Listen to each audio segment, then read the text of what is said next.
The second of two games tonight. It's the Browns and Steelers underway to wrap up week 2. And up to about the 26-yard line, just across the 25. So here come the Browns for their first drive on offense. Leading them out, a first-round pick in the 2017 NFL Draft, former Clemson Tiger, Deshaun Watson. And he makes it so difficult for all defenses because when he's got the ball, it's hard to say when a play is truly over because he can create from any spot on the field and in any situation, even when it appears that he's contained. When he's running your offense, a big play could arrive from any possible spot. And he gets this one just shy of the 40, down at the 39. Their first play from scrimmage is a pickup of 13. So from the 39 now, they'll come up on a 1st and 10. They run it again with Chubb. A silent stiff arm. Breaks the tackle now with Allen. Nick Chubb. And all the way in. Touchdown, Cleveland. Nick Chubb. His second rushing touchdown on the year. And the Browns need just 2 plays on their opening drive to take the early lead. Heck of a start to his season. He had 2 touchdowns in the opener last week, another one here in week 2. Well, I don't want to call him a touchdown machine this early, but sometimes you get locked in, and you feel good about things. You get into that zone, and those touchdowns come in bunches. He may be off to that kind of a start. It's like he was shot out of a cannon. I would imagine success this early, great momentum going forward for the rest of the year. He keeps this up, they'll soon be chanting MVP anytime he touches the ball. Hopkins with the extra point, and that makes the score 7-0.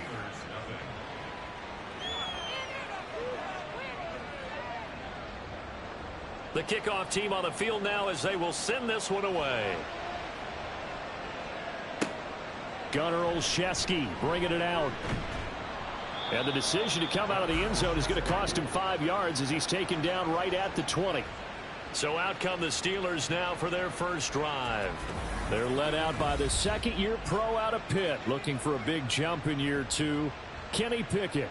And I'll bet he's talking to his guys about resisting the temptation to try and turn this into an up-and-down game, almost like basketball, where both teams press, and one team gets an advantage, our team's trying to run with them, and they're just not equipped for it. Doesn't matter whether you're equipped or not, just settle in, get calm before you go for the big strikes.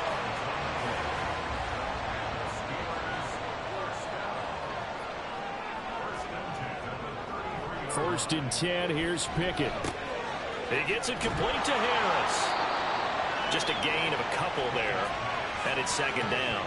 You look at this Browns defense. Currently #1 in the NFL against the run. And that's a ranking that feels good, right? To be #1 and to be the top of your profession. But here's the problem.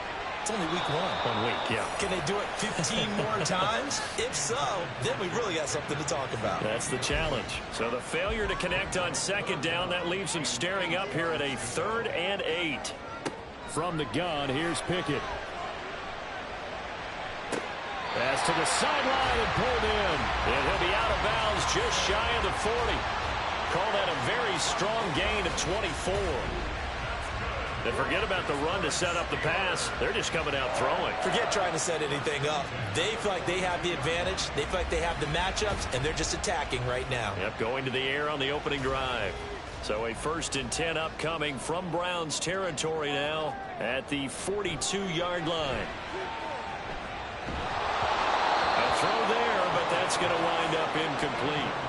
Offense was moving it a little bit, had them back on their heels, but they earned a brief pause by forcing the incompletion. That gives them a quick chance to regroup and try and mount a stand before they're backed up even further. Now, meanwhile, here's a 2nd down throw that's knocked away and incomplete. Here comes the 7th play now of this drive as this is 3rd and 10. Pickett, he's going to throw it again. Oh, he rifles one, and that's going to be intercepted. Picked off by Grant Delpit. And the Browns are going to get this back to their own 34-yard line. CD, I know it's just his 2nd year in the league as a quarterback, but that's going to be one when he flips on the tape. He's like, I shouldn't have thrown that ball. No doubt about it, and his coaching staff will be emphatic about he shouldn't have thrown that ball. But remember, 2nd year, as you noted, on-the-job training, so he's got to take this feedback that he's getting, negative or otherwise, and turn it into positives moving forward. From the 34 now, here's 1st and 10. They start on the ground with Nick Chubb. Escapes the defender. And able to get this one across the 45 before he's brought down. 86 yards rushing for him now as he has gotten the night off to a hot start.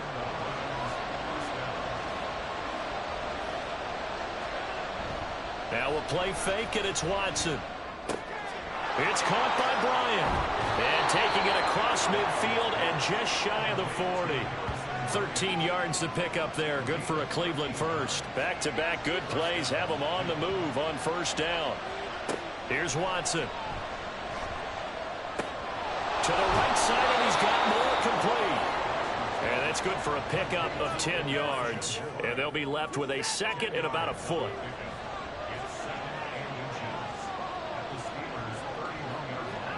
Watson now to throw. Over the middle, Amari Cooper. It's complete. It's the first time that they've looked his way tonight, and he comes up with a 1st down on the play.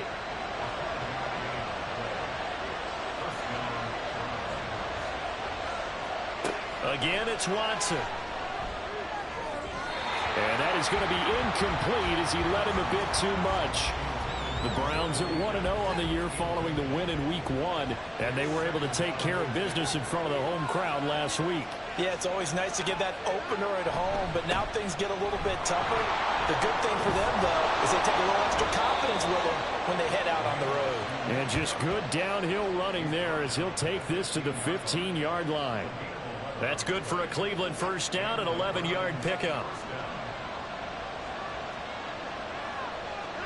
From the red zone now, Watson. And that is incomplete. He couldn't hold on through the contact. Brings up 2nd down.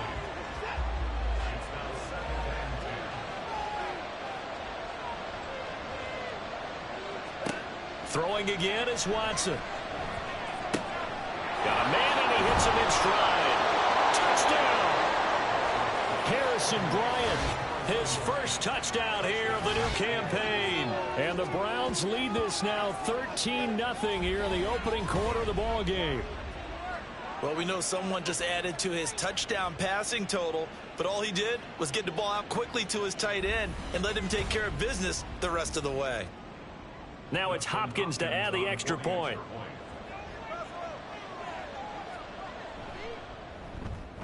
And it's good, and they have jumped out here to a quick 14-0 first quarter lead. So that drive takes them down the field in 8 plays. And it ends with a touchdown for Cleveland. Olszewski going to hold on to this one. Touchback. So Pittsburgh retakes the field for their 2nd offensive possession.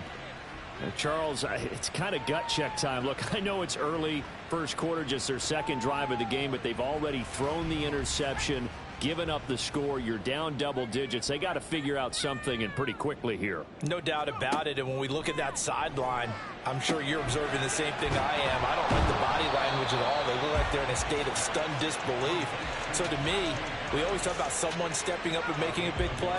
I think it would behoove them if multiple guys step up and make big plays right now. They need something positive to happen, and they need for it to happen now. It's Najee Harris now on back-to-back plays with a catch. And he's going to get a good gain of 9 here up to the 34. So they just need 1 yard here to pick up the 1st down. Pickett on 3rd and 1. He's going to get that to his running back out of the backfield. And he gets this up across the 35 before he's out of bounds. They have the 1st down with that gain of 4 yards. Back to throw, Pickett. Quick completion here to Johnson. Well, this defense for the Browns, terrific last week in the season opening victory. It was a little bit enlightening talking with the defense coordinator about their performance last week, because the feeling was that it was a good, solid performance. They did what they needed to do to get the job done and get the win, but definitely a few lapses that they're looking to correct. 13 yards on his first catch. It's a 1st down as well.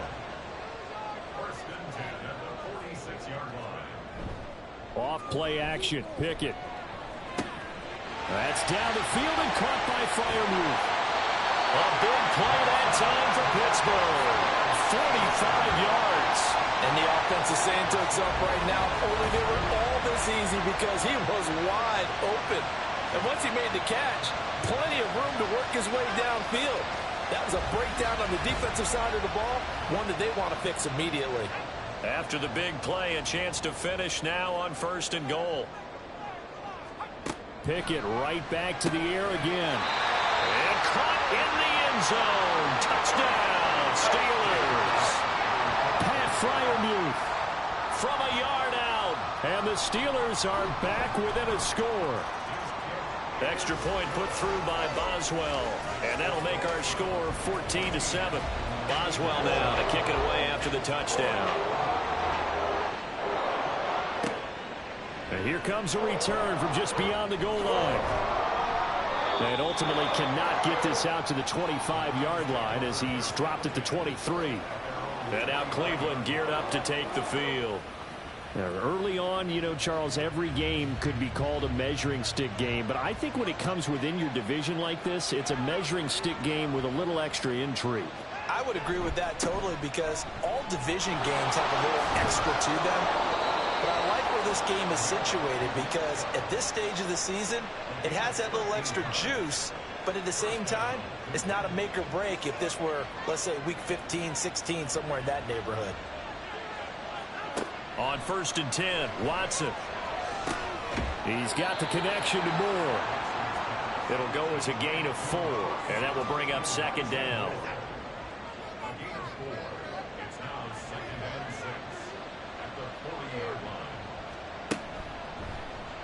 Here's Watson, option left.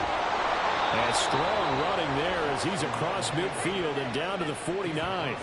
A really nice effort that time. 12 yards on the keeper, picking up the first.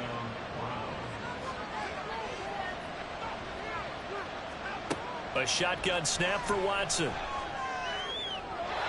he whips that one incomplete there. Well, they've been back on their heels a little bit here in this drive, but a chance to exhale just a little bit there with incompletion on 1st down.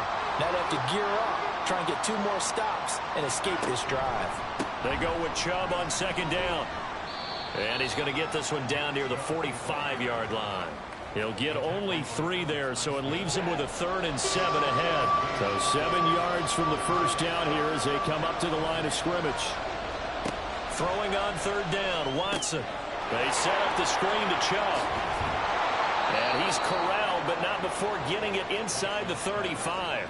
That'll move the sticks for the Browns, a gain of 12. Well, I think when they look at their offense, they think to themselves, weapons, weapons everywhere, and they want to move the ball around. They want to spread it to different people, but you absolutely know they want to get this man involved as well, and that's what they just did on that play.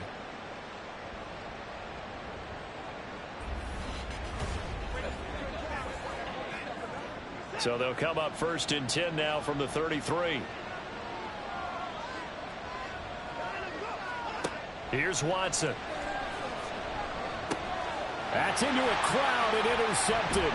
Desmond King picks it. And the Steelers are going to have the football here at their own 35-yard line. Well, this was a 14-0 game not too long ago. Things were looking pretty good. And then you give up the touchdown on the last drive. Now the interception. So that's a lesson in trying to stay vigilant, isn't it? You have to stay on top of things. Can't relax too much because, as you noted, things change. Now they've got to go out there and get a spark going again and try and slow down this comeback. Pittsburgh's offense now heading back out onto the field. A long drive last time out for this offense, Charles. If you remember, they started basically in the shadows of their own end zone, marched it down the field, and a lot of that was through the passing game. And, partner, as a former defensive back, I'm having almost a physical reaction watching what's happening right now. But let's give credit where it's due because they've done an excellent job moving the ball through the air. Secondary getting picked apart pass by pass. Obviously, they need to make some adjustments there on the back end. Yeah, because offensively, we know that they're not going to be shy about throwing that football. Finding Johnson on the out route. That's complete. 2 yards on the pickup there. And it brings up 3rd and 5 now. They'll need 5 on this play to move the sticks. Working out of the gun, it's Pickett. And the Browns pressure gets to him that time, and he's going to go down. In for the sack, Myles Garrett. Another outstanding season by Garrett in 2022. His second year in a row with 16 sacks, tied for second in the league. In just his 7th season, he's almost a virtual lock to become the Browns' career sacks leader. On 4th down, here's Presley Harvin on to punt. He steps into this one, and this is a rocket. And no one there to stop it. Hits at the 8, but it carries all the way into the end zone for a touchback. The football going back over now to the Cleveland Browns. Not an ideal way to end their previous drive. They threw the interception, Charles, after they had built up some momentum. They were moving the football, but something to at least build on for this offense as they run back out here. Yeah, you're right about that. Up until that last play, everything was working pretty well for this offense, gaining chunks of yardage, getting first downs, really making a push for the end zone, and looked like they had a nice rhythm going. Now you got to have a short memory here. Don't focus on the interception. Focus on what came before it and get back to it. Now it looks like we're going to get a stoppage here. An injured Steeler on that last play. Well, the medical staff is going to come out here and take a look, and we will take a short break.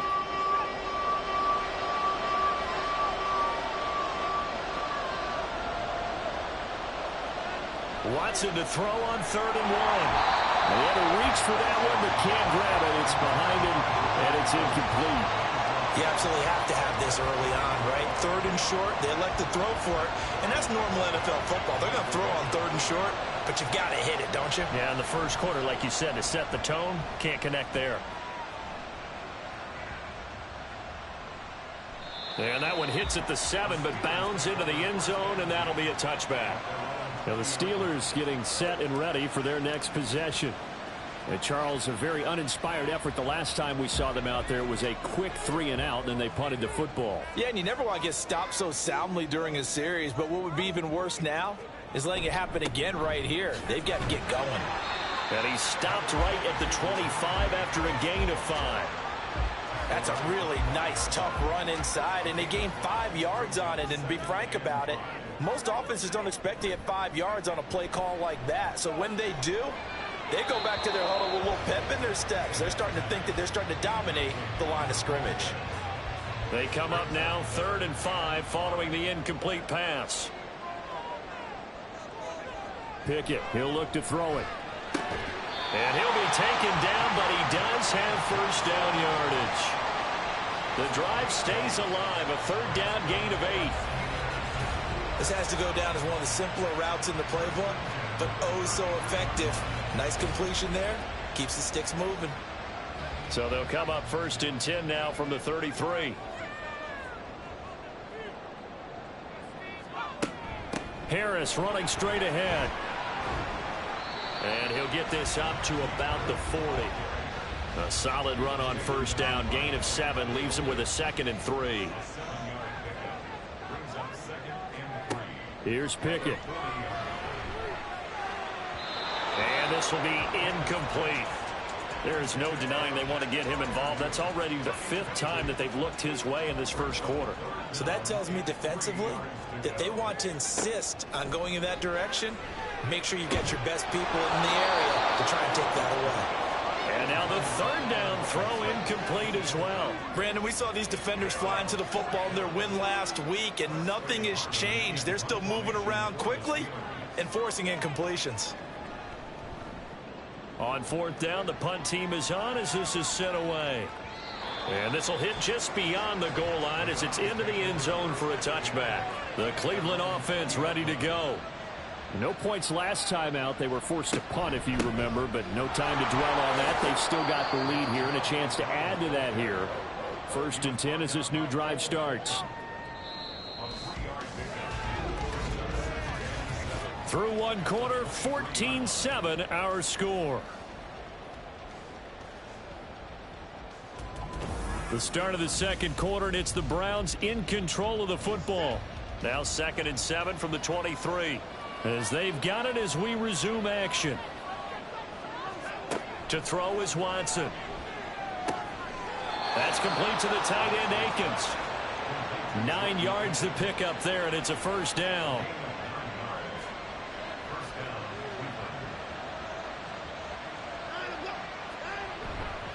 And Chubb will try the middle here.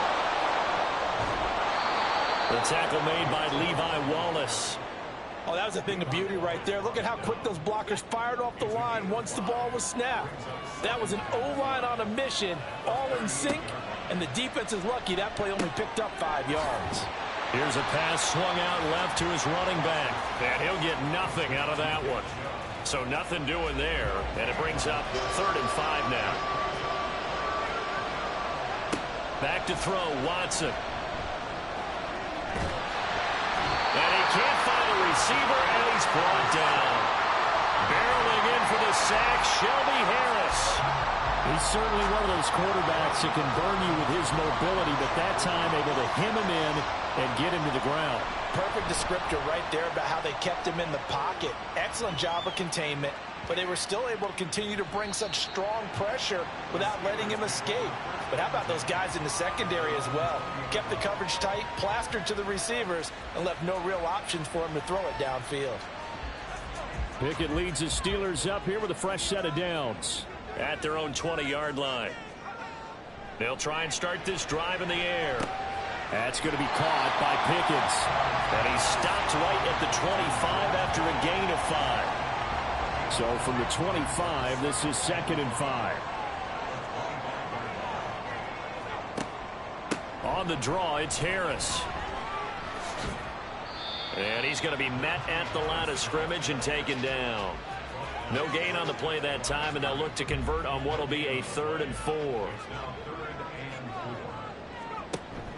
Pickett sets up play action. Oh, and his early struggles continue. Here's another one intercepted. Picked off by Juan Thornhill. And the return here will go to the 31-yard line.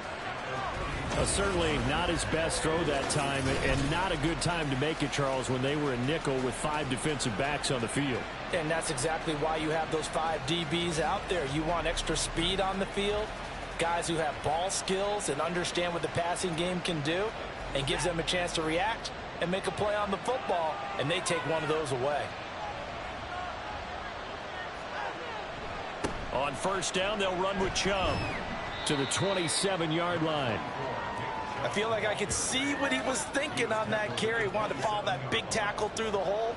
Ended up only getting 4 yards on the carry. I think he had designs on that one being bigger. Well, they run the option on 2nd down. They'll get 2 on the keeper, but it becomes now a 3rd down. Anytime you decide to use your quarterback as a runner, most of the time when you design a play, you're expected to break a little bit bigger than this one, because when you run him on short gains, your risk reward and him taking hits, I'm not sure that's the payoff they were looking for. They'll throw him on 3rd down there, but he cannot connect. And he's certainly not a guy that drops that football very often. Indeed, because that's a bit of a surprise. I know he's in the middle of some traffic and people, bodies all around him, but he usually has the focus to haul that one in. Hopkins' kick is good, and they will move up by 10 now, 17-7. So the interception set him up with terrific field position, but 3 points, the end result.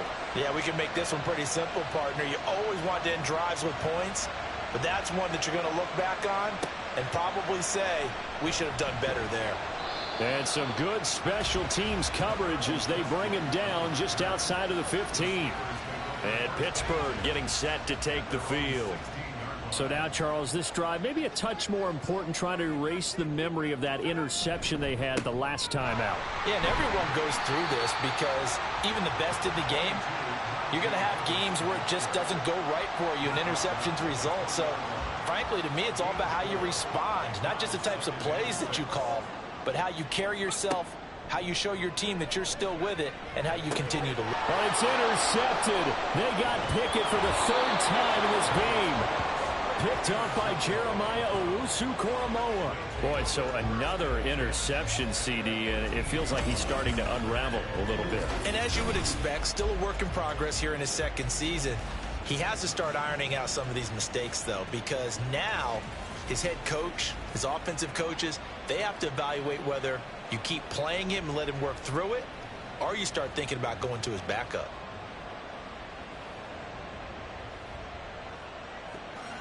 So from inside the 20, here's 1st and 10 at the 18. After the interception, here's Watson. Looking left side, that's caught by Moore. And they're going to lose some on this play. Being knocked back to the 18.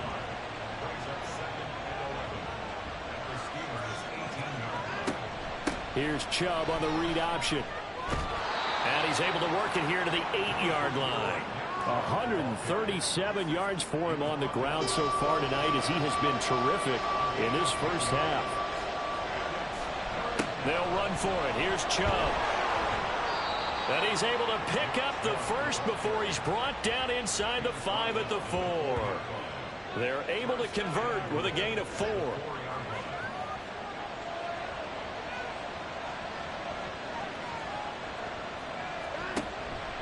On first and goal, they'll try the option left. And he's going to press this one forward as they stop him right around the 1.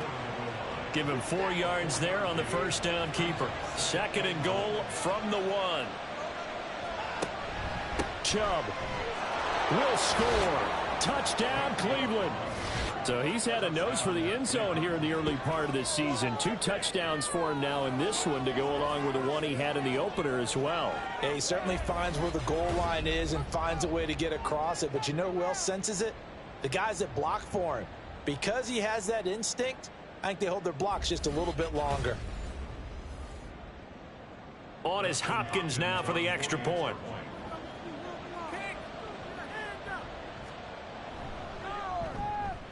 And that'll make this a 3-score game as the lead moves to 17. 5 plays there on that drive. And Nick Chubb the one to finish it off as he does so with a touchdown run. Olszewski now from his end zone. And he returns this to the 22. Now the Steelers offense gets ready to get back onto the field. They're sort of seeing themselves spiral out of control. Let's see if they can get things back on track.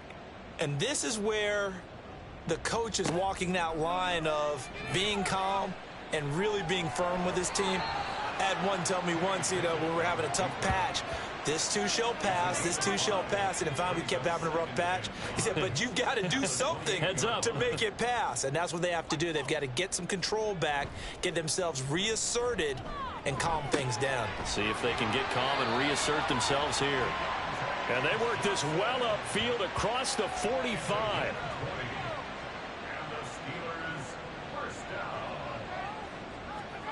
Pickett to throw on first down. Again, it's Johnson. And he's brought down. Another catch for him there. This one good for 11. First down. Pickett will look to throw it here.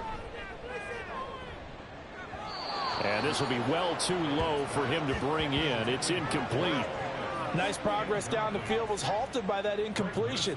They could try for some safe yards here to get things moving again, or keep throwing it and pushing it downfield to try and pick up bigger yardage. On second down, this is Harris. And the lane closes up quickly as he'll get about 3 down to the 38. The offense on third down tonight, 3 for 7 so far in this game. This is 3rd and 7. From the gun, here's Pickett. And that is incomplete. He was waving his arms, wanted the football, but he dropped it. And that reminds me of a story you told me from your days at Tennessee. We don't need to mention the other guy's name, but when he dropped an open pass that you blew coverage on, what'd you say to him? Yeah, it's really not right since I blew coverage, but since he dropped the pass, I said, well, maybe next time he'll just walk it out here and hand it to you. Would that be easier? He wasn't real thrilled with that. That's cold-blooded. Cold-blooded. Yeah, 55 yards is anything but a gimme. You've got to really concentrate on your leg swing and proper technique. This time, though, he's unable to convert. The offense trots back out there. Let's turn our focus now to Nick Chubb. He's already cruised past the 100-yard mark. We haven't even gone away for halftime yet. He might not want halftime. All right, why cool off? Keep everybody here. Let's stay out on the field and keep going. But all that being said, everything is really working well for them. The play calling's been excellent. The blocking's been terrific. And obviously his vision and legs have hurdled him to this big number so far. We could be seeing something really special here. And we'll see how much they give him the ball here. And he'll get this one across midfield and down into Steeler territory. And even 150 yards rushing for him now as his big night continues. Now a play fake, and it's Watson. And unable to connect. If he had caught it, it would have been a first down. Instead, it's fourth. I know tight ends love this route because a lot of times they'll fake a block first and get a little bit of space and then come across the middle because in their mind, they're thinking catch the ball and then drop the hammer on the little guys in the secondary. Unable to drop the hammer, he just dropped the pass. And now out come the Steelers. And the last time that they were on the field, little demoralizing. Missed field goal. You always feel like you want to get it in the end zone, but then, oh, well, at least we're going to get 3. Didn't go through the goalpost, though. It does test the mental processes of a team, though, doesn't it? Because when you miss a field goal, it's amazing how fast they want to turn on the guy kicking the ball. But you need to keep his confidence up because how many times have we seen games where it comes down to the stretch? And guess what?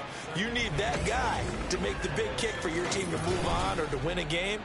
Make sure you keep him happy. Make sure you keep him comfortable. I'm sure you always treated the kicker nicely, though, right? You know, truthfully, I did. Good. I always did because those guys, they won us a whole lot of games. So now 20 yards to go on second down after the sack. Work to be done.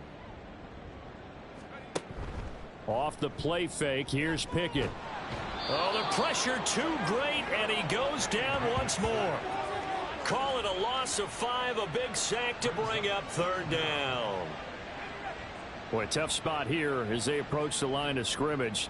A long way to go to try to pick up this first down. A throw there, but that's going to wind up incomplete. That's looking like another 3 and out here, and at some point, got to be able to put together a drive to keep your defense from having to go right back out on the field. I feel like things are starting to unravel a little bit, and we're not even at halftime. He's been a busy man here in this first half as he gets it away. Just a yard return there after a punt of 49. And out will come the offense as they take over. Now Nick Chubb of the Browns gets set for their next possession. He's been good. His guys are winning. So far the recipe working here in the second quarter. And he doesn't like to just tote the rock. He wants to carry his team on his back. And that's what he's done throughout this game. Yeah, he's done that. He'll be hoping to continue that trend. Larry Ogunjobi there to make the tackle. Here's 2nd and 7.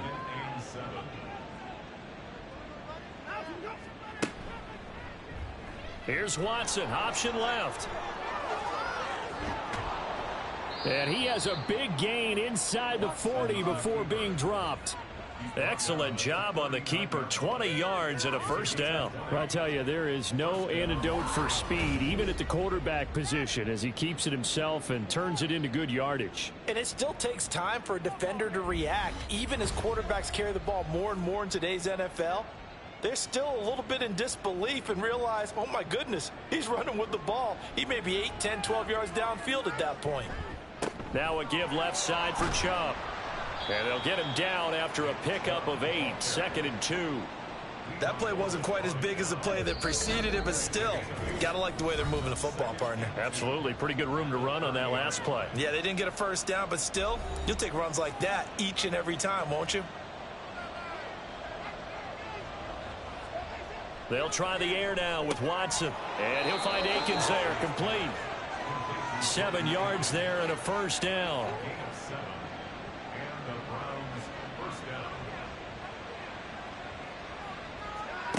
Out of the gun, Watson. Going out wide, finds Chubb. So 5 yards here, 5 on the play. And that'll bring up second down. Creeping up on a minute to play in this first half. Now they return to the ground game. Chubb.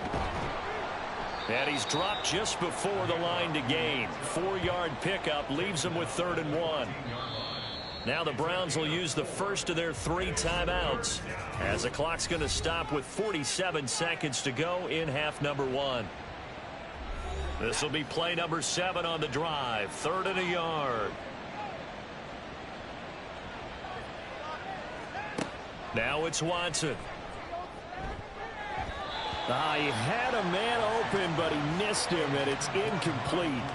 Well, he certainly thought he had an open look beyond the first down marker to his receiver, but they just couldn't connect, and that will send them back to the drawing board.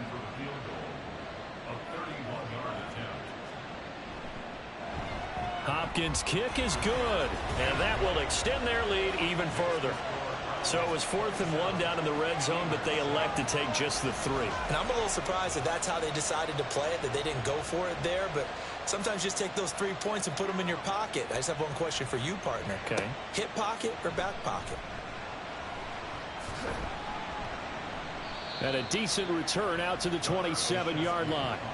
The Steelers taking over now late in this first half. And with a 3-score deficit staring them in the face, they might have to press the issue here and try to get points out of this drive. 35 seconds, all that remains in the first half as they come up on first down. Pickett now from the gun here. And for the 4th time tonight, it's an interception. Picked up by Jeremiah Owusu-Koramoah. And he takes this one back into the end zone, and the Browns defense has a touchdown. An excellent play there, CD, on the pick 6. And I think were they a nickel? Did they have an extra DB out there? Yeah, Brandon, I think they were in standard nickel, not the Buffalo, as teams like to call it, meaning 3 safeties for big nickel. They just wanted to take away the quarterback's throwing lanes, and that's exactly what they did, and came through with a big-time pick 6. Here's Hopkins now for the extra point.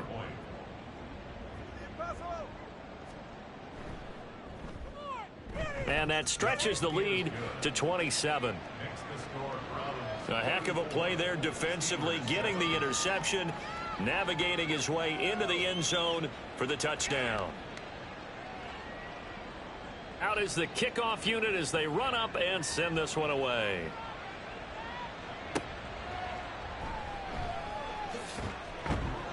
And taken down just past the 20 at about the 21-yard line.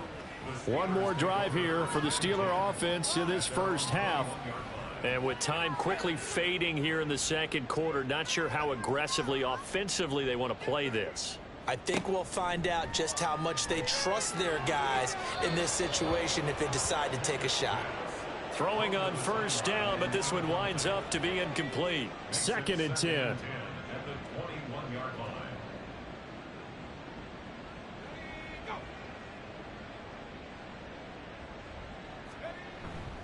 Not wanting to take a chance this time, they'll keep it on the ground. And he'll push forward here for a good little run as the clock continues to run. They get 6. That'll leave them with 3rd and 4.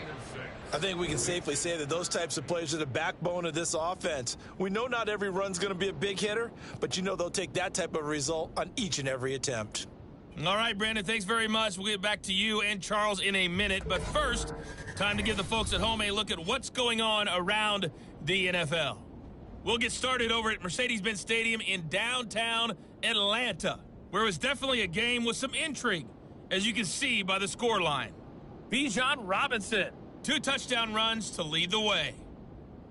From there, let's head off and check out a second game. And they were winners in that one over the visiting New York Giants. Joshua Dobbs, 2 touchdown passes as his guys make amends for the setback in Week 1. Finally, let's get to Philadelphia. Check on the Eagles at home at Lincoln Financial Field. And they were losers in that one to the visiting Minnesota Vikings. Alexander Mattison, a touchdown run in the victory. We saw a solid first half out of the workhorse Nick Chubb. He's over 100 yards rushing for the game already and found the end zone twice as well. This was an extremely one-sided first half. One team showed up ready to go. The other's been in a daze thus far, but there's still plenty of time left for this one to tighten up significantly. Okay, Coach, thanks as always to you and the gang in Orlando as we welcome everyone back in for quarter number 3. The Steelers going to get the football first here, trailing on the scoreboard as we are back underway on EA Sports. Now, once again, Kenny Pickett leading his offense out. Any surprise in your mind he's out there to start the second half after 4 first-half interceptions? He's to be surprised by a lot of things, partner, but in this case, I'm not, because you know they want him to be their guy. And the only way to truly establish that is to give him a chance to work through some of the issues he had in the first half. It was Maurice Hurst who got him down. The last play got just a yard. Here's 2nd and 9 from the 26. They run again with Harris. And the reinforcements come in as they're going to stop him behind the line.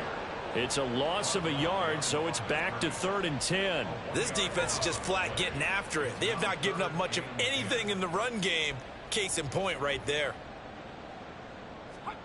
Throwing on 3rd down. Here's Pickett. That is incomplete. Just more frustration here offensively, and you can see it in their play and now in their body language. You know they were hoping to put a drive together to begin this 3rd quarter, but it's just not clicking right now, and it's going to be a quick call to the punt team. And this will be taken at the 13. Call that one an even 60 yards, 6-0. And it will be 1st and 10 as they take over. Here's the Browns now. They get set for their first possession of the 3rd quarter. And the first half definitely went their way, and this would seem to be a great opportunity to kind of put this game a little closer out of reach with a score here. Yeah, and it's a wonderful opportunity for them, because if they can add 7 more to their lead before the other guys even see the football, that could be the decisive blow in this game. I think that's how they're eyeing it. That's how they're approaching it. Watson's throw here into the hands of Moore. 4 yards the gain, and it'll bring up a 3rd down. They are in need of 6 yards here if they hope to move the chains. Throwing on 3rd down, Watson. Hard throw, incomplete. Yeah, offenses always try to be smart about when they're trying to dial up a screen to the running back, because they understand you can only go to the well so many times in a game without the defense starting to anticipate the call. And Bojorquez on to punt as he gets it away. Now it's Peterson. And that's going to go in the books as a 55-yard punt. Well done. And the Steelers will go on offense here, 1st and 10. And Pittsburgh getting set to take the field. Well, we haven't exactly been treated to a nail-biter in this one, CD. And if they cannot score here, this one's pretty much all but over. Are you saying that you feel like people are starting to think about getting out of here, maybe beating the traffic in order to get home or to their final destination? Yeah, I don't think there's a whole lot of reason to hang around, especially if they can't score here. Yeah, you're right about that, because it has been pretty clear who the better team has been in this one. And in a league that we talk about every game being a one-score game as we go into it, watching this blowout, let's just say it's been unusual. Ball up to the 35 now as they come up on 1st and 10. A run with Harris out of the shotgun. Takes it to about the 37. Well, how about the big guy there showing some agility? He just flowed from his D-tackle position in order to make that play. Here's Pickett on 2nd down. Pickens on the slant. Well, that'll get them to 1st down as they get 9 yards out of that quick slant.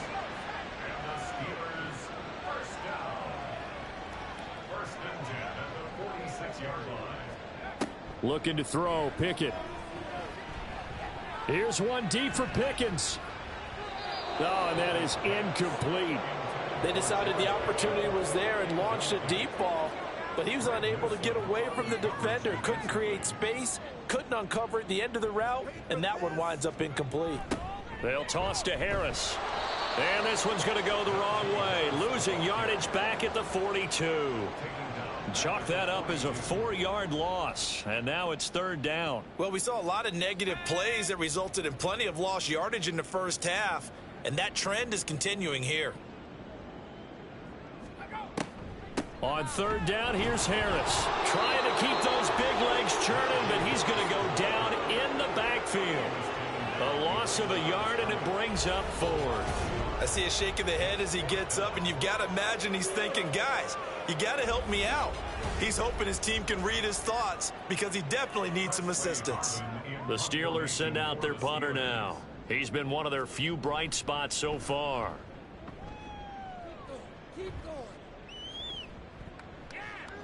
And that one hits a little too close to the goal line, and it continues into the end zone for a touchback. So here are the Browns to take over. They were winners last week against Cincinnati, and right now they are in the driver's seat in this ball game as well. Watson and the Browns now with a 1st and 10 at the 20. They'll come out throwing here to start the drive. And this one's incomplete. Had an open man that time and ended up putting a little too much heat on it, don't you think, partner? Absolutely. Just needed a touch more air under it. Instead, he fired an absolute bullet. Up the middle, it's Chubb. And he'll be tackled at the 23 after a gain of 3. Well, that's a good start to this drive on the defensive side of the ball. Force the incompletion on first down. Then you're able to shut down the running play on second. Yeah, I wouldn't be surprised now. A little bit of pressure going at the quarterback in the expected passing situation. And they will stop him short. They get him to the ground at the 27. No first down. He did his best to just get 4 out of that, but not enough. And now 4th down. The Browns send out their punter now. He's been terrific so far. On the return is Peterson. So possession goes over here on the punt. And they will take over 1st and 10. And the Steelers set to take the field. Well, this has been a tough one for them, Charles. They've struggled really on both sides of the football. And one thing that's really plagued them, the turnovers. They've had issues keeping the football in their possession. And every game that's ever been played, all coaches talk about taking care of the football and limiting turnovers. And in this one, after we saw that first turnover, we worried that things would snowball, and it certainly did, especially on the scoreboard. That's caught downfield by Pickens. And he'll be taken down, but not before they work it across midfield. And now timeout is whistled as it appears there's a Brown shaken up on the play. So a 1st and 10 upcoming from Browns territory now at the 49-yard line. Off play action. Pickett. Under a heavy rush, and down he goes. They bring the safety on the blitz, and he busts through to drop him for an 8-yard loss. Safety blitz, such a fun play call to witness when it works. And the deep man can get home for a sack. Great timing by him. Interception earlier in this contest. Now a sack. He's definitely campaigning for Player of the Week honors, isn't he, partner? Pass protection has been a problem all night long as they come up facing 2nd and a bundle. On the give, this is Harris. Stops shy of the 45 despite some powerful running. You know that old expression, it's not my night? It hasn't been his so far. I don't know if the legs are a little bit heavy. Sometimes having to hang out all day and play doesn't exactly play to your advantage, but it's been a tough go for him. And every time he looks up, somebody's there defensively. That was the same case on that play. And you can tell just by looking at him that this offense is a frustrated unit. Things are really unraveling here, and as a head coach, time to earn your paycheck. You've got to find a way to keep it together as that brings up another 4th down. And problems spreading to the punt team now. This one goes all the way into the end zone on the fly, so that'll come back to the 20. Ready to take over again on offense. Out comes Cleveland. Obviously not the intended goal last drive. They had to punt the football, but still they've got the lead here, and now a chance to add on to that lead if they can get points on this drive. 1st and 10 upcoming. And he is brought down at the 22 after a gain of 2, and it brings up 2nd down. From the 22, here's 2nd and 8. Watson now to throw. And he's got his receiver, Cooper. And they get him down, but not before he takes it across the 40-yard line. 19 yards to pick up there. Move the chains. I'll tell you what, a lot of those mid-range throws have been available because sometimes teams get too concerned about the deep ball and they leave too much space in front of them, and these guys have been taking advantage so far.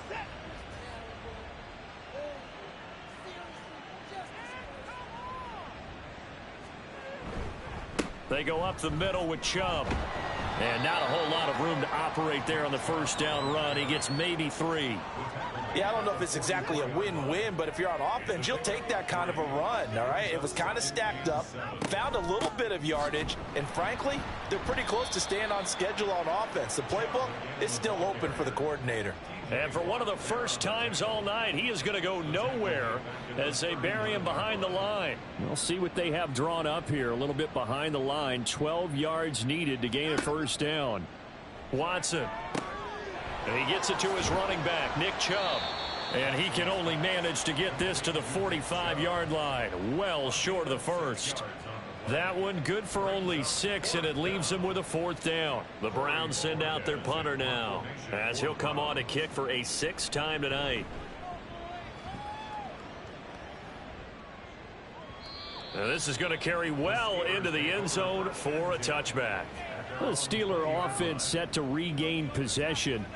See if they can put this drive in the end zone, Charles, because it's been a little bit of a rough go at times. They've had to punt the football a ton in this ball game because of stalled out drives. So are you saying that you're kind of tired of seeing the punter run out there and do his thing during this game? Is that what you're trying to say? Well, I mean, I'm okay with it. I have a feeling that this offense, they don't want to see the punter again. And frankly, the punter doesn't want to run out there anymore himself. He would love to see his offense put together a drive and give his leg a rest. Here's a throw to his running back. It's complete. And he'll be brought down right at the 30 here. 6 yards the pickup, and that's a 1st down. That's good for a Pittsburgh Steeler. 1st and 10 at the 30-yard Pickett, he'll look to throw it. Toward the sideline, and look at that catch. Dragging the toes, and that's going to be a 1st down. Well done. That's another Steelers 1st down. 1st and 10 at the 43-yard They run the play fake. Here's Pickett. Throwing left sideline there, but it's incomplete.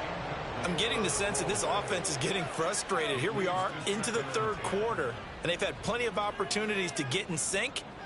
Thus far, that hasn't happened. They're looking for answers both on the sidelines and in the huddle looking at each other.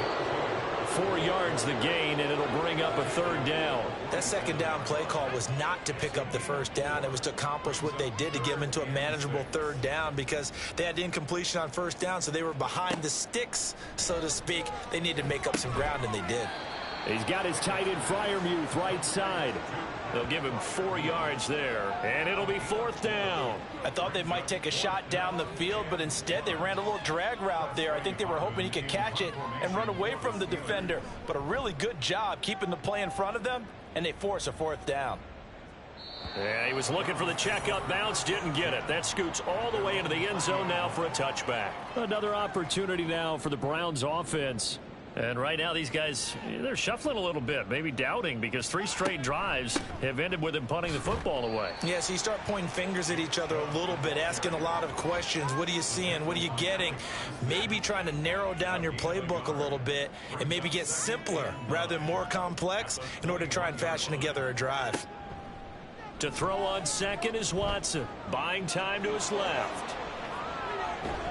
And he takes us up to the 40-yard line before being corralled. Deshaun Watson, so multi-dimensional, able to scramble for the 1st. Partner, there's a downside to everything, and the danger of man coverage is if you're locking down your target, you often turn your back to the quarterback and you don't see him. Sometimes you open up a big lane for him to hit you for big yardage, and that was an astute play by him to scramble out, see that lane, and burn them for a 1st down. Off of play action, it's Watson. And that's going to be incomplete. And those two just haven't been in sync thus far. They've done a nice job against him, but still, with his talent, you would expect them to have more completions to him in this game. Watson's throw taken in by Cooper here. And taking it across midfield and inside the 45. Just what the Browns needed there. Good for a gain of 17. And they're not going to get to the line to run another play. So we will switch ends as the 3rd quarter has come to a close. This is the National Football League on EA Sports. Back now in Pittsburgh. Historically, this is such a tough, loud venue, but you can hear a pin drop right now. A lot of fans long gone, not used to seeing a lopsided score like this. And he'll be brought down at about the 42. On the tackle that time, Shelby Harris. 2nd down, here's Chubb again. 2 runs in a row, but only 2 yards to show for it. Brandon, I've got to think this offensive line has got some smiles on its faces. And I know it sounds crazy, but they practiced for this back in training camp. They knew they'd be in situations where it'd be extra defenders in the box coming after them, trying to keep them from locking down a game. Right now, they want to show the world they're up to the challenge. A CD, they're up big, but they're still passing it. I mean, this is an offense that's had a lot of success in this game, and it seems like they're just having fun out there. And it does feel like there's been a shift out there, doesn't it, partner? Listen, if you're up, you can continue to do what you want to do. It's up to the other team to make you change how you do things. They'll continue to throw it around until stopped. Pickett leads the Steelers up here with a fresh set of downs. At their own 21. They'll try and start this drive in the air. He's got his tight end Freiermuth over the middle. Yeah, this will leave him a yard short. Nice pickup of 9 yards on first down.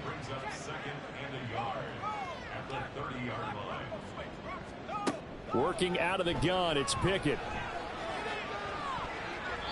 It's incomplete. Took a shot, couldn't connect.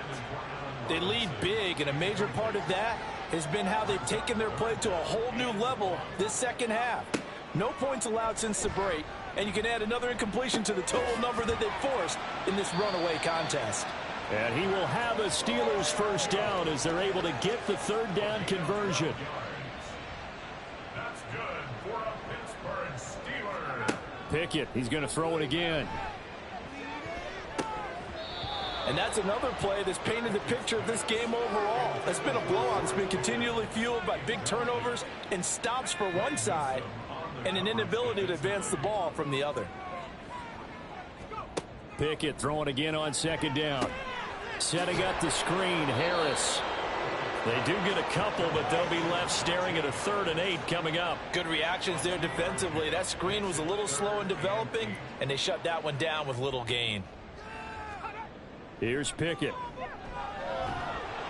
And he's taken down. This will be a Brown sack. Myles Garrett, his 2nd sack of the night. But when this game is done, the credit will go to the consistent pressure on the quarterback as a huge cause of this win. Most teams are happy if they get a few of these games per year. You know they're going to watch this tape over and over, try to identify what's working and keep it going. All right, they're going to try and keep hope alive here on 4th down. They're going for it. Pickett, 4th down, desperation time. Complete. It's Johnson. And he'll be out of bounds, but able to get it up past the 45. The Steelers try it, but they come up empty on 4th down. And the Browns are going to get this thing back. Excellent field position. So they'll trudge off the field with a bitter taste in their mouths after that failed 4th down conversion. Yeah, there'll be a lot of analysis there on the sidelines. Was it the right call? Was it against the right defense? Should they have even gone for it at all? Will that change what they do going forward in this game? A lot of questions to be answered by them. The defense doesn't really care. They're like, bring it on again. We'll stop you the next time, too. And great blocking downfield as he's got this almost to the 35-yard line.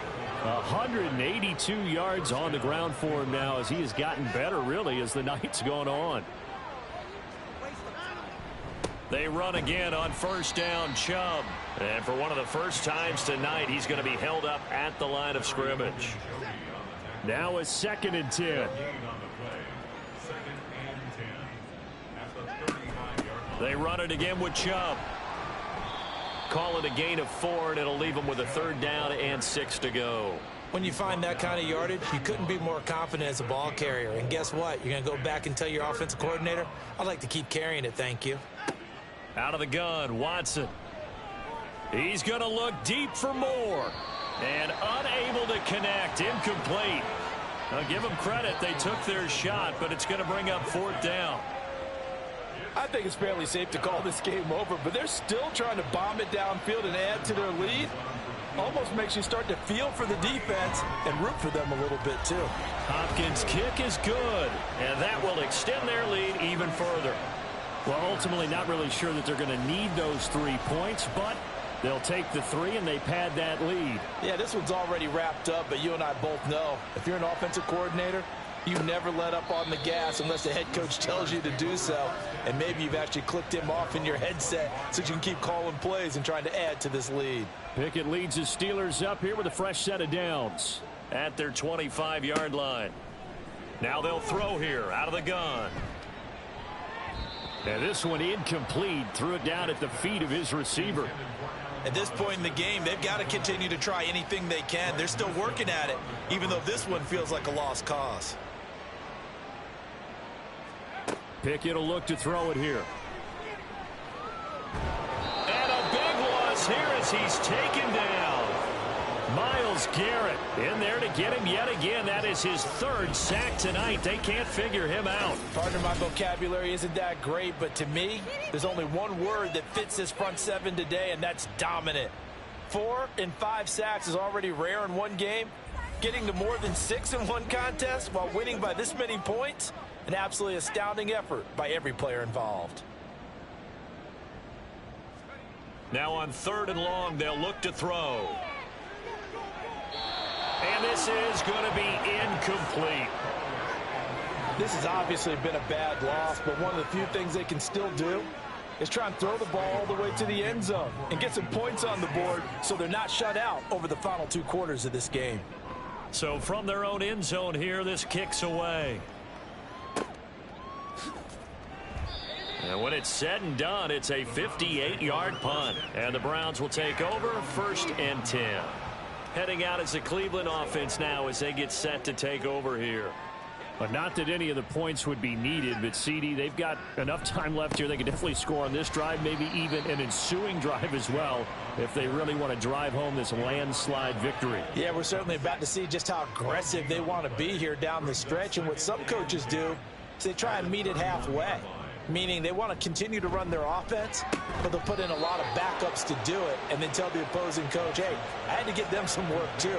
I can't just let them sit over on the sidelines all the time. Watson hook it up with Cooper there for the Cleveland first.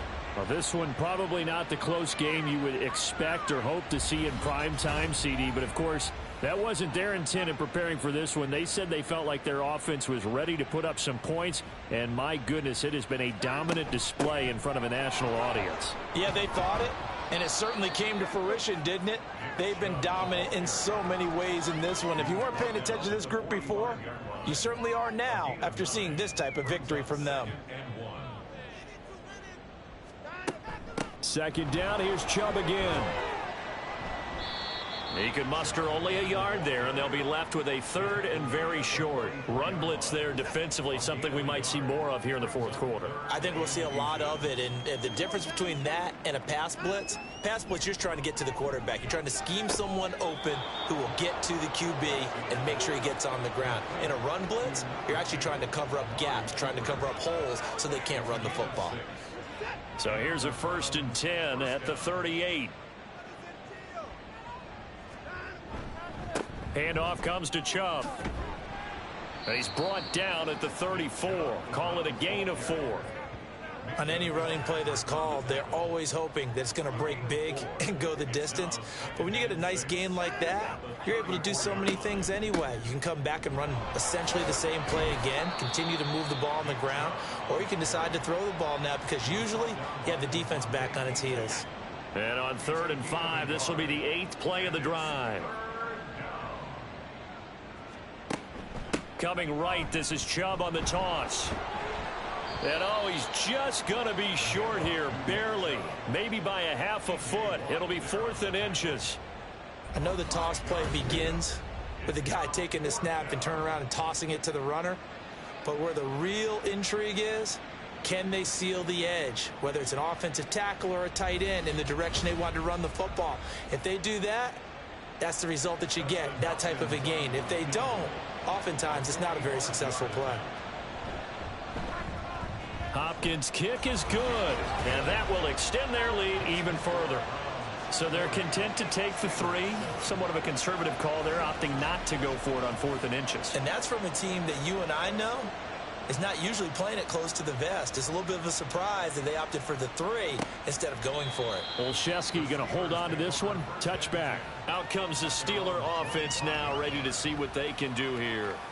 Where we stand right now in the 4th quarter, this one pretty much out of reach. And, Charles, I know they're going to be disappointed about several things with this ball game, but the self-inflicted wounds, they've had several turnovers.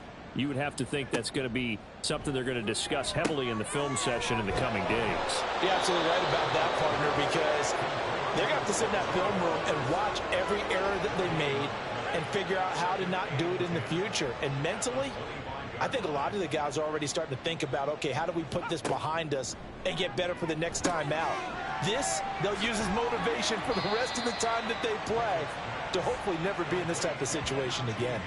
5 yards. Now it's 3rd and 5. Brings up 3rd and 5.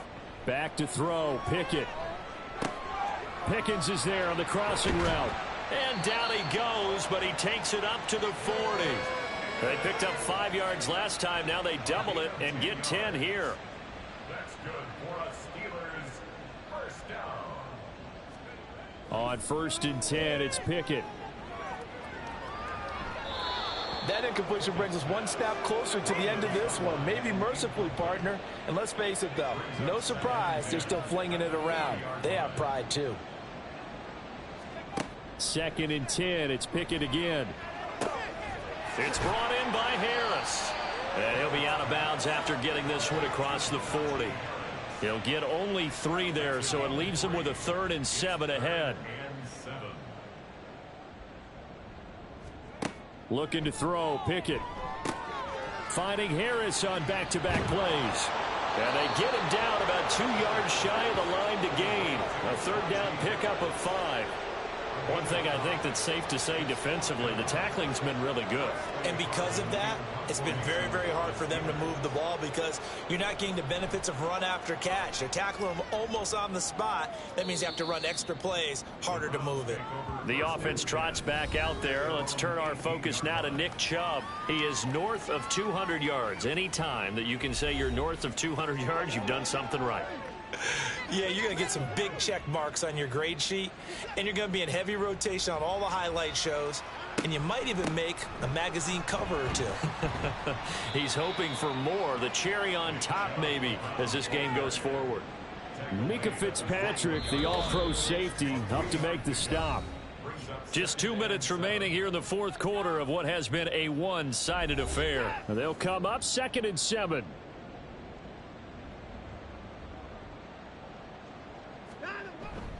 They'll try and wind down some clock with Chubb. And he's upended after a gain of 4 up to the 25-yard line. Well, if you're a football guy, that's a pretty run because everyone is in sync right there. Obviously, the guy carrying the ball, but how about the people up front? Leverage, athleticism, they created some nice space for him. On 3rd down, it's Nick Chubb. And this is not going to be enough. Was in search of 2 yards and only got halfway there. So where'd all that running room that he had in the first half go? Because it looks like it's drying up a little bit here. Someone made some adjustments, it appears, at least on this drive.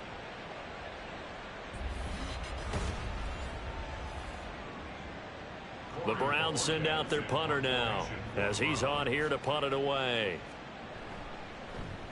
He's averaging just under 50 yards a punt as he gets this away. This is taken at about the 14. So a change of possession here on the punt. The Steelers ready to take over on offense. Well, we said it at halftime that they would need a nearly perfect second half to erase that deficit that they were facing, CD. But unfortunately, the second half has pretty much been a carbon copy of the first. Yeah, that early lead was almost insurmountable the way their opponent was playing. And, partner, they do have some good news, though. This one is getting close to being over, and they can try and hit the reset button starting tomorrow. Here's 2nd and 10.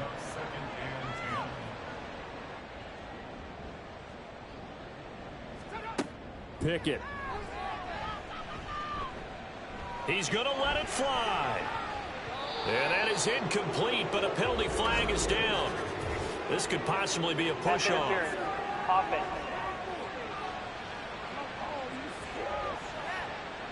Looked like some hands both ways. They got it on the offense. And sometimes there's a fine line between being the receiver and the DB, and he knocked that one away. Might have caused an incompletion that could have been an interception.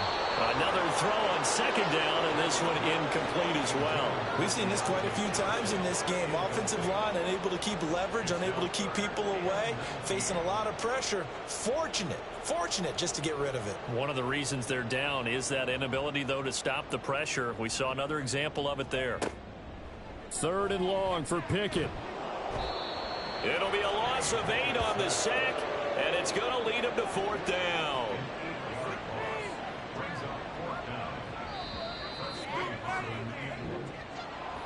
And as this defense walks off the field, they can do so with their heads held high. What a performance. Well, by the offense, too. I mean, really, Charles, just complete domination on both sides of the football here in this one.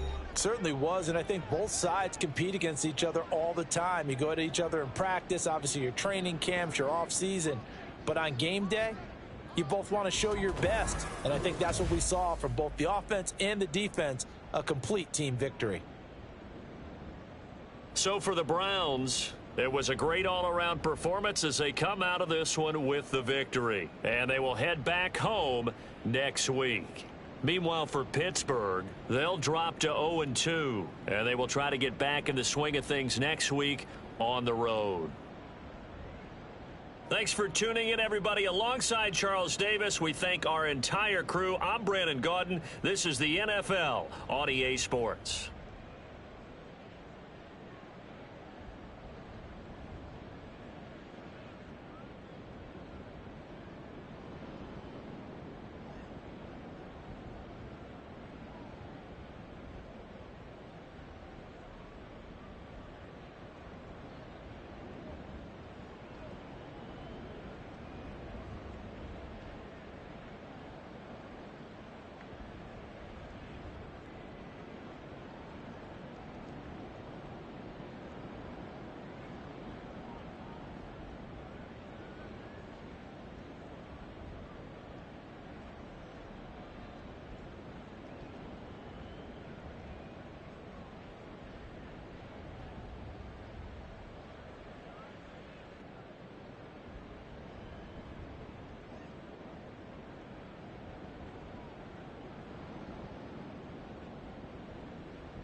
It's Madden NFL 24, and the spotlight is on Nick Chubb.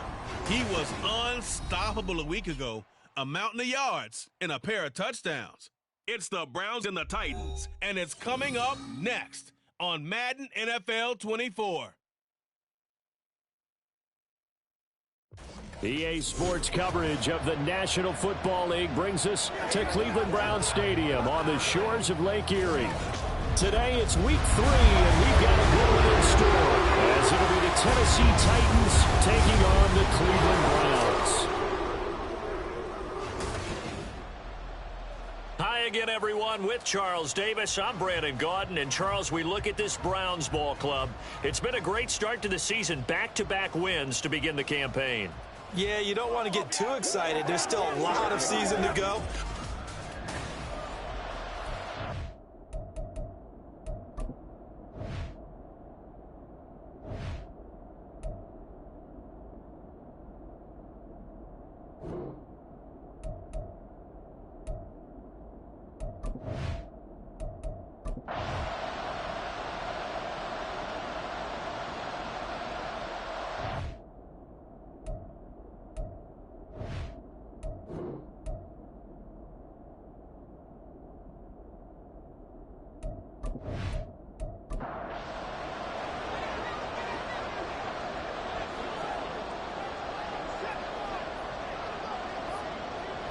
Looking to throw right away is Watson.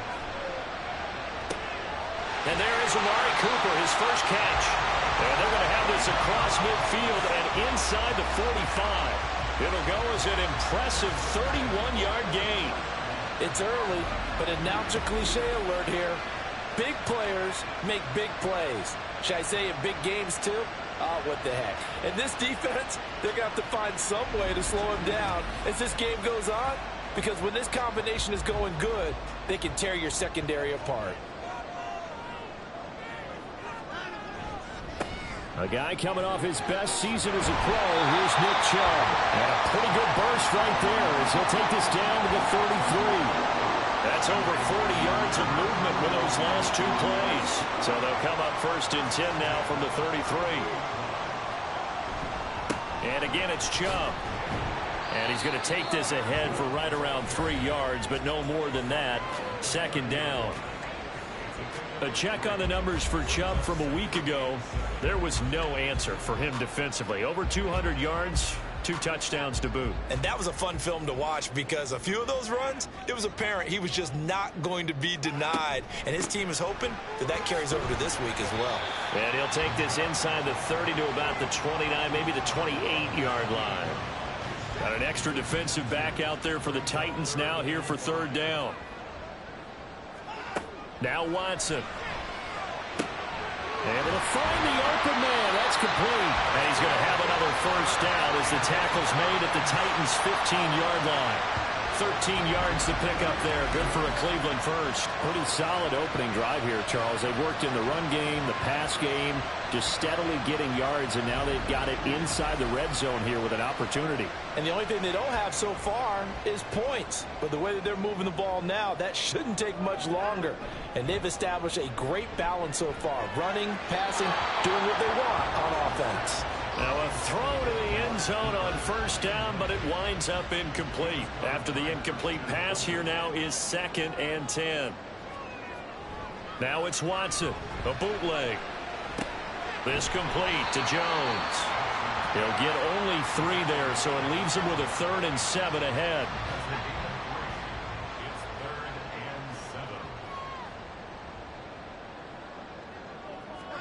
Again, it's Watson. Work in the middle of the field, and he's got a man complete. And the Browns are going to have 1st and goal as they try to finish off this drive with 6 points.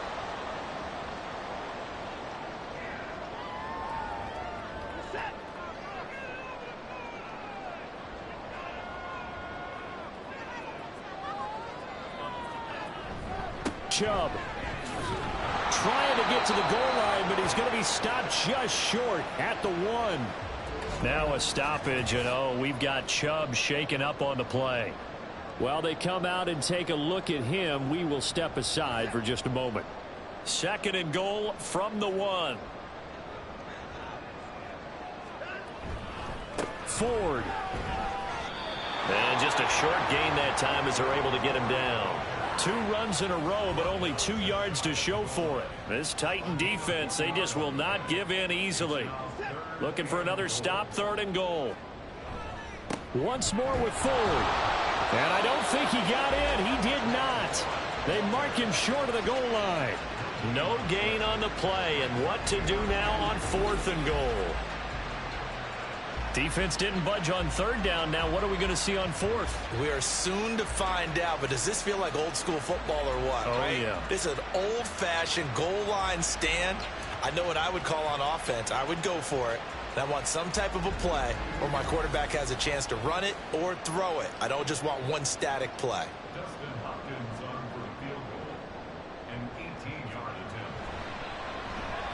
Hopkins' kick is good.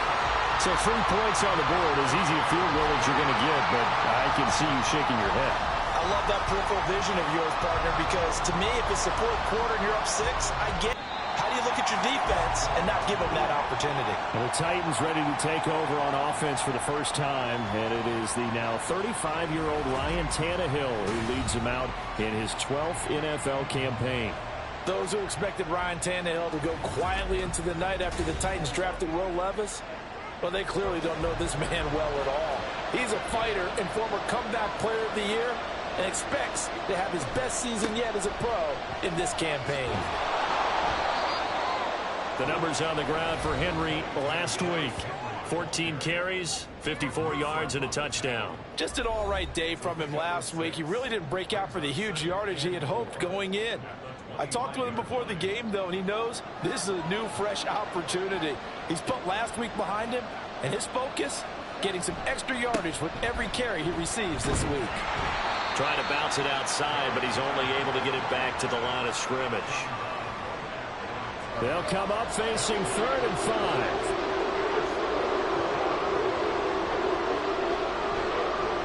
Draw play. This is Henry. And they'll bring him down 1 yard shy after a pickup of 4. Nice job there on the tackle. Keep him to the short gain. And, of course, he got some good news this week. He was named AFC Defensive Player of the Week from last week's effort. And part of the reason he got that award, because of plays like that. Not every play is spectacular. Not every play is for a loss. Make the plays that are in front of you, keep it to short gains, and you pile up statistics. On 4th down, Ryan Stonehouse on to punt. And he gets this away, and look at this. This is a good one. Now Nick Chubb of the Browns gets set for their next possession. Last week, a strong showing, up over 100, also 2 trips to the end zone. It's the kind of week that if you said, listen, I'll let you have this type of a game each and every week, you'd sign up for it. You wouldn't try and get too greedy. But let's face it, good runners always want to be a little bit more greedy at the end, try and squeeze out every last yard. He's going to try and duplicate that and exceed it in this game. After the incompletion, here's 2nd and 10 from the 20. Throwing again is Watson. On the throw, led him too much that time. It's incomplete. Elijah Moore, the intended receiver. And it's 3rd down. You talk about this Titan defense.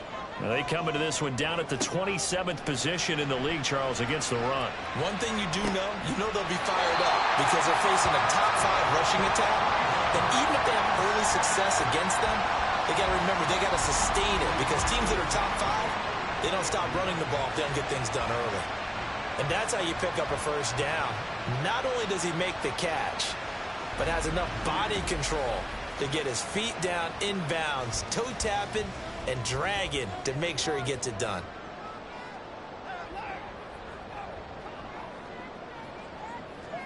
To the air yet again, Watson.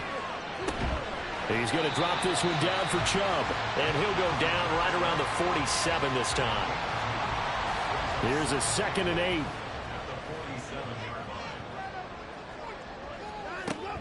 8. And Chubb will try the middle here. He'll be taken down at the 48 for a pickup of 2 yards. I do know from experience that when you slow down someone's running game, you're now doing the dictating on defense. And guess what? Now you're getting ready to tee off on their quarterback because they have to throw it all the time. But you still have to be alert for the draws and other plays of that nature and make sure you don't get hurt. 9 yards on the pickup there, and it keeps the drive alive. The Browns at 2-0 here to begin the season, and they come in feeling pretty good after back-to-back victories, CD. And I thought that they played pretty well last week. Their execution, their discipline, their resilience, all on display in that victory. Give him 4 yards there on the first down keeper. From the 39-yard line, here comes second down at 6. A give. This is Chubb. And he'll get 4 here down to the 35-yard line. But if you're going to have a relay race, you're probably going to pick your backs and receivers to run it. But don't underestimate the conditioning of the offensive line. They're out there just dictating things, staying on the field, and keeping a long drive going. That is not going to be any help as they dump him behind the line of scrimmage. Losing 2 yards that time, and now it's 4th down. That's a tough one right there. He ran right into the teeth of the blitz as the linebacker was freed up in order to stuff that one for a loss. I think quarterbacks got to see that. Got to find a way to audible into something a little more advantageous. Watson going to stay out there as they'll go for it on 4th. They will indeed snap it to Watson. Pass taken in by his big tight end. And inside the 20 before he's brought down. 4th down, no problem. 19 yards that time, and now it's 1st and 10.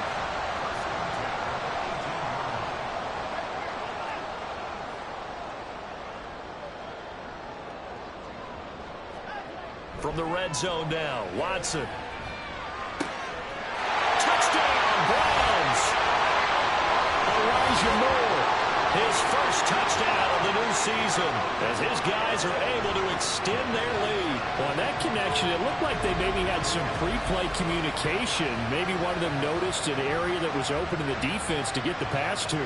When you put the time in, sometimes you have that great silent communication that you just noticed right there, because the best quarterback-receiver combos in the NFL, they know how to make those adjustments at the line of scrimmage when they see something pre-play, and they got it done there. Extra point good by Hopkins, and the lead grows to 10-0. A pretty long drive that time, 11 plays all told. And it was finished off by Elijah Moore on the touchdown reception. And they'll get him down inside the 30 at the 27. The Titans coming back onto the field for their second drive. They'll look to get something started. They need to, down 10-0 early as they've got it 1st and 10.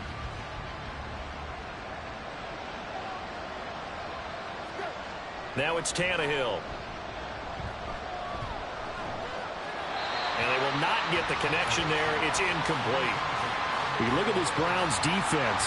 They were excellent a week ago in the win over Pittsburgh. I just consider myself fortunate that I'm not in charge of the offensive line. They gave up 7 sacks last week. And if things don't improve in this game, head coach isn't going to be looking at the offensive line. He's going to be looking at the offensive line coach. And that's when things get dicey. Here is 3rd and 5. Here's Tannehill.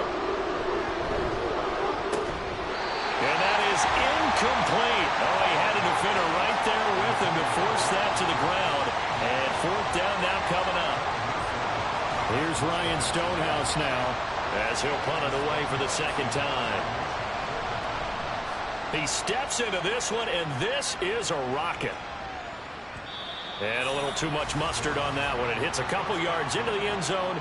A missed opportunity there maybe to pin them back. So here are the Browns to take over. They've won 2 straight, and they lead this one as well as they come up on 1st and 10.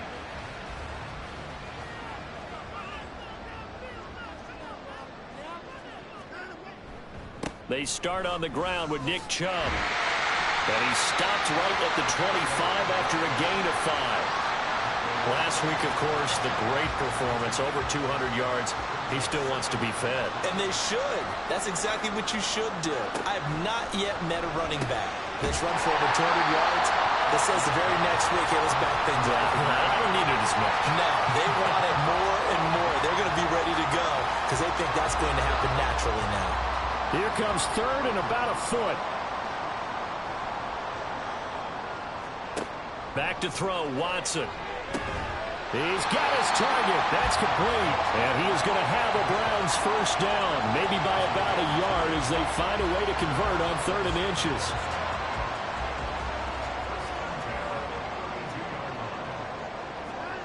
To throw is Watson.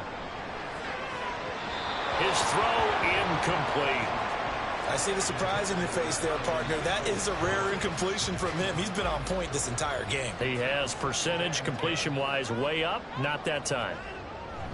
They go with Chubb on second down. And the defense closes quickly there. He'll get maybe a yard to the 33. A dime look defensively here for the Titans on third. A shotgun snap for Watson. That is caught. And he'll take this to the other side of midfield before going out of bounds. Already he's top 50 receiving yards in this first quarter. And he's got a first down. A pretty sizable deficit here in the first quarter. This defense will probably need to get off the field in those situations on third down. And you and I both know in this huddle before that last third down play, that's exactly what they talked about. Let's make a play. Let's get off the field. Let's reverse the momentum. Instead, they got hit with another first down, almost back to the drawing board. Now he's going to swing this one out to his running back. The completion, but they go in the wrong direction. A loss of yards, and now they're dealing with a second and long.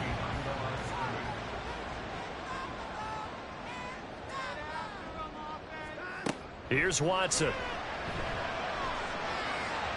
And that is incomplete. That was a nice job defensively of disguising their coverage and making it difficult for the quarterback to lock in on a receiver, and it results in an incomplete pass. They'll fake the handoff. Now Watson. Fights through it. And they'll get him down as he's inside the 40. Nothing open downfield. He keeps it himself for 11 and a first down. He's a talented runner, and that means he's always looking for bigger and bigger gains when he takes off. Certainly found some bonus yards there beyond the first down marker, and this early drive will continue with that extra jolt from his legs. And running and shutting it off now open field. And they'll wind up getting this one all the way down inside the 20. 49 yards rushing for him now on what was his 10th carry of the ball game. Well, they're making a real first quarter statement with a run game, no doubt. For those who remember old school football, running it, establishing things, seeing backs find holes, get through them, they've got to like what they're seeing from this unit so far. Right now, they've decided to, as you've said, establish the run game, and they've been successful doing it. On first down, Watson. And it's caught. Well, the Browns are going to be set up with a first and goal on a pass play that moves them all the way down to the 1. 15 more there, and they're on a roll. It's another first down. 10-0 to score after 1 on EA Sports. On to the second from Cleveland. It's the Browns in control of the football. Two big plays in succession. Not sure this D knows what hit him, but now they got to get ready. It's first and he takes this one in for a Browns score. Nick Chubb with his 4th rushing touchdown on the year. And the Browns are able to stretch out their lead. For as good as Nick Chubb is in the open field, he's every bit as good when they line him up down near the goal line.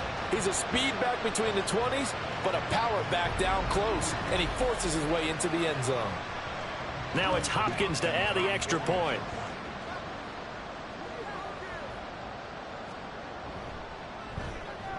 He's got it, and it's 17-0. That one in the books as a 12-play drive. And Nick Chubb, the one to finish it off, as he does so with a touchdown run. And he'll take it a yard or so past the 20, call it the 21. Here's Tennessee ready to begin this drive offensively. They've shown precious little here offensively thus far as they try again with a first down now.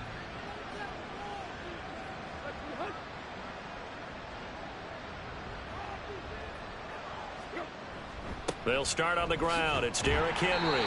They'll get this to the 24, and it's second down. Well, it's time for them to be good teammates right here. And what I mean by that is possess the ball for a little while. Get at least 2 first downs. Give their defense a chance to settle down a little bit after they give up the touchdown. And they're able to get this one across the 35. But now he appears to be in some pain. The medical staff will attend to him, and we will step aside. Line of scrimmage, the 37 on 1st and 10. They'll bring the tight end in motion right. Now the rookie third rounder from Tulane, it's Tajay Spears. And that'll be good for 8 yards to the 45. Second and a couple. 8 yards on the pickup. Brings up 2nd and 2 at the 45-yard line. And he'll be brought down just shy of midfield at the 49-yard line. And now timeout is whistled as it appears there's a Brown shaken up on the play. Well, hopefully, obviously nothing serious here. Medical staff, though, going to take a peek, and we'll take a break. This offense finding its legs now. Here's another 1st and 10. They'll try the air now with Tannehill. And that's incomplete. Well, they certainly did a nice job there, picking him up out of the backfield and then running stride for stride with him. That's good coverage, and it led to an incompletion. Here's Spears on 2nd down. And he's going to take this across the 50 into Browns territory. They do get a couple, but they'll be left staring at a 3rd and 8 coming up. They'll be in search of 8 yards here as they hope to convert the 1st down. Throwing on 3rd down, Tannehill. Cockrell holds it in left side. Yeah, he will go out right near the 35-yard line. The Titans get 14 yards there and move the chains as well. On 1st and 10, it's Spears. And he'll be taken down at the 34. The linebacker, Jeremiah Owusu-Koramoah, on the tackle. From the 34-yard line, here's a 2nd down and 9. They keep it on the ground. This time it's Henry. And he's able to get it down to the 25-yard line. 40 yards now on the ground on just 7 carries. I think they like this drive a little bit better there, partner. Running game helping out, picking up some of the slack. Because remember the last drive, they went 3 and out. They keep it with Henry on 1st down. Down to about the 23. And hold on here, because on that last run, it looks like we have a player who was shaken up. So as the medical staff takes a look, we'll step aside. Ball at the 23, 2nd and 8. Tannehill going to turn and give this to Henry. Just a couple on the pickup there, and now it's 3rd down. Just not a whole lot of room to operate there on that carry. No, not at all. They did a really nice job staying in their proper places and not allowing any lanes to open up. To throw is Tannehill. He's got the hook up to Hopkins. And the Titans are going to have 1st and goal as they try to finish off this drive with 6 points. And this is an offense in need of getting a few good things to happen. Here's one right here. They've had their share of struggles in key moments, but that's a nice throw and nice work after the throw. And they're set up now with a 1st and goal. They'll try to run for it with Henry. And a nice pickup there. He gets about 5 down to the 4-yard line. Hat tip to that offensive line. They're clearing some holes, even down here deep in the red zone. And that's a nice pickup on the ground on 1st and goal. On the slant, DeAndre Hopkins. And he gets halfway there from the 4 to the 2 on a gain of 2. This defense hasn't let him in yet. They'll need to stiffen here. 3rd and goal from the 2. Henry. Henry fighting for the marker, but I don't think he got there. He did not. That'll make it 4th down after a loss of 1. With the way things have gone in this game, I think they've got to consider going for it here. I realize it's just the 2nd quarter, so they're not panicking, but they need something to give them positive momentum to get things going.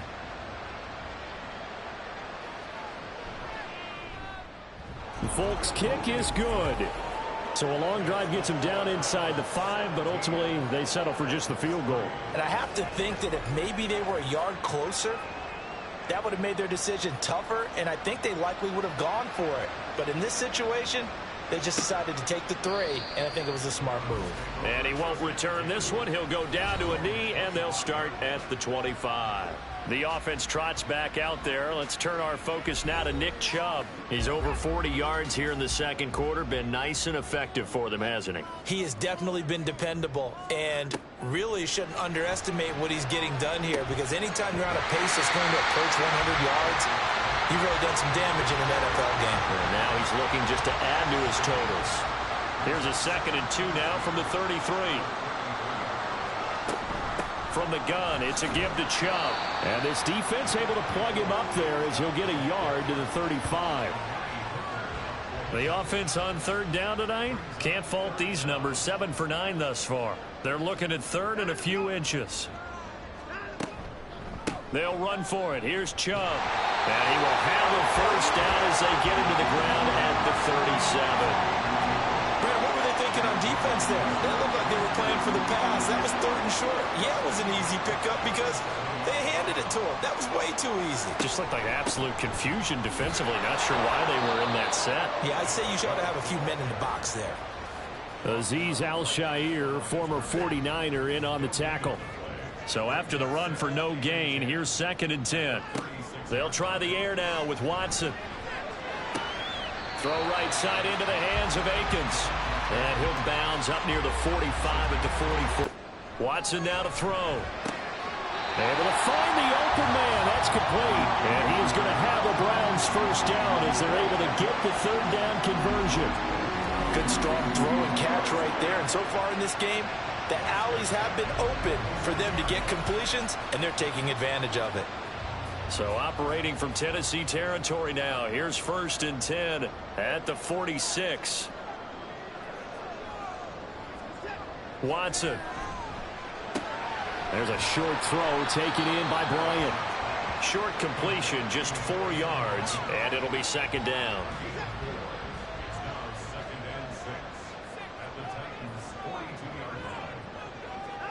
Here's Watson.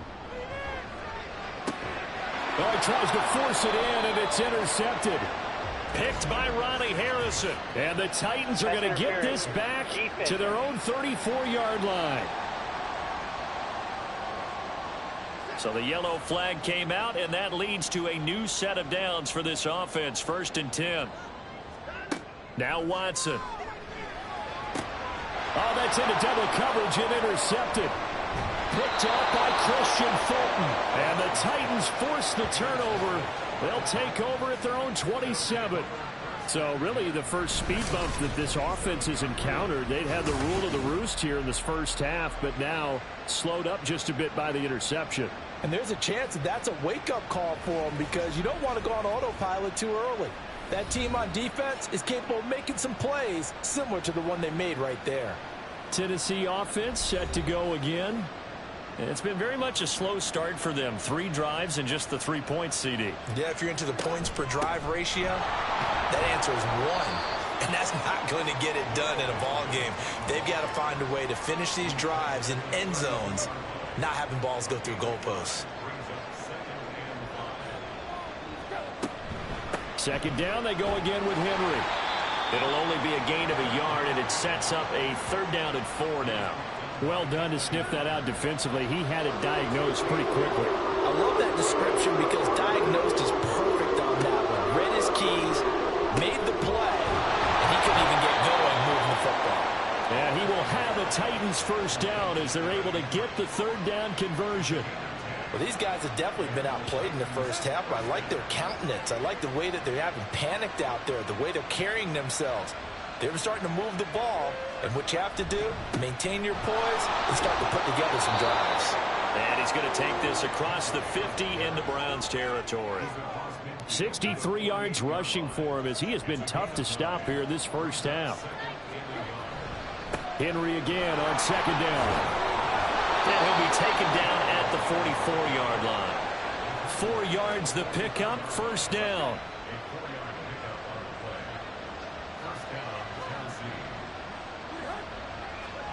Tannehill.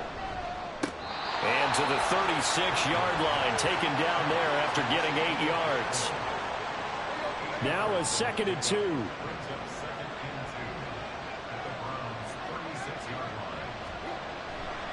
Henry will get it. He's been busy today.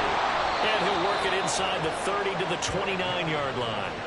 7 yards there and a 1st down. I'm okay with the call there. In fact, I actually like it. I know they're down a couple of scores, but the running game worked in that situation. I would continue to go in that direction. A 1st down carry for Henry. And he stopped right at the 25 after a gain of 5. And give the tackle to Anthony Walker. 2 minutes remaining in this first half of football. Now 2nd and 5. Now Tannehill. Throwing middle, but it's incomplete. Fair to say, hasn't been his best game throwing the football, but also not getting a lot of help out there either. Yeah, you nailed it pretty well, you know. He's got to throw it better. Got to get more help. Obviously one that should have been caught. They've got to find a way to bring those two elements together so they can make some progress in this one. And he will have a Titans first down as they're able to get the 3rd down conversion. But nowhere to throw it, decided to scramble, and a nice job, CD. Got the yardage that he needed. Yeah, and his teammates are certainly going to appreciate that effort, even if his coaches don't, because they would have wanted him to slide and protect himself. But he chose team gain over personal protection. So the completion good for 6 yards, and it's 2nd down. Back to throw, Tannehill. Out route, and this is Henry with a catch. And it looks like he'll be just a yard shy of the 5 here as he's out at the 6. This is 1st and goal and a golden chance to get a score back here before halftime. Now here's a look for the end zone, but that one's going to wind up incomplete. I'm really liking what I'm seeing from this defense because their coverage has been playing at a shutdown level so far. Even backed up late, they're forcing incompletions and fighting to keep them at the end zone as the first half winds down. This will go to Henry out wide. And he'll be brought down right on the edge of the goal line at about the 1-yard line. The Titans going to use the first of their timeouts as the clock will stop with... And he will score! Touchdown, Titans! Derrick Henry as the first half is winding down. And the Titans are able to cut into this lead in the final seconds of the first half. And you can sense a little bit of optimism here. Things had not been going their way, but they get the turnover on the other end, and they turn right around and put a nice drive together. Then they finish it off with a strong run for their first touchdown of the game. Extra point up and good by Folk, and that slices the lead down to 17-10.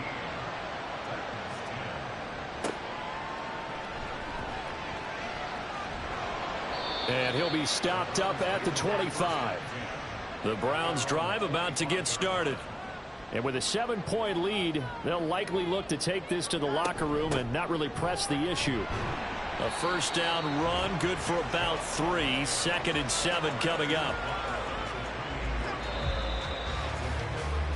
So we have reached halftime here in Cleveland with the Browns on top. As we'll send you down to Orlando, and we check in with Jonathan Coachman for our EA Sports Halftime Report. Coach. Okay, Brandon, thanks very much. Time to give you folks at home a look around the NFL on this first official weekend of fall. So let's get to it. We'll begin up at M&T Bank Stadium in Baltimore. And it's the Ravens who have the lead as they play the second quarter. 2 touchdown passes there for Lamar Jackson. From there, we head over to Detroit. Check on the Lions at home, Ford Field. And you can see, currently, they trail in that ball game. 3 touchdown passes there for Desmond Ridder. Finally, let's get up to the place they call Titletown, Green Bay, Wisconsin, to see what's happening with the Packers. And for the moment, they trail the visiting Saints in that one. Chris Olave with a touchdown reception from Derek Carr. We saw a solid first half out of the workhorse Nick Chubb. He wound up finding the end zone on a touchdown run to help give his guys the advantage here at the break. This has certainly been a fun one to watch so far. We knew this was going to be a battle. We have not been disappointed.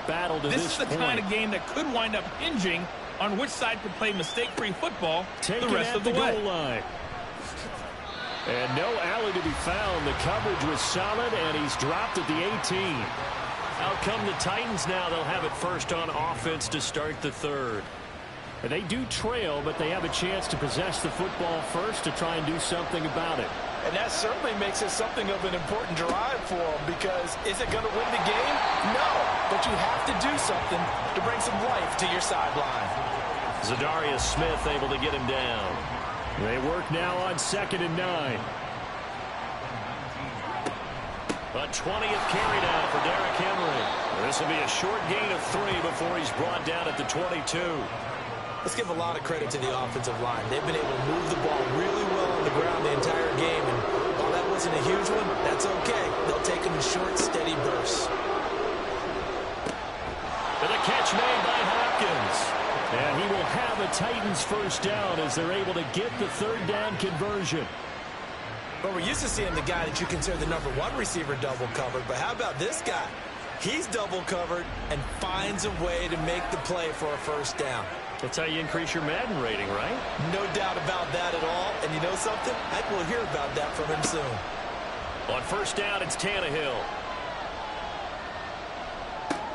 Open man, that's Henry. And he gets this to the 35. Good for a gain of 5.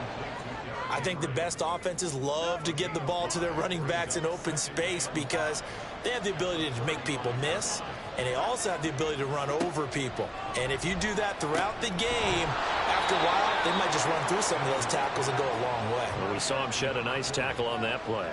So the completion good for just 3. And that's going to bring up 3rd and 2. They'll come to the line, needing only 2 yards to gain the first here. They'll try to run for the first with Henry. He's going to be a yard short. Needed 2, but only got 1. 4th down. Another down on the scoreboard, but the urge to go for it is almost irresistible here on 4th and short. Yeah, I know they're on their own side of the field. I was going to say. Normally I would say punt the ball away, but I'm feeling it. I say go for it. And this is away. It's a high kick, and he got all of it. And a bit of a mistake there. This is well into the end zone for a touchback. Here's the Browns now. They get set for their first possession of the third quarter. Watson and the Browns now with a 1st and 10 at their own 20-yard line. Out of the gun, he'll throw. Looking deep in the direction of Cooper. And that is incomplete. Took a shot there on first down, but he couldn't reel it in. They'll try again from the 20 on 2nd and 10. Throwing again is Watson. And he gets it to his running back, Nick Chubb. And he stopped right at the 25 after a gain of 5. Boy, that was certainly well-read defensively. And the key to any screenplay is space to work. And there was none to be found there. And they tackle him for just a short gain. Now Watson. That to the sideline, and it's intercepted. Picked by Kevin Byard. And he will take this one home. It's a touchdown. CD, I think they were in nickel that time, which we see so often in today's NFL, and there it helped them net their first pick 6 of the contest. Nice eyes, good observation there, partner. You nailed it.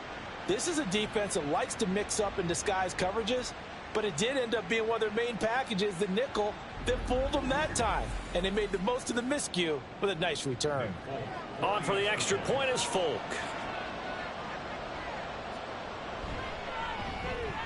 And he gets it to go, and we're all even, 17 apiece. So the defense creating some points, not only getting the interception, but then returning it to the end zone for the pick 6. 17-17 the score, all even to this point as the kick's away. From a couple yards deep, he'll bring it out of the end zone. And he had no room to run as he's tackled down inside the 20. Cleveland offense making their way out. Now remember, they were just out here a moment ago through the pick 6, so we'll see if they can take better care of the football this go-around. Yeah, and sometimes, partner, I think it's almost better that you just throw the pick 6 and you come right back out on the field. There he goes, left side. And he'll be taken down, but not before they reach the 50.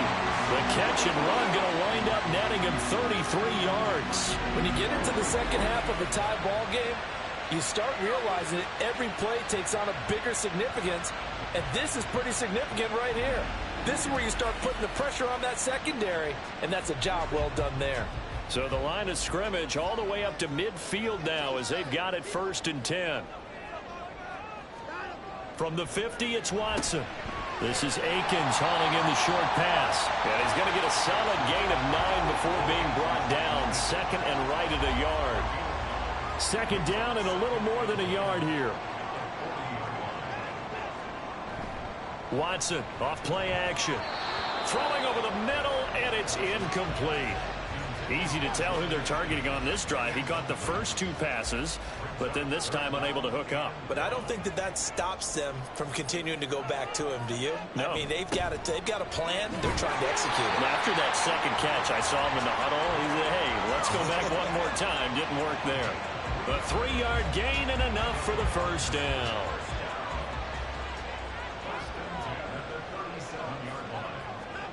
Now it's Watson.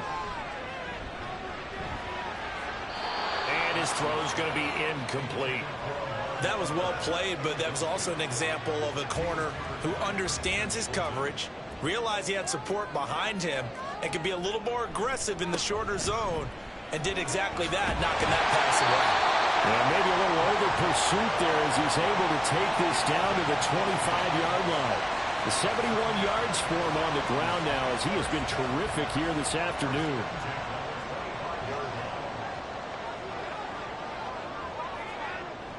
Now it's Watson, a bootleg. It's caught by Bryant. And he's tackled a yard short of the marker.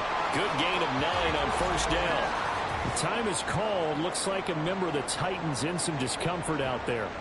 Well, now they're going to come out and take a look at this injury, and we'll be back in a moment. Here's Watson now on second down. Firing quickly, but it's incomplete. But plain and simple, that's the second time today that he's dropped a pass. And that one, I think, maybe even a little easier than the earlier one that he dropped. Surprising. Was this game announced as a night game prior to it? Maybe his rhythm is just off. He's got thrown off. He's going to have to wake up, enjoy the sunshine, and go play. It's a first down following a gain of 3. That's a tremendous group effort there, because when you talk about offensive lines, the best ones, talk about guys that play in harmony, in sync, and getting things done, and they did that on that play. Yeah, especially on 3rd and 1. Got to be in sync, and they were. The result, only 4 yards there on the play, and that'll make it second down.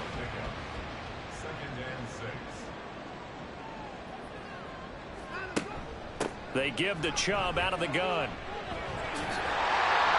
And he'll be brought down here at the 3-yard line. And hold on here, because on that last run, it looks like we have a player who was shaken up. The medical staff is going to come out here and take a look, and we will take a short break. It looks like a jumbo set with 3 tight ends here for 1st and goal. Now a play fake, and it's Watson. And he is going to go down back at the 11-yard line. It'll go as a loss of 8 and a tough result there on 1st and goal. 1st and goal looked like things were set up nicely, and now all of a sudden on 2nd and goal, Charles, a big challenge ahead of them. And you have to know when you're this close to the goal line, things are going to happen faster, so you've got to get the ball out quick. Not going to have much time in the pocket before the defenders bring pressure. So they get pushed back to the 11, and here's 2nd and goal. Under pressure again, and down he goes again. The sack by Harold Landry, the former Boston College Eagle.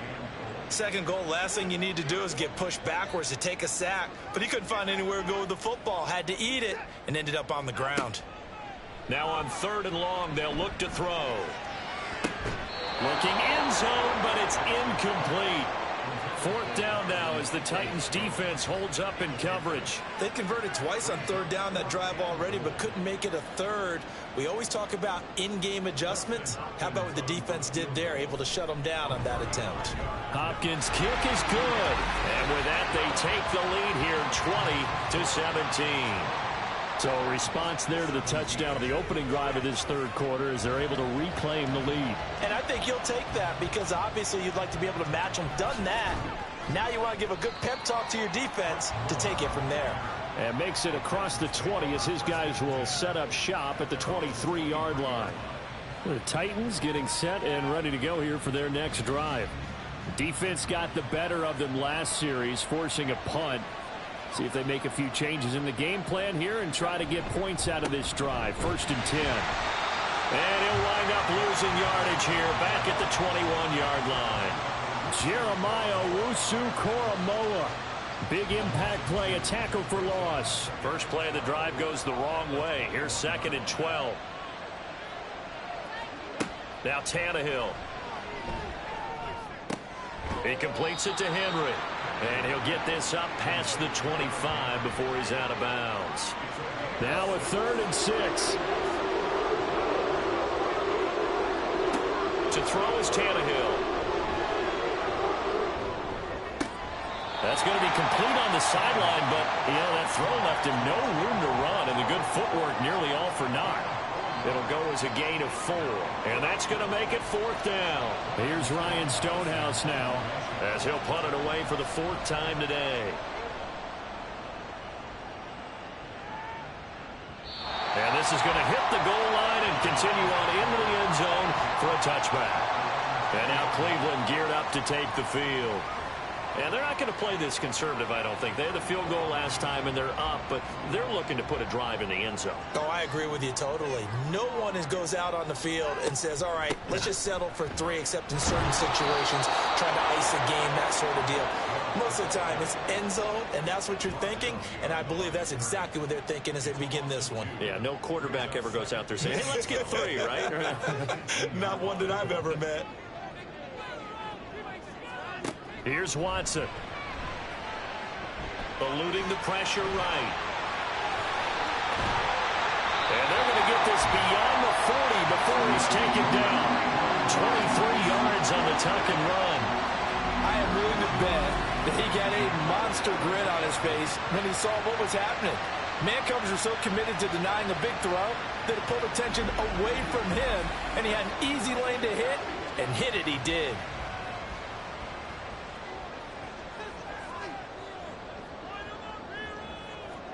On 1st and 10, Watson drops it off for Chubb. He'll wind up getting just a yard, and that's going to bring up 2nd down. As a defense, you're more balanced when you're in zone coverage because you're able to keep your eyes on the quarterback and see the play develop in front of you. They're able to keep the quick pass in front of them and stop it right at the line of scrimmage. And he stopped immediately there. No gain on the play there, so that doesn't help. Now they're looking up at a 3rd and 9 situation. They'll fake the handoff. Now Watson. And he'll be taken down, but not before he works it past the 50. Give him 10 that time, escaping the danger, running with it, and picking up a 1st down. There he goes, and for good reason. Running with it has paid dividends earlier in this game and earlier on this drive. And until they prove they can stop him, I don't think he's going to be shy about continuing to run for 1st downs instead of airing it out. Yeah, boy, it is tough to bring him down that time. He surges forward. He's going to get a full 6 out of that. 2nd down.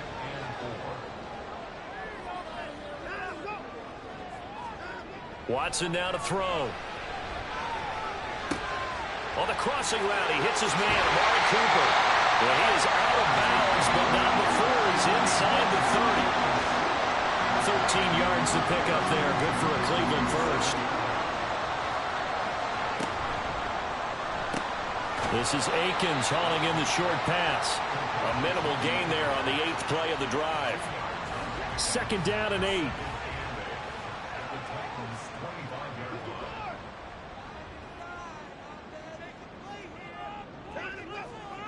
Here's Watson. And down inside the 15 he goes. Nothing open downfield. He keeps it himself for 11 and a 1st down. Fast, slow, it doesn't matter. If you give a quarterback enough room to escape, he can hit you for a big gain. You've got to give him a little more focus moving forward. And they corral him just a couple yards shy of the end zone. A nifty bit of scrambling there. 12 yards, 1st down.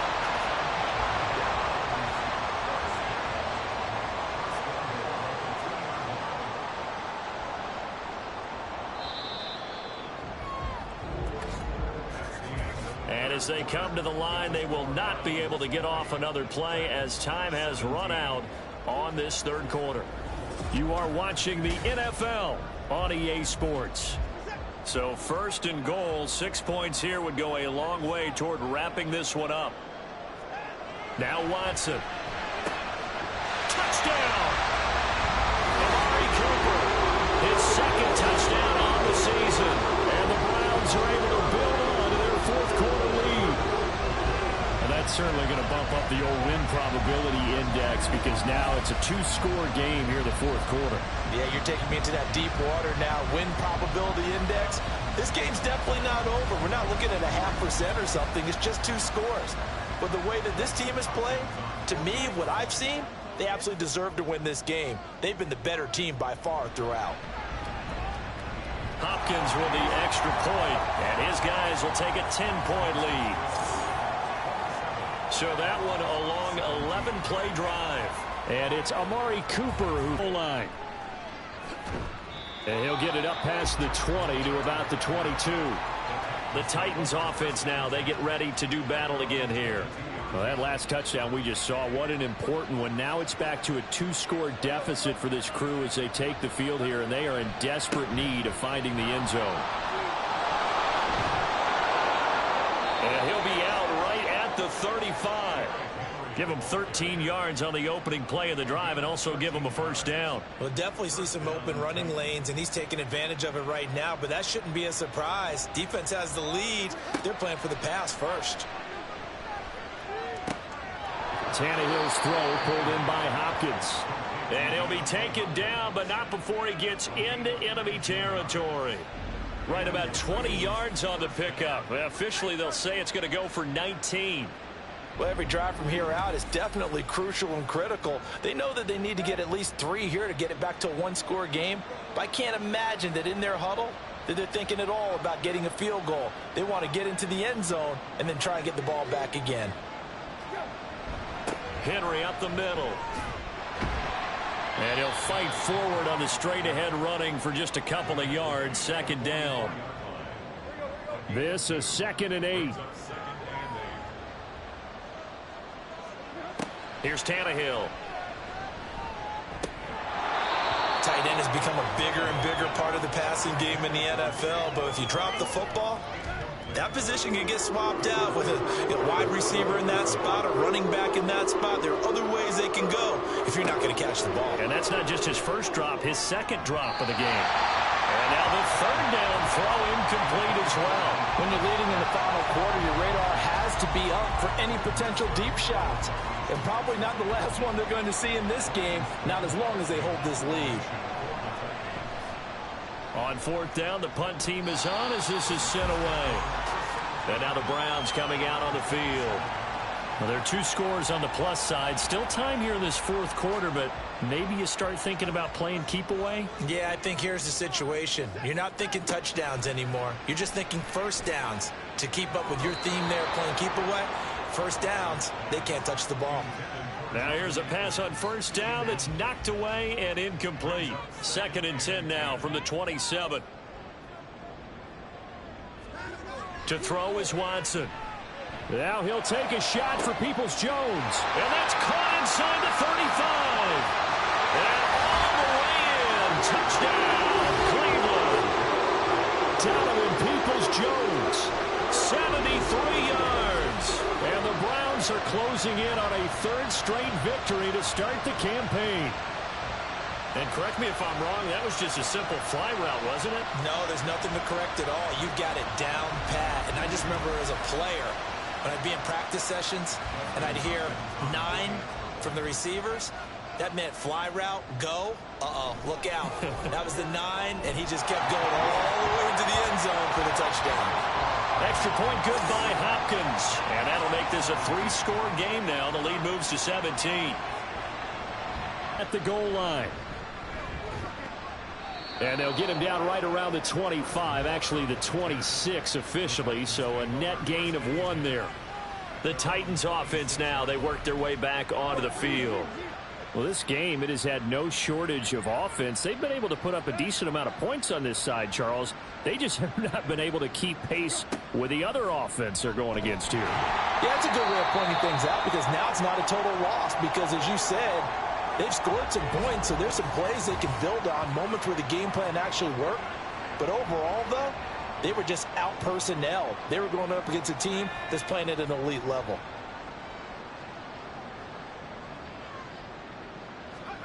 And now the first throw for the backup quarterback. Quick slant, caught by Moore. They'll wind up getting 7 on the play.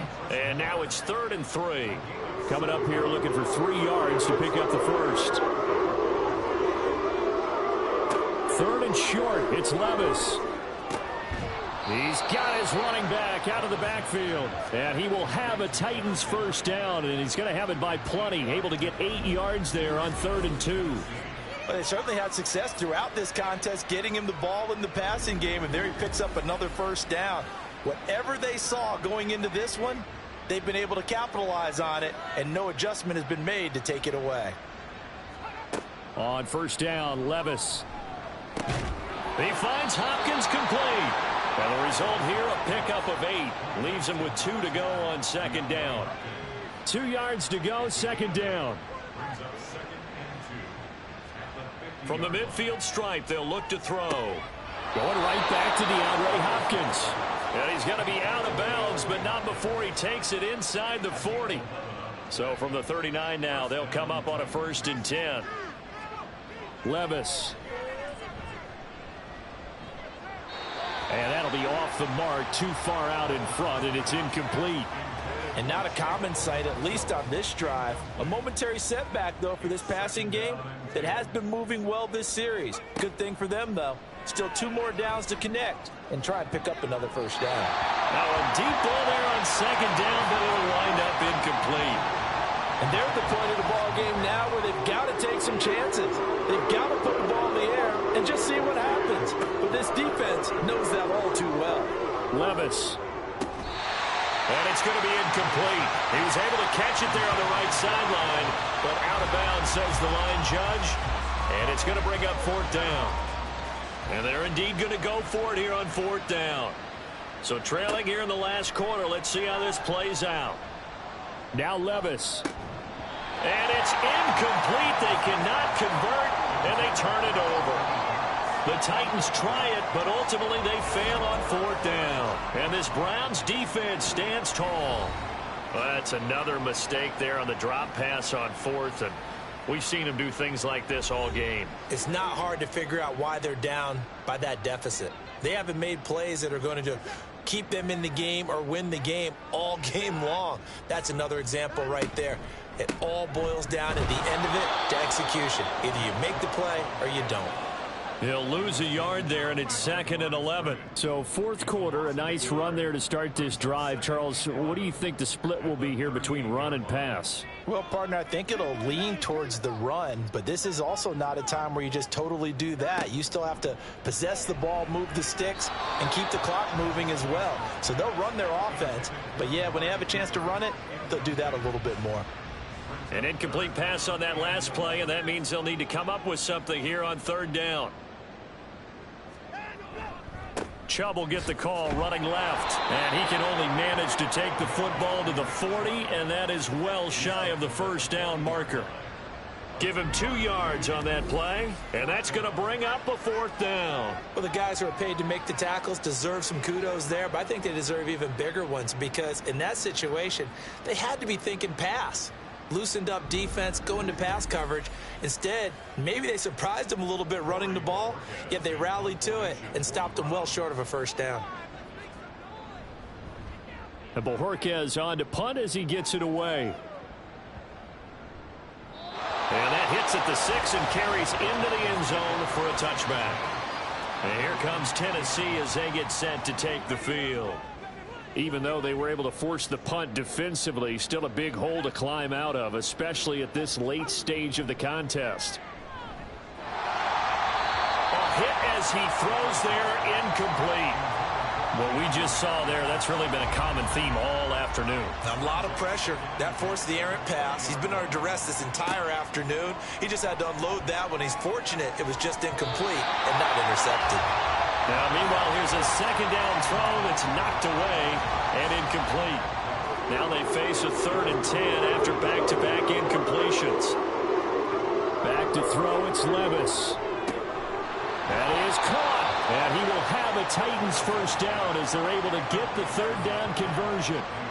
Well, those are the types of plays they probably wish they had made more of in the first 3 quarters. And this deficit going to be tough to overcome here in the 4th. But a nice first down and a pickup on that throw. Yeah, and this is where as coaches, You're looking for effort and execution, even though the scoreboard is going against you. You want to find out who's going to fight, who's going to scrap, who's going to keep their heads up and continue to play.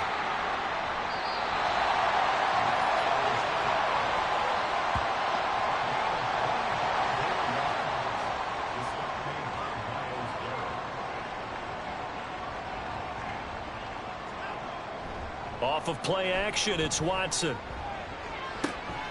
He's got his receiver, Cooper. And he will reach the 5-yard line before going out of bounds. A good pick up there at 20 yards.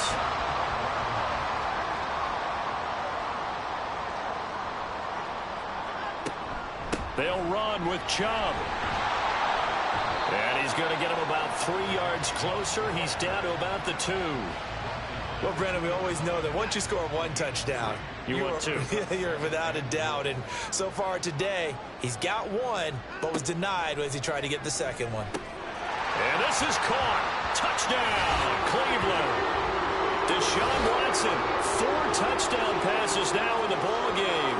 And the Browns are closing in on a 3rd straight win as they widen the gap further here in the 4th quarter. So definitely a good day's work throwing the football. Very good day's work. A 4th touchdown pass as they're really pouring it on. Yeah, and so much for going into clock mode after getting that touchdown, right? Because you would think with the lead, 4th quarter, they might actually do that. No chance. They've kept attacking and got another touchdown pass as a result. Hopkins with the extra point, and the lead is now 24. The Browns kicking team out there now as they'll send this one away.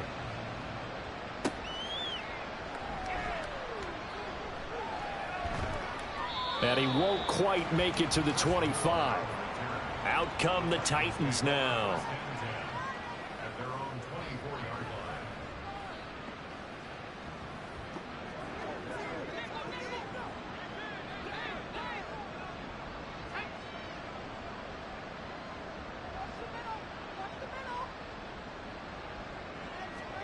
line. Levis to throw on 1st and 10 here.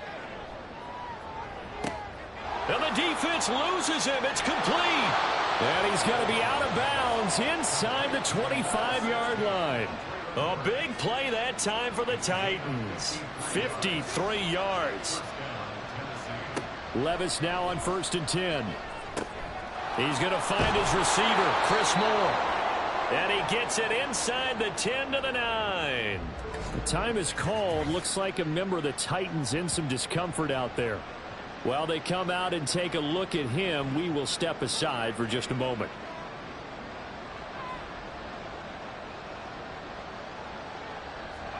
Here's Levis. And that is caught, but the back judge right there to say incomplete. Another shot from the 9 on 2nd and goal. Inside handoff, Henry. Down at the 2. Broke through first contact, but ultimately stopped shy of the goal line. Now this likely a must-have. 3rd and goal.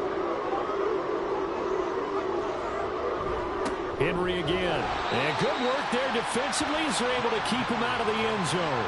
It'll be called a gain of 2, and that'll leave them with some options here on 4th and inches. Nice job holding them out of the end zone on 3rd down. I think you need to give a big assist to this crowd. Yeah, they're really rallying them, aren't they? They're behind them the whole way. And they get that little bit of extra motivation when you're in a tough situation. Let's see what happens. And he gets in. Touchdown, Tennessee. Derrick Henry with his 2nd touchdown of the game and 5th on the year. And the Titans' decision to go for it pays off with 6 points. Well, this defense held out as long as they could, but ultimately the running game wears them down from the 1-yard line. And that gets set up throughout the entire drive, doesn't it? And when you put those big bodies and determination. And it'll be intercepted. Picked up by Denzel Ward. It's interesting that when it comes to 2-point conversions, even heavy run teams tend to throw the ball in these situations. In this case, this one was intercepted. Yeah, they weren't fooled. They were ready for the pass, picked it off.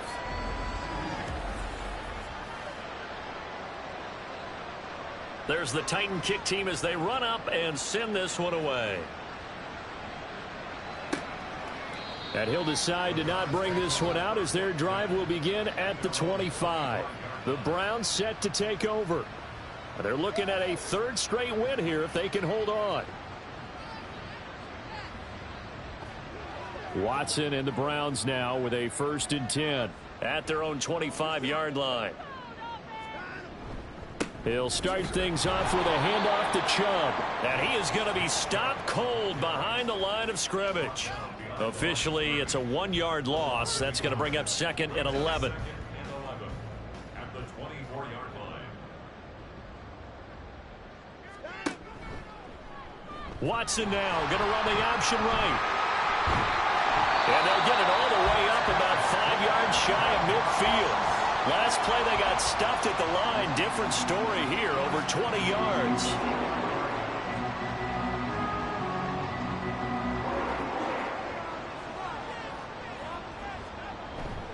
On 1st down, they'll run with Chubb. And he is met in his tracks behind the line of scrimmage. 2 yards the loss, 2nd and 12. When this offense gathers to watch the tape, they're going to like a lot of what they saw. They put up big numbers, but they might fast forward through that last play. Oh, there won't be any fast forwarding, partner. I've sat in those sessions before. You end up spending more time on the bad plays than you do on the good ones. It's just the nature of coaches. But I know sitting in that room, when you've had a big game, the night that they've had, you don't want to hear that. You just want to focus on the good stuff. On 3rd down, it's Nick Chubb. And he will be very close to a 1st down, but I see the closed fist of the referee, and that means 4th down. This late in the game, Charles, I think you maybe seriously have to think about going for it. Especially where they are in terms of field position, because this is almost like no man's land. Might hurt your punter because there might not be enough space, maybe too far for your field goal kicker. I'm like the old rule. Possession is 9/10 of the law. Possession is 9/10 of winning the game. Go for it. Get the 1st down. Close it out. Here's Tennessee ready to begin this drive offensively. Their defense was able to force the punt a moment ago, but that's really the first of about 8 steps that need to go right for them to get back in this as they start here 1st and 10. And not able to get any further as he's taken down right there at the 26. Levis. I think this is what this game's become now. Just go deep, see if we can get something to go our way. Yeah, not the most creative or most inventive play call there, but not much has worked for them throughout this game. They're almost at a loss about what to dial up. All right, rifles one, and that's going to be intercepted.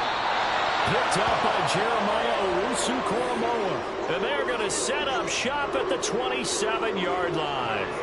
That's not one that he's going to want to remember, but he had to get it out of the way at some point, his first career interception. And if he's the guy that they think he is, he's not laughing it off, but he's also not going to let it affect him as the game proceeds. He's going to go back out there, still be the same confident kid, the reason that they drafted him, and go out and play.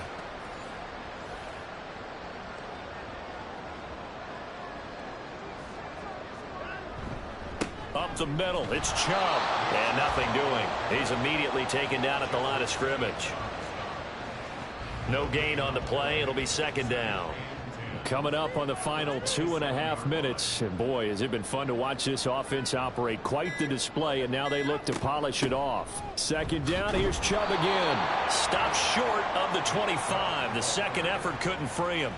The 2nd down play, not much better than the first. Just a gain of 1 there. 2 minutes left to play in this football game here on EA Sports. So the Browns in possession of the football here as we get you reset. They've got a 3rd down now as they look for one more 1st down to help salt this one away. That's going to be caught. Touchdown, Browns. Elijah Moore, his 2nd touchdown of the afternoon. And the Browns take the forced turnover on defense and convert it into 6 points. Now it's looking incredibly likely to be a 3-0 start to this season. That is obviously excellent. 2-0 is one thing. 3-0, you really have some momentum. And now they're serving notice to the rest of the league that they're a pretty darn good football team. Confident, aggressive, attacking at all times. This looks like a team that you're going to have to deal with. And guess what? Behind closed doors, they're trying to figure out ways to get better. Extra point good by Hopkins. And they open the lead up now to 25. The Browns kicking team out there now as they'll send this one away. And no run back here for Moore. It's a touchback, and it'll come out to the 25. The Titans set and ready to go on offense.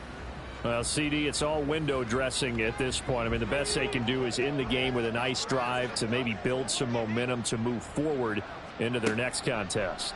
Yeah, and with how lopsided this game has been, even one score might not do a lot of cosmetic good on the scoreboard, partner, because it's just about looking forward at this point. Get a touchdown here, give yourself some positive momentum and reps to focus on when you get back to practice in the next couple of days. Levis throwing again on second down. And brought in downfield by Burks. And they're going to have this across midfield and inside the 45. So the big play gets him across midfield now for 1st and 10. Levis back to throw. A short throw taken in by Okonkwo. Let's just make this one simple. Could he be any more open than he was on that play? Yeah, they lost him going to the outside. Hard to believe because you go through your accounting on each and every defensive snap. Who's got who, what defense you're in. That was totally a blown coverage. And he gets us down inside the 35 before going out of bounds. Here comes 3rd and the length of the football.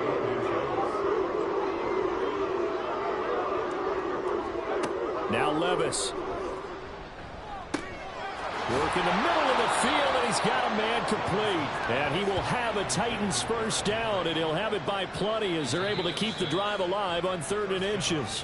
Now a timeout called for by the offense as the clock will stop with 55 seconds remaining in the football game.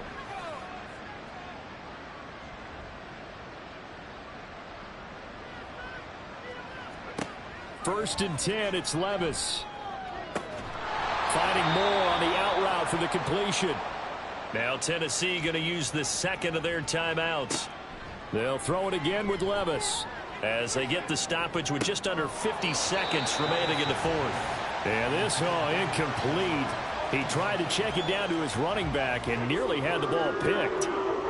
This will be the 8th play of the drive, and it's 3rd and inches. Levis looking to throw. Able to find the open man. That's complete. And the Titans are going to be set up with a 1st and goal as they get the conversion there on 3rd and inches. Levis from the gun. Got a man, and it's taken in for a Titans touchdown. Okonkwo from 6 yards away. And the Titans get a bit closer. So on this drive, the rookie leads him into the end zone, Charles, and that helps cancel out the points that were created on the previous drive when he threw the interception. Yeah, let's give some credit to this rookie because instead of hanging his head after his mistake leads to a touchdown, he comes back out and he's firing and made up for it right there. A well-executed series that helps reestablish some confidence in him to run this offense. And the tackle going to be made right there at the 25-yard line. The D can only stop it one more time as they take the knee.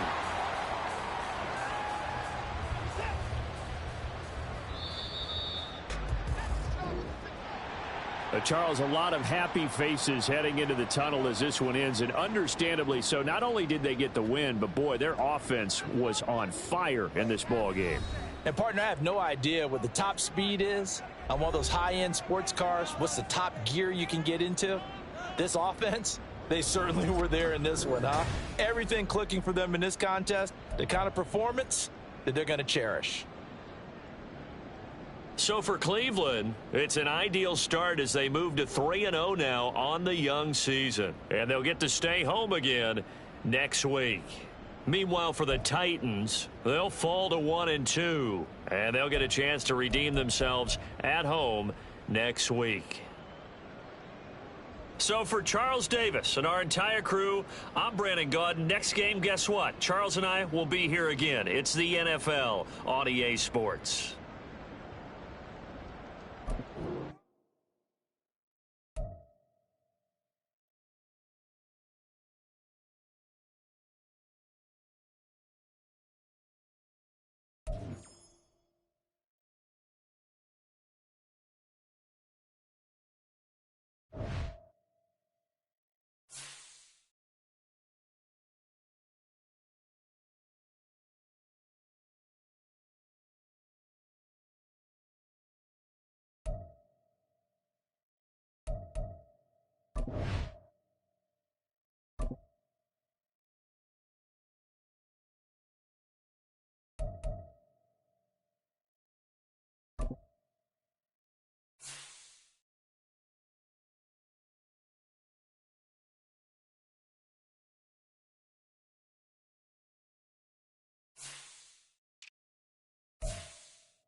It's week 4 of the NFL. And up next, it's Deshaun Watson. You can't ask for much more than his last game, a 5-touchdown effort. It's the Browns and the Ravens, and it's kicking off next on Madden NFL 24.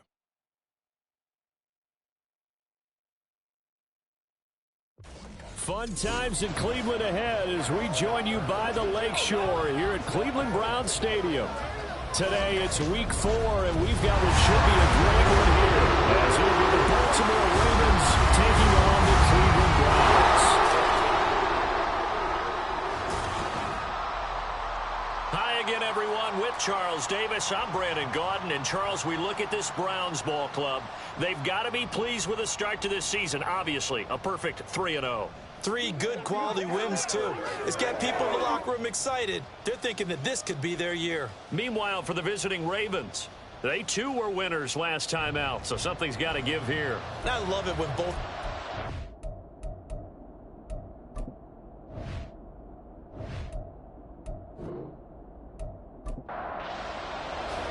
It's 3-0 versus 2-1. A good early season battle as we're underway in week 4. Devin Duvernay now returning from the end zone. And he'll be stopped right around where he would have been had he gone down to a knee, maybe a yard shy of there at the 24. The Ravens offense set to go to work, and it's Lamar Jackson now in his 6th NFL campaign who will lead the way. All the talk of Jackson leaving.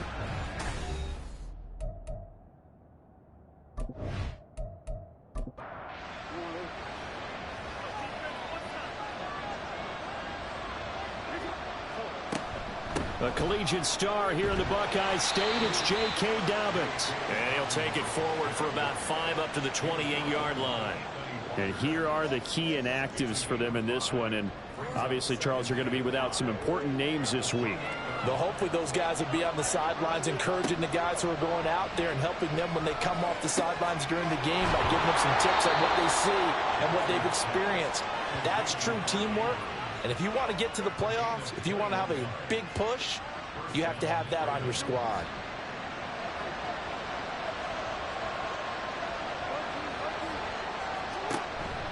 On 1st and 10, it's Dobbins. And he is tackled inside the 40, not quite to the 35. 15 more there, and they're on a roll. It's another first down. That O-line, they cleared a big hole there on that run. The athleticism of offensive lines continues to evolve, and we're seeing it here. Not only are they controlling things right at the line of scrimmage, but they're able to get upfield to get to what we call the 2nd and the 3rd levels. You know, get to the linebacker spot, the secondary spot, getting all the way downfield with their blocking, which helps keep the running back clean. They'll try to continue that trend here this afternoon.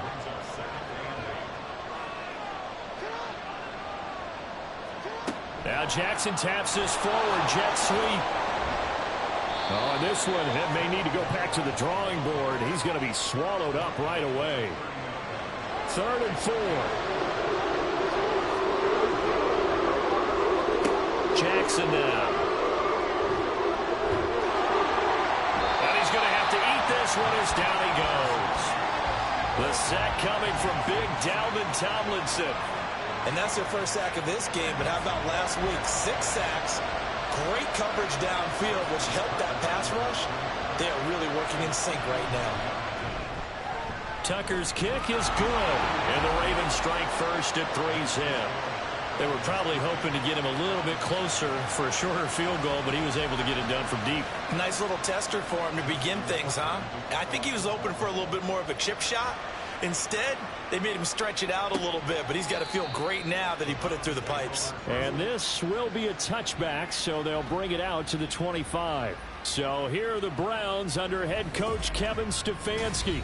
Orchestrating the offense will be a man who, of course, won a national title back in his days at Clemson, Deshaun Watson. Partner, you know how guys always tell us it's not about the numbers, it's about the win. It's about the numbers, too. Almost 400 yards passing by him last week. What can he do in this one? Well, earned him AFC Offensive Player of the Week. Maybe he'll try to get 400-plus here and duplicate that honor again. And he takes us up to the 40-yard line before being corralled. The escapability in evidence there as that one good for 15 and a first.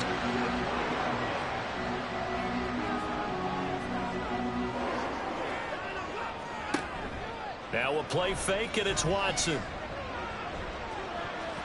That's going to be knocked away and incomplete. The Browns hit 3-0 here in the month of September. And they've got to be pleased with the start of this season, obviously. Yeah, and you're talking about 3 good quality wins. It's got people in the locker room excited, not overly so, but that quiet confidence is starting to build.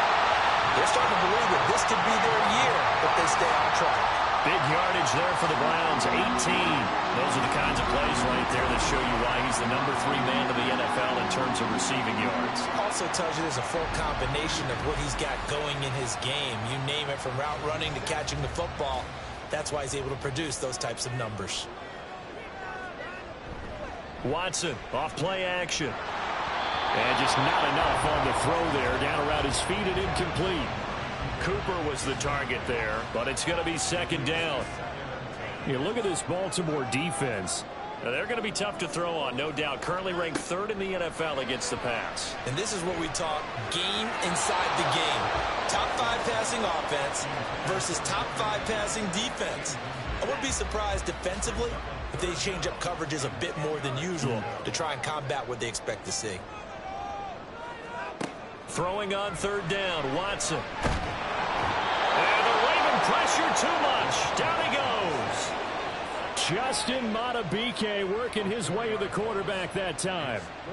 On 4th down, on is Corey Bojorquez to punt. They only punted twice in the win last week as he gets this one away. And out of bounds, sailed over, looked like right near the pylon. This one's going to be perfect. Directional kicking at its finest, right down at the 1-yard line.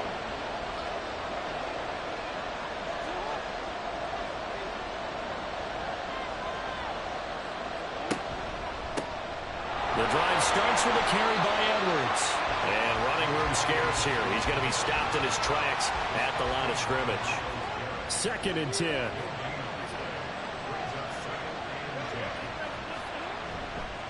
Again, it's Edwards. And he'll get this up to the 4 right about there, and that's about it. Facing the prospect of a punt from their own end zone, they need some cushion. Let's see what they can do on 3rd down. Jackson on the give to Dobbins. And they're able to stop him short. On 3rd and 6, they'll only pick up 4. Now that was a big-time play by the defense. They as well knew where the first down line was, and they didn't let them get anywhere near it.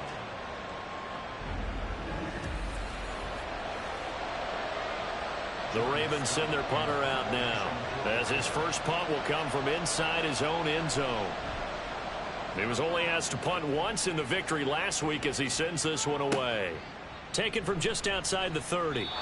So possession goes over here on the punt. And they will take over 1st and 10. Second drive coming up here for Cleveland as they return to the field on offense.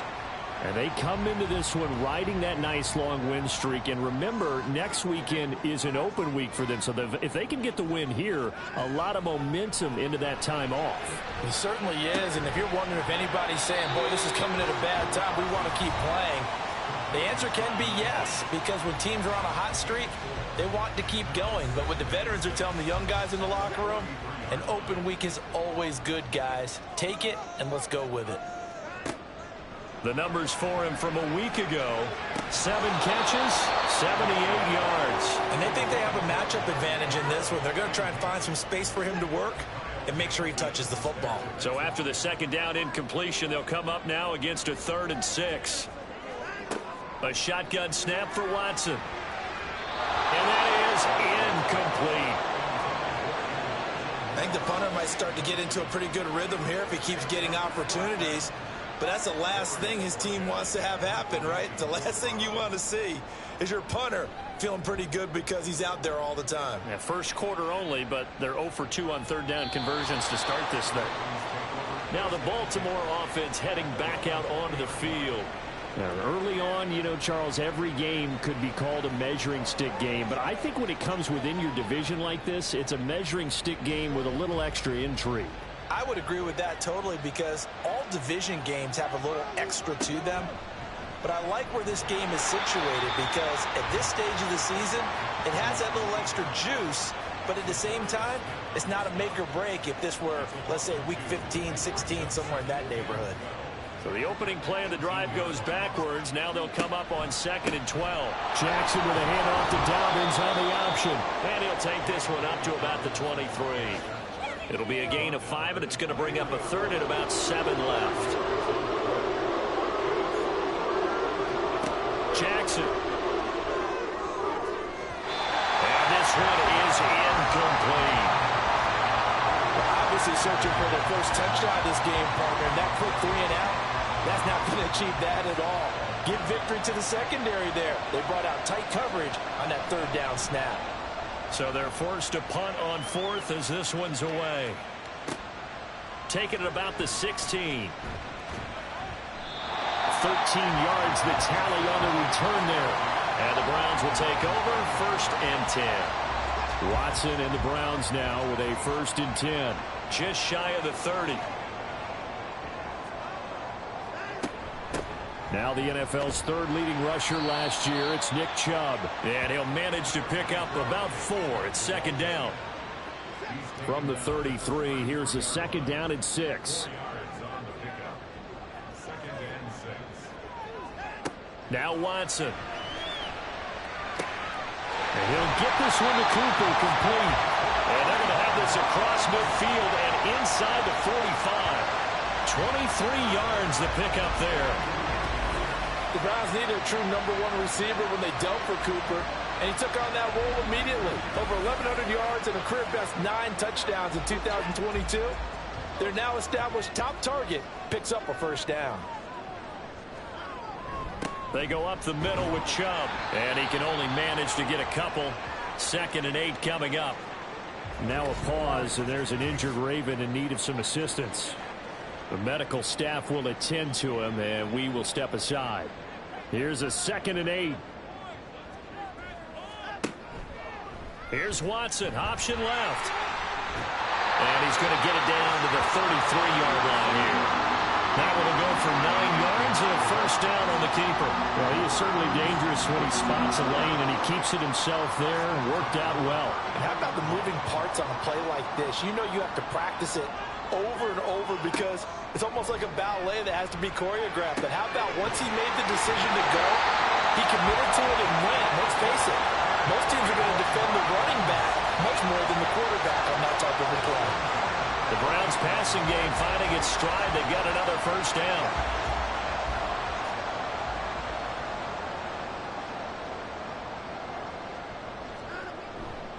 They'll go left side on the ground with Chubb. And they can't bring him down. And all the way to the 2-yard line there before crossing over out of bounds. Another nice gain. That's now 30 yards between those last 2 plays.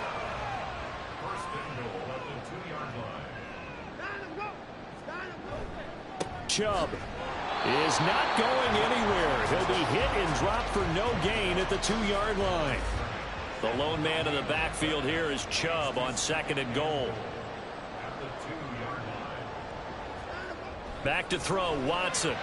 Toward the end zone, but that's going to wind up incomplete.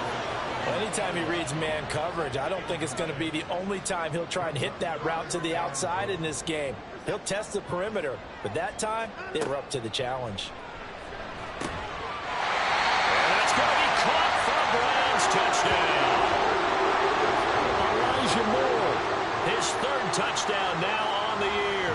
And the Browns have answered that early field goal to take a 1st quarter lead. Hopkins with the extra point, and that makes it a 7-3 lead. Set now to kick this one away, and off it goes.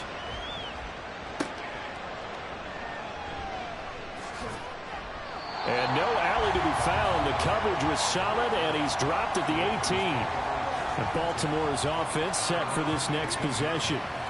These guys definitely hoping for a better showing than their last appearance. They couldn't really even move the football much beyond the shadows of their own goalpost, Charles. We'll see if they can get a better, more sustained drive going here. Yeah, and every team that we ever talk to says the exact same thing. When you start a drive from that deep in your own territory, the goal is a minimum of at least 2 first downs, because even if you have to punt then, you change the field position, right? You flip the field a little bit. They didn't get that done. This time they want to string together a nice drive and help themselves out. Jackson. He'll check this down to Dobbins out of the backfield. And this one will go to the 28-yard line. 2 yards, good enough for a first. A give up the middle to Dobbins. And he is going to be stopped cold behind the line of scrimmage. 2 yards the loss, 2nd and 12. This defense is a difficult one to prepare for, one of the best in the league. They'll come at you from all angles, and they did a nice job there stopping him for a loss. On 2nd down, here's a keeper by the QB. And holding it may be the wrong decision as he stopped in the backfield. Back-to-back 2-yard losses, and that sets up a tough 3rd and 14.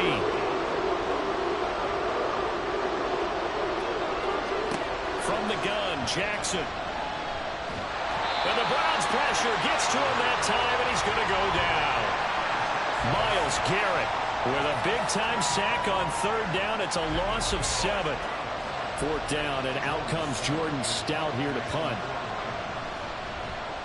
And he's getting a workout here in this first quarter as he gets it away. Pulled in at the 24. And that's going to go in the books as a 55-yard punt. Well done. And out will come the offense as they take over. Now Nick Chubb and the Browns get set for their next possession. First month of the season, those numbers pretty solid. Does he continue that? I think so, because when you come out of the gate this strong, that means that you have planned for it and you like the results that you're getting. So I wouldn't have any doubt that the head coach, offensive coordinator, actually called him in and said, look, you're our guy, okay? We're going to continue to stick with this as long as we're winning games. You ready for the challenge? And then they presented it to the rest of the team. I think we'll see plenty of that as the season moves on. And I'm sure he said challenge accepted. That'll put him at 77 yards receiving for the ball game. It's a first down.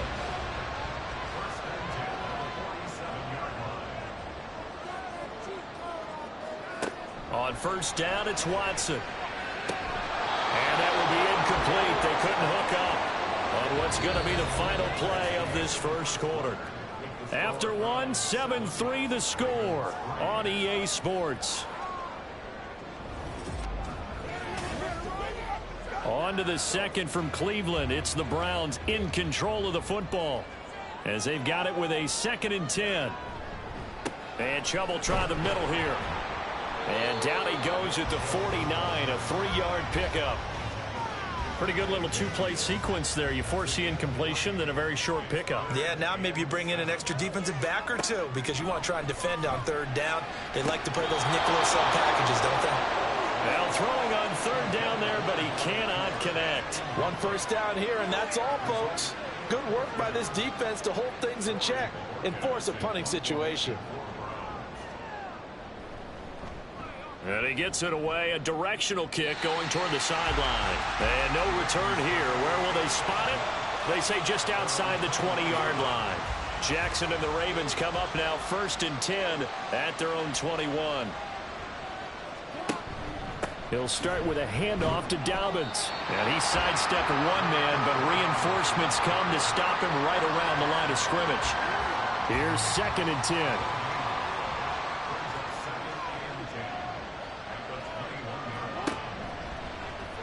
Jackson options out left. And he probably should have given that one off as he's going to get hit and taken down behind the line. It's a loss of 4. Now 3rd down. They need a crafty play call here. 14 yards is what they need to try to convert this thing. And Jackson cannot get away, and he'll go down. Well, Zadarius Smith there getting in and bringing him to the ground.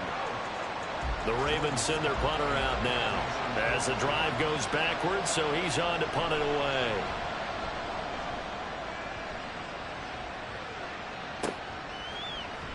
That'll be put in the books as a 53-yard punt. And it will be 1st and 10 as they take over. The offense trots back out there. Let's turn our focus now to Nick Chubb. It's the second quarter. His team has the lead, but I think he's hoping for a little bit more production out of himself. And we often talk about preaching patience to a runner when things are a little bumpy in the early going. But we have to do the same thing with the offensive line. They can't wait to halftime to make the adjustments. They have to do it from series to series. So those surface tablets come into play. Check out what the defense is doing and see if they can find a better way to run it. So they search for that patience here now.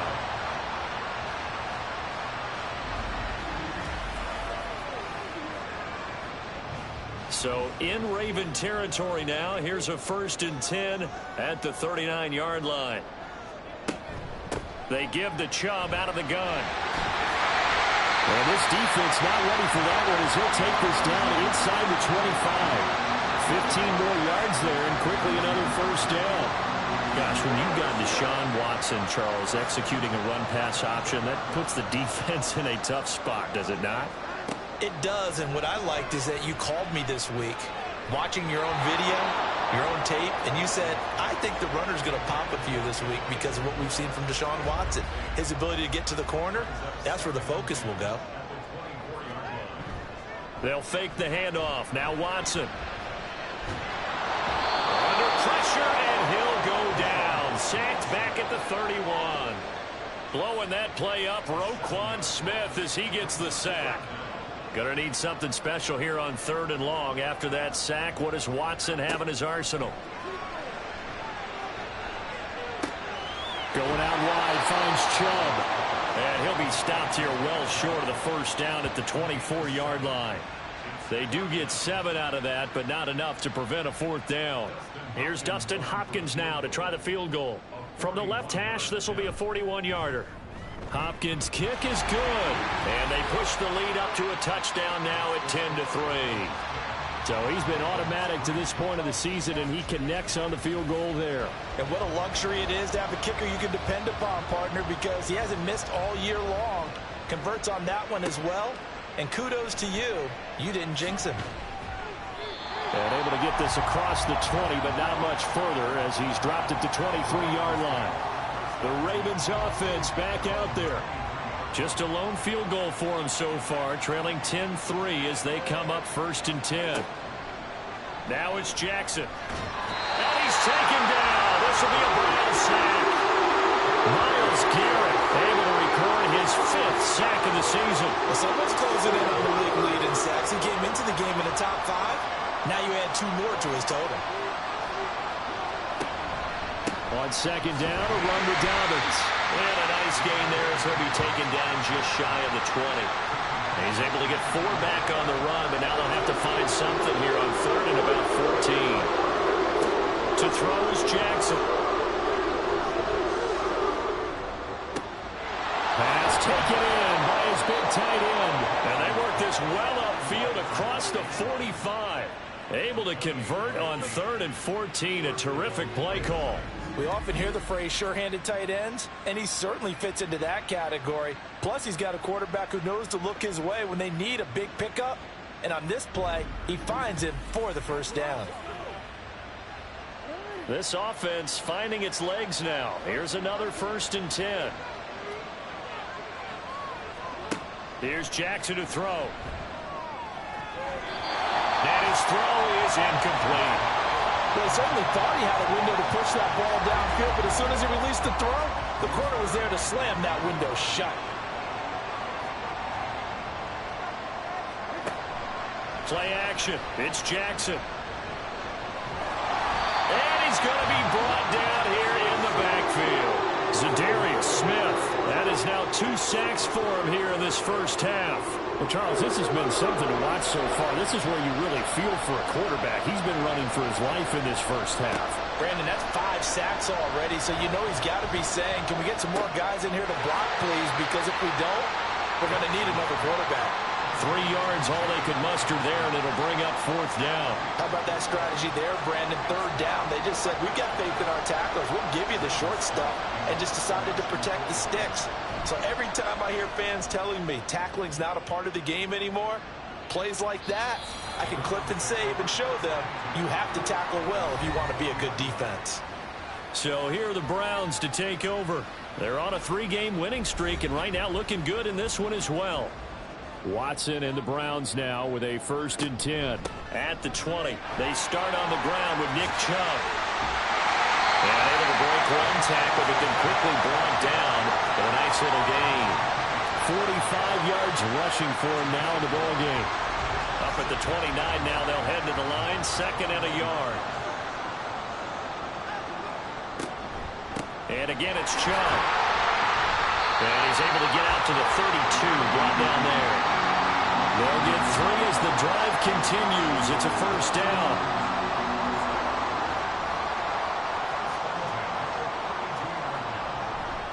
Handoff comes to Chubb. And not a whole lot of room to operate there on the 1st down run. He gets maybe 3. It may be only a gain of 3 yards, but that back, he deserves a lot more credit on the play. That could have easily been stopped at the line, but his vision and his determination found some space to turn it into that modest gain. A 2nd down pass play there, but it's incomplete. This offense so far on 3rd down, just 1 for 5 to this point. This is 3rd and 7. To throw is Watson. He's got his target. That's complete. And he is going to have a Browns 1st down as they're able to get the 3rd down conversion.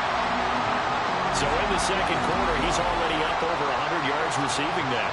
And isn't 100 the magic number for a really good game for a receiver? So he got a chance to really shatter that and have a profound effect on this game. 2 first downs have them up near midfield now on 1st and 10. Now they return to the ground game. Chubb.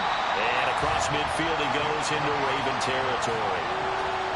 5 yards is the tally on 1st down. That brings up 2nd and 5. Here's Watson. And this throw incomplete.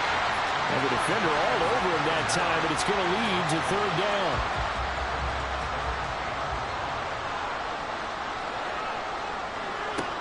Watson now to throw. Looking for Cooper, and it's intercepted. Picked off by Marlon Humphrey. And a huge return as he'll take this one all the way down inside the 30-yard line.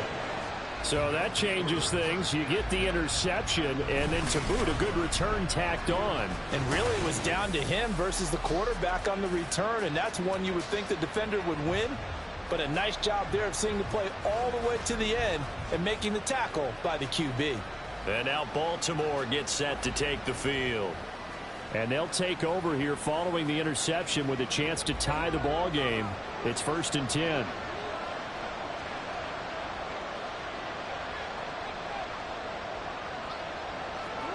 After the interception, here's Jackson. This is caught. And he doesn't quite make it, taking it within an eyelash. Dropped at the 1. That'll be marked as a 27-yard pickup.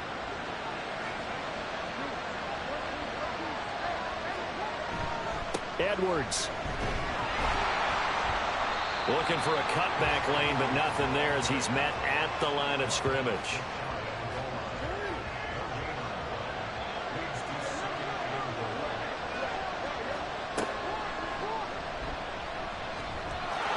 Take it into the end zone for a Ravens touchdown. Lamar Jackson. It's a 1-yard touchdown run. And the Ravens are within an extra point of tying up this ball game. And maybe that was just a case of completely overlooking the guy holding the football. It certainly felt like it, didn't it? Because on my checklist, okay, as a defender, QB's last. running back, fullback, heck, jet sweeps nowadays. Before you even get to thinking about the quarterback might actually keep it. Tucker with the extra point, and we are even at 10 apiece. So they only needed 3 plays on that drive. And it was capped off by the touchdown run that came from Lamar Jackson. All level now. Comes a return. And ultimately cannot get this out to the 25-yard line as he's dropped at the 23. Heading out as the Cleveland offense now as they get set to take over here. Well, partner, fast forward with me for a second. Remember, next week they have the open week, so they're going to get some extended rest. Does that change how they manage the rest of this one? I think it does a little bit, but not by too much, because you're right. You get the extra rest, you get a chance to heal up and kind of, do a little bit of a reset for this team. But it's also 7 extra days to think back to the last time you were on the field. So now, a little more importance on what they're getting done because they carry it with them for essentially 2 weeks. And on the left sideline, he caught it, but out of bounds, according to the head linesman. Incomplete, so the ball a little late getting there, and it's 3rd down. Here's Watson. And he gets it to his running back, Nick Chubb. And he's taken down, but able to slip across the 35. That's good for a Cleveland first down, an 11-yard pickup. And this pass rush has really been bringing the heat and has already gotten home a few times here in the first half. So how about the play call there? Sometimes if you can't protect, you've got to fool them. Screen passes like that can take a little steam out of what's been a relentless rush so far.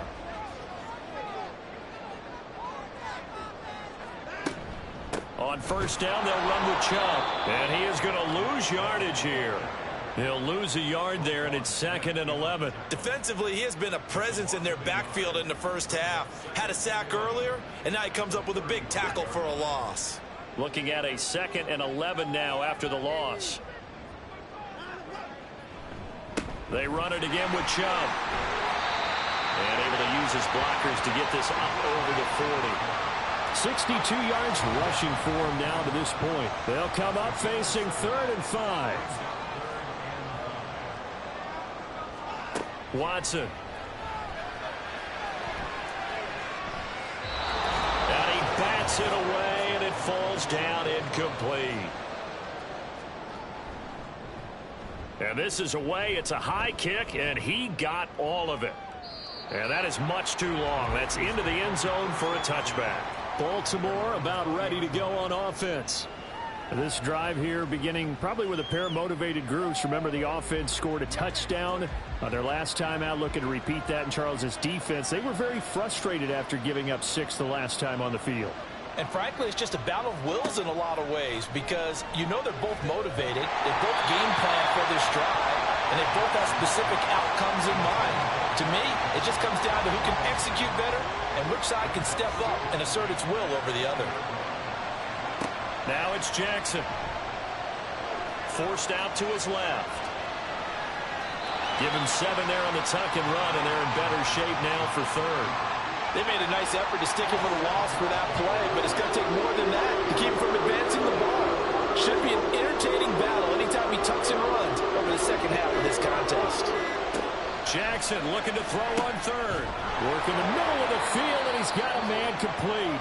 Now the Ravens going to use one of their timeouts as they'll stop it with exactly a minute to go before halftime. Meanwhile, Jackson's throw is on target to Likely.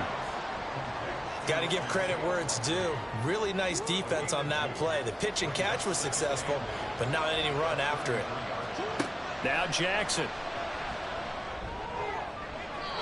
And his throw here is incomplete. So many times when we talk about coverage, we're just about a defender running with a receiver, but a big part of it is understanding where the football is, finding it. In this case, when it arrived, it wasn't a surprise, and he was able to bat it away. Now the throw on 3rd down, knocked away and incomplete. That could be the stop this defense needed to get them back on track. They've been pretty well dissected by the offense here in the first half. After that possession, now they know that they can compete with this offense. Now on 4th down, on is the punt team sending this one away. And this one hits at the 3 and then bounds into the end zone for a touchback. Well, the Browns going to go on offense one final time in this first half. And the ball backed way up, so thinking with this amount of time on the clock, probably just sit on it, and we'll see these two teams go to the lockers. Yeah, I don't think you want to overthink it in this situation. Either side of the ball. Just go ahead and finish up the half and get on out and talk about it. And he'll just push his way forward for a few as the clock will run.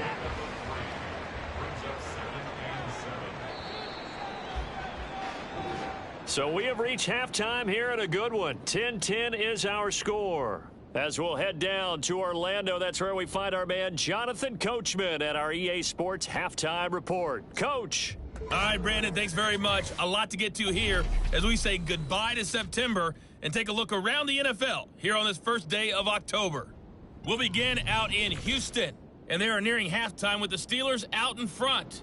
Anthony McFarland, the lone touchdown there as he's cashed one in on the ground. From there, it's off to North Carolina to check on the Panthers at home in Charlotte, and they have the lead in that one over the visiting Minnesota Vikings. Jonathan Mingo, a touchdown reception. Finally, let's get to the country music capital of the world and see what's happening with the Titans at home in Nashville. As you can see, the score there in the second quarter. A couple of touchdown passes there for Joe Burrow. We thought this one would be a close battle coming in, and we have not been disappointed. They're all even to this point. This has the feeling of a game that could go right down to the wire. One mistake or one big play could turn out to be the difference. And he'll get it up across the 20 to the 21-yard line.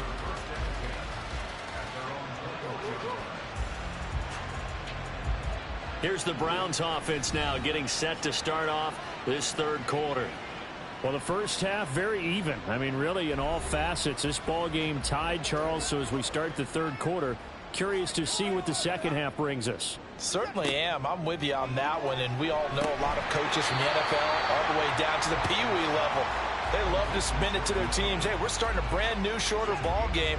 It's all even. Let's go out and seize it. This is ours. They go with Chubb on second down. And he's dropped just before the line to gain. 4-yard pickup leaves him with 3rd and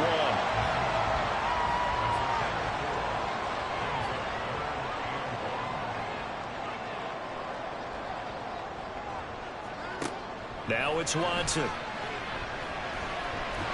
And he goes down. The Ravens able to get to him. The sack by Ronald Darby coming from the corner. Even the most elusive quarterbacks have those tough days where they can't avoid sacks, and this is one of them. Third time he's gone down. He might develop some happy feet now, want to escape the pocket and try and gain more yardage with his legs. The Browns send out their punter now, standing just outside his own goal line. He steps into this one, and this is a rocket. Fielded at the 20. They'll call that a 61-yard punt. He got all of that one. And the Ravens, they'll take over. Now we take a glance at the offense as they work their way back out for their first possession of the second half. We have not seen much on offense here from either side these last few drives. We've hit a wall, so to speak. And have hit it hard, haven't we? Because the defenses right now, they seem to be a step ahead, don't they? Beating them to the point of attack, beating them to the punch. These offensive guys, they're tinkering like crazy. What's it going to take to get back on track? Yeah, both sides searching for adjustments. Now a deep ball there on second down, but it'll wind up incomplete. I'm laughing to myself because I could just hear in film section, but coach, I was throwing into Odell Beckham Jr. Of course I thought he was open. They'd love to go deep downfield to him, though, such a threat. Yeah, a rare incompletion because most of the time we expect him to actually come up with the catch. The Ravens send their punter out now. He's been terrific so far.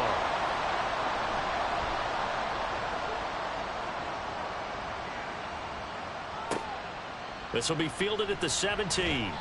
A nice punt, but a good run back as well, 13 yards. And they will take over 1st and 10. And the Browns getting set to go. And our game's hit a little bit of a lull here, a little bit of a snag. Punts on back-to-back drives. And old school coaches don't necessarily mind that.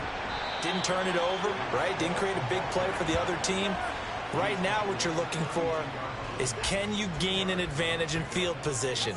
And that's what both teams are seeking right now. Yeah, they'll be seeking to gain that advantage here on this drive. Second down, here's Chubb again. And he'll get this up only to about the 33. They follow up the gain of 2 with a gain of 1 that time. Now 3rd down and 7. Now Watson. And they'll get it up just short of the 45 at the 44. Nothing open downfield. He keeps it himself for 11 and a first down. Well, he and his offense were staring down what was likely a 3-and-out. Zero fear from his side, though. Never doubted for a second they pick up the first. He's ready to pull the trigger on a keeper the moment it revealed itself. And a lane slow and materializing there as he'll get maybe a yard up to the 45. Ball spotted at the 45. Here's 2nd and 9. Up the middle, it's Chubb. And no room that time, getting it to about the 46. Only a yard on the pickup there, and it'll bring up a 3rd down. Back to throw, Watson. Able to find the open man. That's complete. And he's going to be taken down with the first down at the Ravens 39. A good pickup there for the Browns, 15 yards. If you're going to blitz, likely going to leave you in man coverage with this guy, and that is less than ideal. It is, because just about any offense that has an elite receiver, if you blitz and have him in man coverage, you're going to him, even if he has an elite defender on him, because he usually knows where the ball is before the... Toward the sideline, intercepted. Picked off by Ronald Darby. Down the left sideline. And he will bring this back. It's a pick-6 and a Raven touchdown. So what a turn of events there. You're driving to take the lead in this 3rd quarter, but then one mistake, and you're watching the ball being returned for a touchdown. Certainly a great example of how focus has to be there on every play, doesn't it, partner? You can't get complacent, and I think that he did. He's got him moving downfield, but that's a play where he just shouldn't have thrown the football. And that ultimately could wind up costing him the ball game. Now Tucker to add the PAT.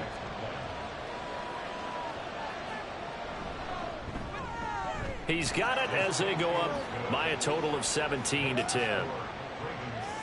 A heck of a play there defensively, getting the interception, navigating his way into the end zone for the touchdown.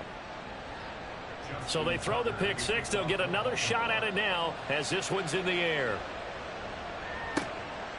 And this will not be returned. It's a touchback, and they'll begin at the 25. The Browns set and ready to go on offense.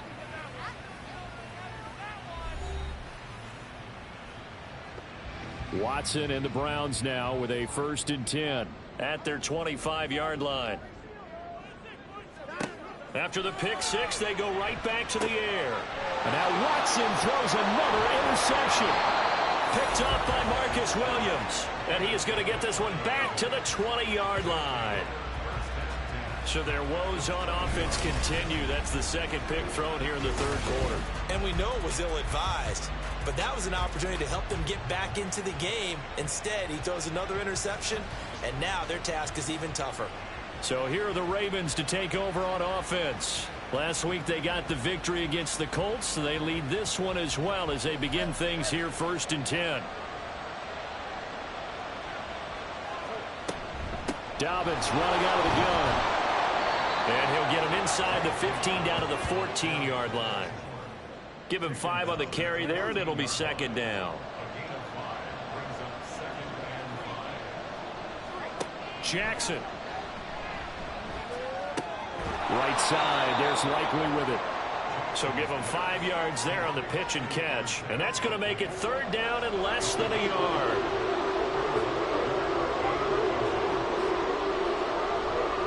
They'll try to run for it with Dobbins. He didn't get the touchdown, but he did get the first down as he's tackled at the 1. It goes as a gain of 9, and it moves the chains.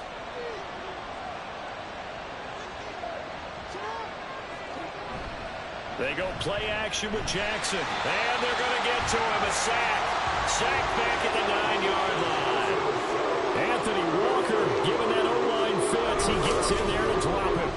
I don't know what else can be said about this pass rush. They have been sensational. CD, that is now 6 sacks for them. And how many times do we talk to offensive coordinators and they say a sack as a result of everyone on offense not doing their job? But let's be honest about this one. This is the offensive line unable to counter the pass rush. They've been teeing off all game long. Jackson. To the end zone, but it's incomplete. Back-to-back great plays defensively. You get the sack on 1st and goal. A great job in coverage there. All of a sudden, they're looking at 3rd and goal from further back than when they started. And the really good play callers look ahead and down in distance sequence. Now he's got to backtrack a little bit and go maybe off his play sheet to try and dial something up here. And he'll be brought down right on the edge of the goal line at about the 1-yard line. They do get 8 out of the pitch and catch. However, it's 4th down. Tucker's kick is good. And they double him up here. That makes our score 20-10. Well, they come through with 3 after forcing the turnover. But CD, second half, you're starting inside the red zone. Obviously, they would have liked 6 out of that. Absolutely, because that's all you're thinking is how do you get it into the end zone? You want the field goal to be the last resort. In this case, they gave it a great try, but did have to settle for 3. The Browns offense heading back out to take possession. They are looking to make a bit of a 180. They are sputtering right now. And frankly, I think it's time to call your playmakers together and say, all right, guys, we're going to lean on you through this patch. We need you to get us back on track and get us going in the right direction. So you're calling plays geared to them. Not necessarily what you look at your plays, oh, this hurts the defense. I want the ball in the hands of X, Y, and Z and see if we can move forward. So don't get too cute. Go to the playmakers. Throwing again on 2nd down, but this time it's incomplete. You get the sense that they're saying we're not playing up to what we're capable of, and we're deep enough into the game that the early jitters are long gone, that they should now have some sense of continuity and be able to make some of these plays that they have not been doing so far. Now a shot taken on 3rd down, but it's going to wind up incomplete. I'm sure this isn't a novel thought, but maybe run some simpler routes instead of trying to get it all back in one shot. Defense certainly appears to be ready for them. Try and get it back little by little instead of in big chunks. And that one hits at the 7, but bounds into the end zone, and that'll be a touchback. And Baltimore's offense set for this next possession. Their drive last time, it stalled out. They were forced to take the short field goal. And the key phrase, you nailed it. Forced to, because you know coaches look at these short field goals as a last resort, right? To them, that's not how drives are supposed to end. You're supposed to put 6 on the board. That's a consolation prize. Like going to the county fair, you don't get the big stuffed animal on that one, do you? No, you don't go top shelf. That's bottom shelf material. That catch, by the way, number 542 in his NFL career, that draws him level with Lance Allworth, who was a Hall of Famer with the Chargers back in the 60s and 70s. Yeah, the man they call Bambi. So if you're in that type of territory, catch the same number of passes he caught, you know you're on your way to a big-time career. And just think, he's not through yet. He'll pick up 7 there on the 1st down keeper. A little do-it-yourself run right there and a nice gain. And I like that he knew that that was about all he was going to get. So he did a nice job of protecting himself, took care of the football, took what the defense gave him. If they continue to allow him to do that, they'll find their way taking what they can all the way to the end zone. And he'll only get a yard, maybe 2, up to the 46. And the big fella stuffed that one up in a big way. I think doubling him has to be a priority because you can't move up to the next level if you don't take care of him first. And this pass broken up. And the contact well timed there. And now 4th down. From a defensive perspective, they had exactly what you want anytime they want to throw the football. There was pressure on the quarterback. They were getting after him, and they tightened down on the receivers and forced the incompletion. And this is going to be ruled out, I think, just inside the 20. Yes, it will. Side judge calls it at the 19-yard line. Now the Browns offense, they get ready to head back onto the field. Charles, a very uninspired effort the last time we saw them out there. Was a quick 3-and-out, then they punted the football. Yeah, and you never want to get stopped so soundly during a series, but what would be even worse now is letting it happen again right here. They've got to get going. Now a throw right side taken in here to start this drive. Amari Cooper, touchdown! Amari Cooper, 81 yards. And the Browns have cut it back within a score. Well, Charles, I had an offensive coordinator tell me one time that they design every play to score. I don't know how true that is, but he had to run a long way after that catch. Heck of a play. I think that when he was telling you that, he was designing run after catch in every play. I mean, that's the only way to put it in there, and that's what we got on that one. Nice catch, and even better run for big yardage. Extra point good by Hopkins, and the lead is down to a field goal. Those are the ones the offensive coordinators dream about. One-play drives from that distance. What an effort. It results in the touchdown. And he's probably realizing he should have stayed in the end zone as he can only muster a return to the 14-yard line. And now Baltimore gets set to take the field. Pretty important third-quarter drive for them. Momentum has sort of shifted the other direction after that last touchdown as they nurse this small lead. And not much to speak of. Call it a 1-yard gain up to the 15. 2nd and 9.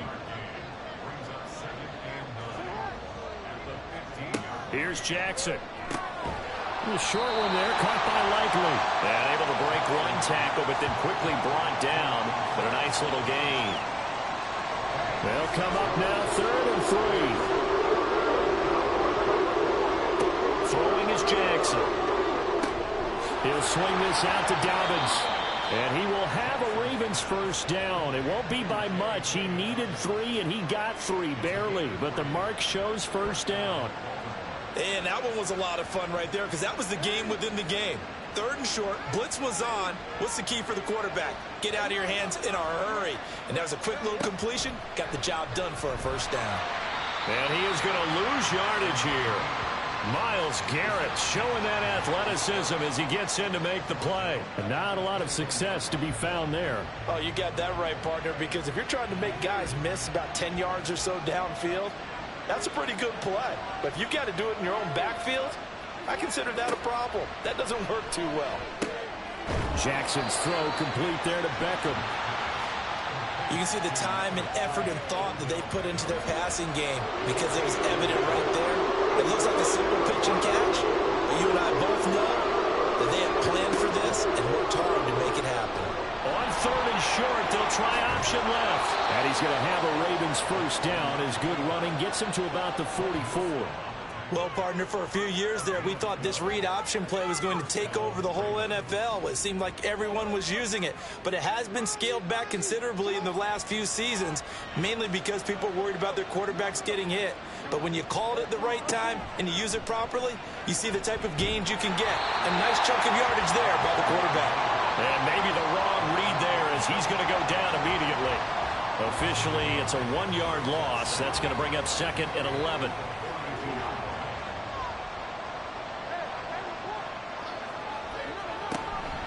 Dobbins going to take the handoff on the option. And he'll be stopped at the 46. Gain of 3. When a drive goes this long, you have to give a lot of credit to the guys up front, those big fellas, because the offensive line is putting something together that allows them to continue to control the ball. I know a lot of people think they get fatigued on a long drive. Actually, a lot of times the reverse happens. They actually get energized because they're controlling the ball, and they're the ones dictating to the defense.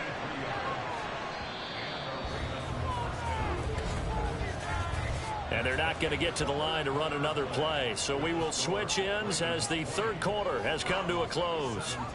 We'll return with more after this. You're watching the NFL on EA Sports. Line of scrimmage, the 31 now on 1st and 10. To throw is Jackson. Going right back to Beckham here, complete. Now this will leave him a yard short. Nice pickup of 9 yards on first down. Just need a yard here. 2nd and 1. They go back to the ground with Dobbins. And he'll take it down here just shy of the 15 at the 16-yard line. 57 yards rushing for him now as he's carried it 13 times. As I take a look at the clock, I realize that this drive has eaten up a good portion of the 4th quarter already. Got to tell you, partner, when you're trying to salt away a game, this is exactly what it's supposed to look like. Now an option play on 2nd down. And holding it may be the wrong decision as he stopped in the backfield. 2 yards the loss, 2nd and 12.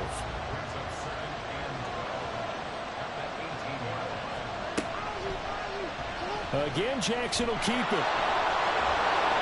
Fighting his way through contact. And all the way to the 2-yard line there before crossing over out of bounds. It's a really nice 15-yard pickup, and now it's 1st and goal.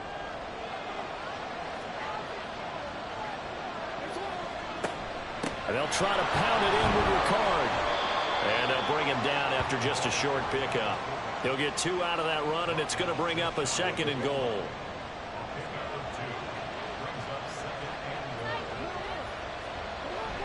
Dobbins. Touchdown, Baltimore. So the toss play effective, even down here near the goal line. Yeah, and you're hoping the defense commits too many men to stop the run in the middle of the field and that your blockers can gain a little bit of an advantage. And when they do, foot race to the pylon, and this time he had the speed to win that race.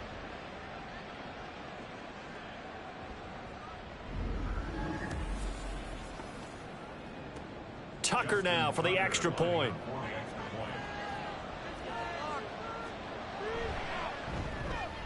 And his guys will take a 10-point lead. That drive, a long one, spanning 15 plays. And it's finished off by a touchdown run from J.K. Dobbins. Tucker now to kick it away following the touchdown. And here comes a return from just beyond the goal line. And he'll be stopped right around where he would have been had he gone down to a knee, maybe a yard shy of there at the 24. Here comes the Browns offense back onto the field. And you figure after giving up that last touchdown, they trail by 2 scores here in the 4th quarter. This drive becomes very critical. The throw right side is complete here on the first play of the drive. And they get him down, but not before he takes it across the 40-yard line. First play of the drive, a success, 19 yards. One play has him up past the 40 already, and another 1st and 10. Watson now to throw. And the Raven pressure too much. Down he goes. The credit that sack to Robert Quinn. And this dominant defensive performance continued on that play. This poor quarterback has not received the protection he needs and has had to pick himself up off the turf far too often. Watson's throw into the hands of Peoples-Jones. It'll be a gain of 5, and they'll be facing a 3rd and 12. Here's Watson. In trouble, and he's taken down. Sacked there by Jadeveon Clowney. This defense, they just continue to feast. 5 sacks now as a unit. It's been quite an afternoon getting to the quarterback. And we're seeing it come from a variety of places as well. Sometimes just the guys up front getting to him. Other times you add extra guys rushing the quarterback, twists and stunts. It's been a variety, and they've had no way of blocking them. The Browns send out their punter now as he'll come on to kick this one away. And great special teams work here. This is knocking on the door of the 5. They'll spot it at the 6-yard line. The offense for the Ravens returns to the field. They've got a chance now to put this game away following that last defensive stop and punt. The drive will commence with a run by J.K. Dobbins. And he'll be taken down for a loss back at the 3. Credit Zadarius Smith able to get through and make that tackle for a loss. And they have just not been able to block him at all throughout this game. Seems like every other play, he's doing something in the backfield. Already got 2 sacks, and now here's a tackle behind the line. A short throw caught by Andrews. Call it a gain of 3 on the play. And that brings up 3rd and a full 10 yards. Right where this set of downs started, they need a full 10 here to pick up the first down and move the chains. On 3rd down, Jackson steps away to his left. Decent gain on the scramble to 6, but now it's 4th. That looked great when he first took off because in my mind, there was room to run and he had the marker in his sight. But I certainly didn't expect him to close so quickly, and neither did he. They got to him just in time, and now that forced him to make a decision with his 4th down call. The Ravens send their punter out now, standing about a yard deep in his own end zone.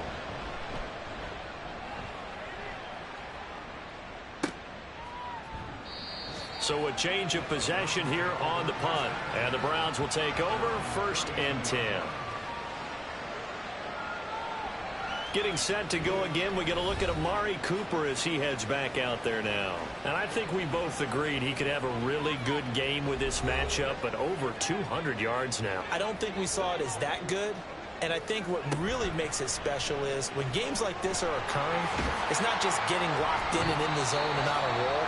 It's continuing to adjust throughout the game because, you know, the defense is kicking coverages towards him, trying their best to slow him down, and he keeps getting the better of them. Yeah, whatever they've done, it hasn't worked.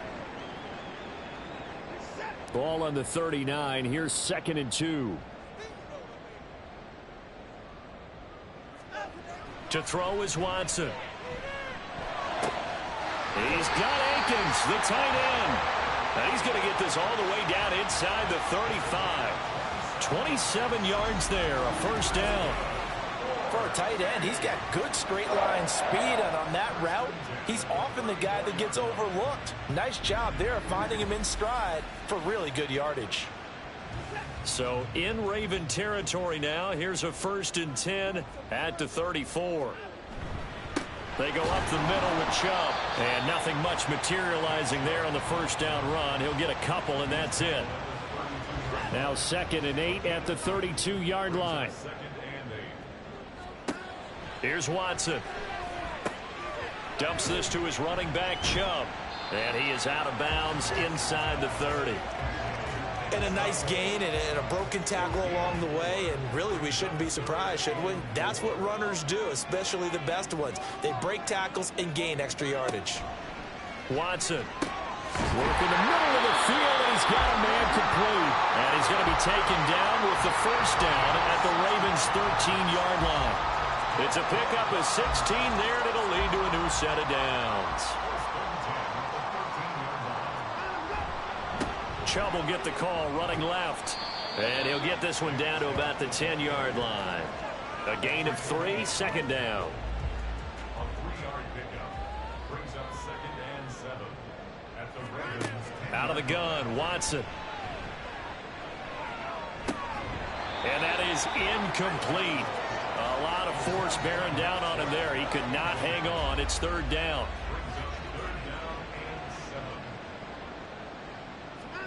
Now it's Watson. Looking end zone, but it's incomplete.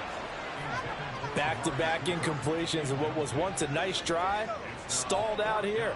I'm going to give credit to the secondary partner. Never gave up as they gave up a few yards, and they came through on that play to deny that pass and force the 4th down. Hopkins' kick is good, and this is back down to a 7-point game. All right, so they needed 2 scores to get back in the game. The field goal there, maybe not exactly what they wanted, but the necessary first step. There's still time remaining, and there's enough time to get it done. They've got to get at the least a 3-and-out here to get the ball back, preferably a takeaway. And beyond the 20, but not by much. In fact, just a yard pass there to the 21. Jackson and the Ravens come up now 1st and 10 at their own 21. He'll start with a handoff to Dobbins. And they're able to get this one across the 35. The 71 yards on the ground here for Dobbins, and a first down coming up.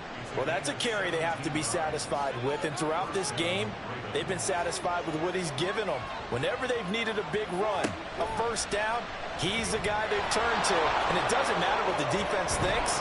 They feel like they've got the confidence to keep handing it to him and keep picking up good yardage. A really nice effort that time. 12 yards on the keeper, picking up the first. Well, that's the fear any defense has when the quarterback gets involved in the running game. You don't usually account for him, and he's hurting them today. Yeah, he's been very involved in the running game. Defensively, when you've got the coverage good downfield, how do you account for him now? Occasionally, you start to spy him. Take someone who has the same agility, who can dance with him, run with him, and try and keep him in the pocket. Yeah, it'll be especially critical here as we come down the stretch in the 4th.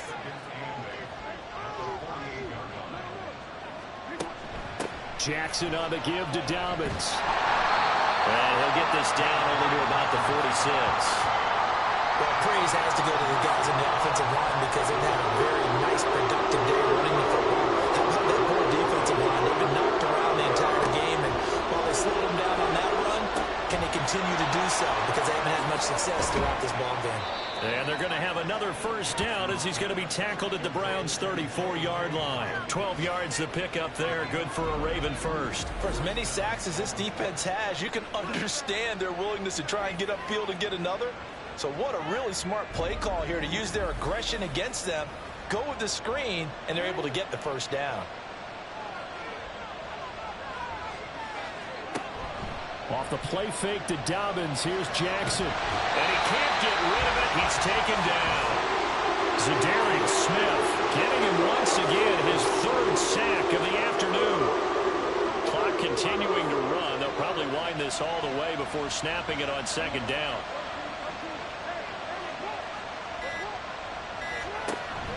A shotgun snap and a give to Dobbins. A good gain of 9 before he's brought down at the 28. The objective there, I mean, yes, the positive gain, that's nice, but work some clock. Yeah, you're exactly right, but the problem for them is still within a possession, so they can't just sit on it running the ball. They'll have to find a way to throw it effectively as well. And look at this. They get the turnover they needed. It's intercepted. Picked off by Greg Newsom. And the Browns are right back in this football game. After the interception, here's Watson. Complete to Akins. That's a nice job right there, partner, because they were able to work down the middle of the field, working in the seams, because I think defensively, they were guarding the sidelines, trying to keep them from getting out of bounds. They took what they gave them, and it was successful. Oh, and that's going to sabotage their comeback plans. It is intercepted. Picked off by Ronald Darby. And the Ravens have just about sewn up this football game. Baltimore with good starting field position as they come up 1st and 10 at the 40. And they'll run the option to start the drive. And some good acceleration there as he's across midfield to the 48-yard line. Now the Browns will use the first of their 3 timeouts. Jackson going to give this one to Edwards. And they'll be disappointed to have to burn one there after giving up the first down. Now the Browns signal for the second of their timeouts as they'll head to the sideline and talk over what to do next. And Jackson going to run again. The Browns will quickly use their 3rd and final timeout as they'll head to the sideline and talk over what to do next. And they'll run the option on 3rd and short yardage.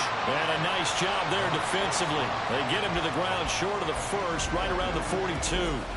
Well, if you're going to run the read option, typically, you've got to keep an eye on the defensive end. And what does that mean? What are you looking for with a defensive end? Well, you want to play off of what he does. If he collapses inside towards the running back, then you pull it and take it yourself outside in. If he stays outside, you go ahead and leave it with the running back. In this case, pulled it and got good yardage himself.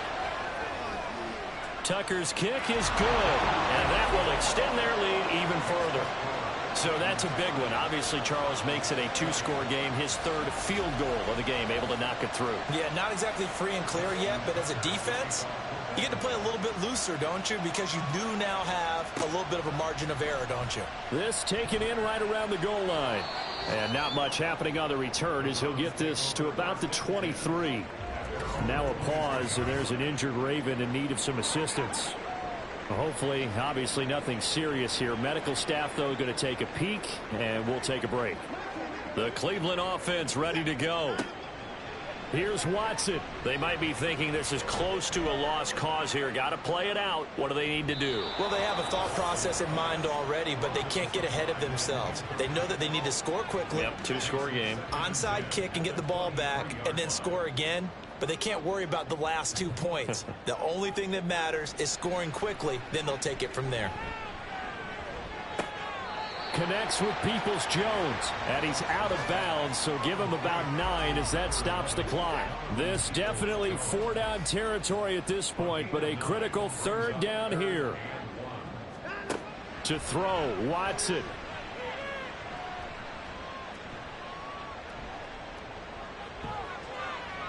The throw here right sideline falls incomplete. Not only did he have a chance to scan the field there, it felt like he had a chance to scan it twice. The protection was that good.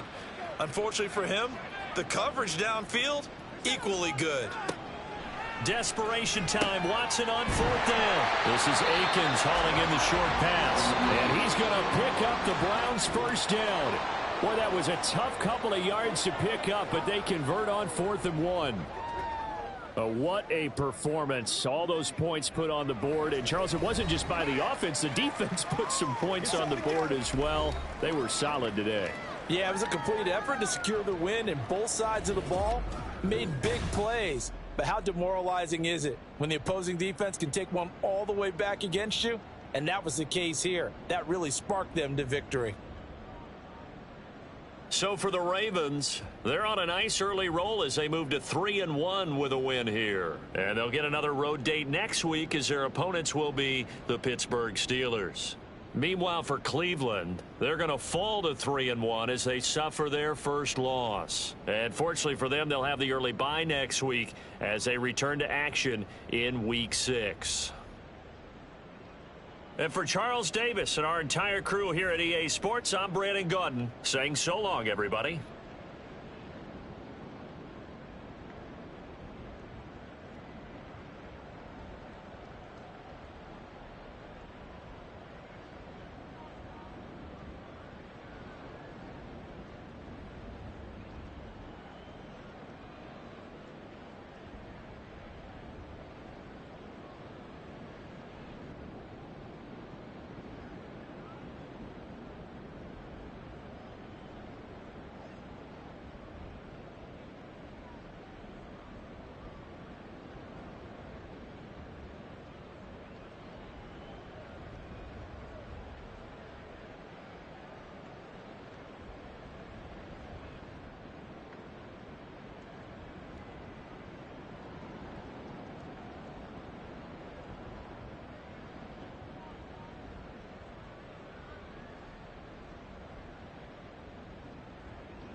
It's the NFL on EA Sports, and we'll see Brock Purdy.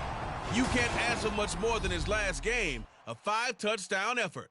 It's the 49ers and the Browns, and it's coming up next on EA Sports.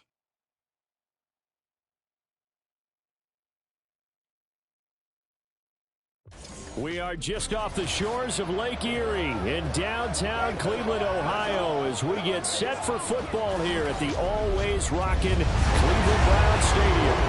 Today we've got a Week 6 matchup for you here, as it'll be the San Francisco 49ers taking on the Cleveland Browns. Hi again, everyone. With Charles Davis, I'm Brandon Gaudin. And, Charles, we look at this Browns ball club. They come in with some fresh legs as they got the week off last week thanks to the early season bye. And usually you hope your bye comes a little bit later in the year. But when you get a chance to get fresh legs back, you take that time and you run with it. On the other side of the field for the visiting 49ers, they're off to a terrific start, unbeaten at 5-0 through the first month and change. And you can hang a lot of...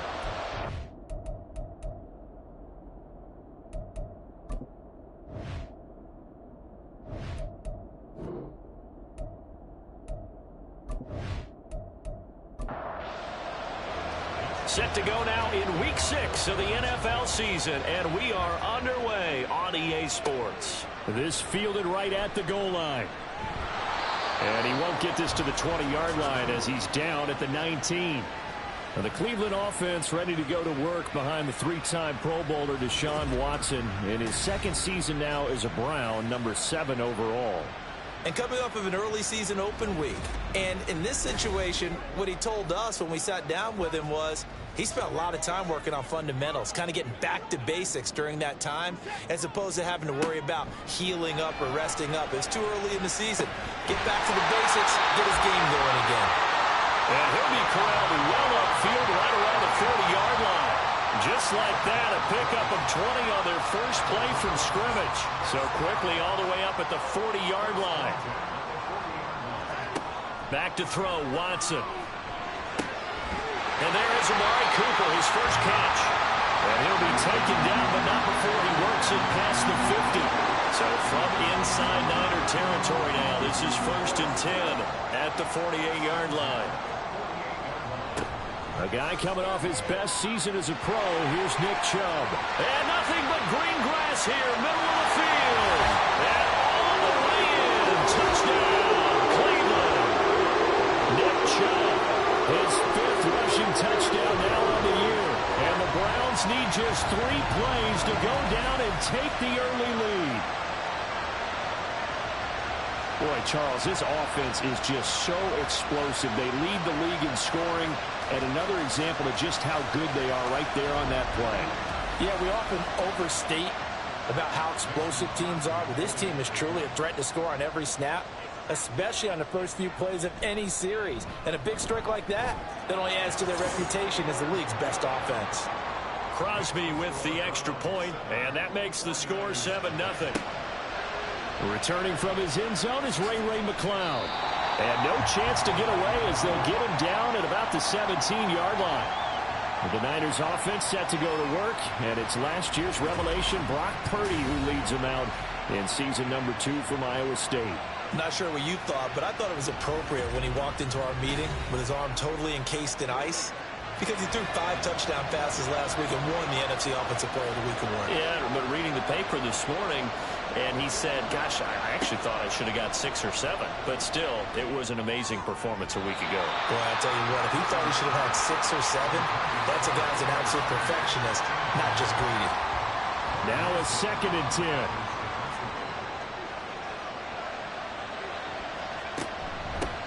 What a pickup this man was last year. It's Christian McCaffrey. They get 6. That'll leave them with 3rd and 4. So, Charles, you look at this offense. What a start to the season. 5 wins without a loss. When do you think that you start believing that maybe you're in the midst of something special? Well, you and I both know every head coach never wants that thought to creep into a locker room.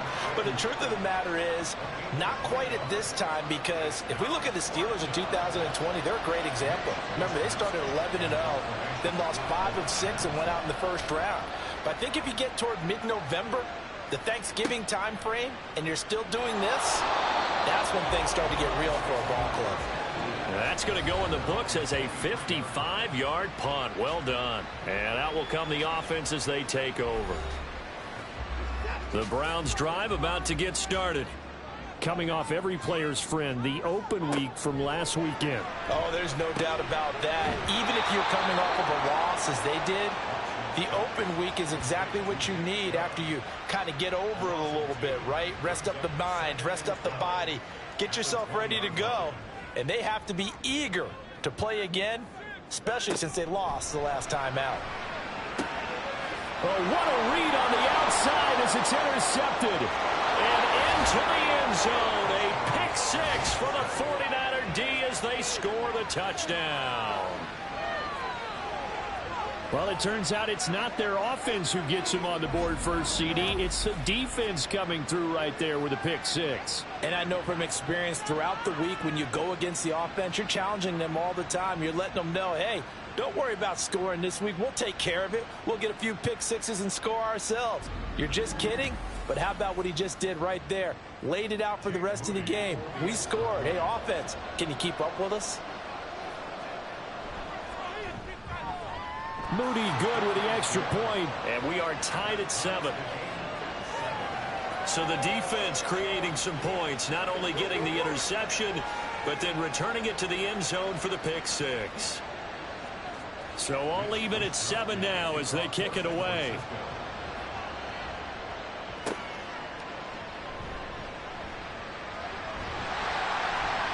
And out a little across the 25 to the 27.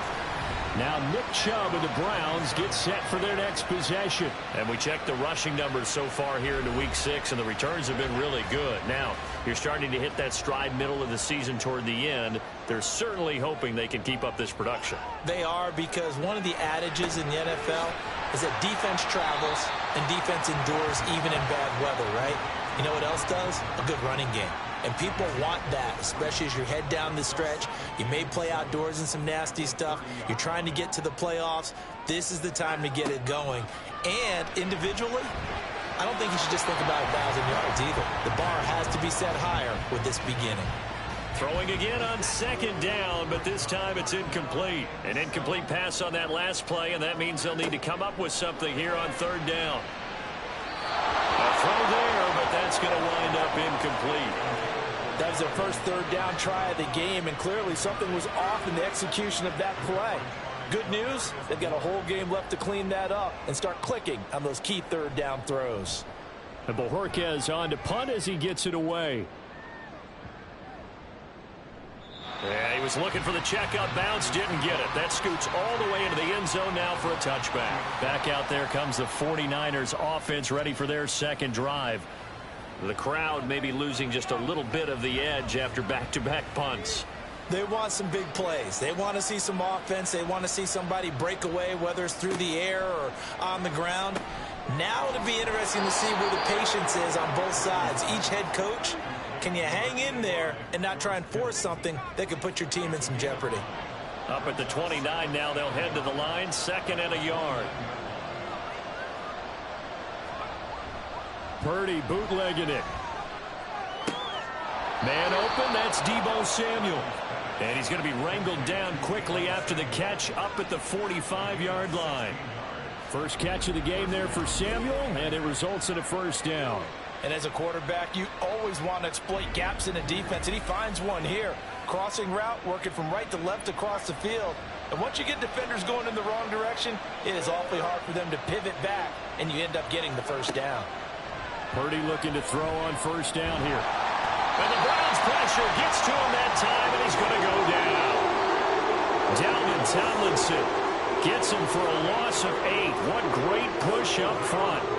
Got to imagine the pass rush will be equally intense here on second down following the sack. It's 2nd and 18. Out of the pistol, McCaffrey. And he'll get this up to about the 38-yard line. They get 2 yards back, but they're going to need a lot more than that here on third down. Purdy. They'll find Ayuk open right side. And he'll take this to the 47, but no further, as they get him down well short of the line to gain. So they'll get 8 out of that completion, and that'll bring up 4th down. Here's Mitch Wishnowski now. This is away, and a very good kick, angled for the sidelines. And not what he was hoping for there, as this will hit in the end zone for a touchback. The Browns offense trotting back onto the field. The last series form a little disappointing, forced a punt. And now they'll try to do better here and come away with some points as they begin this drive. 1st and 10. On 1st down, it's Watson. Looking for the out route, and he's got more. They'll wind up getting just a yard out of it, and it'll be 2nd down. Brings up 2nd and 9 at the 21-yard line. Now Watson. Got an open man. That's David Njoku, the tight end. And he'll be corralled right around the 34. 13 yards on his first catch. It's a 1st down as well. Counting down toward the midway point in quarter 1. On 1st down, Watson. He'll get this to Chubb out of the backfield. Now a stoppage, and we've got Chubb shaken up on the play. So as the medical staff takes a look, we'll step aside. 2nd and 10.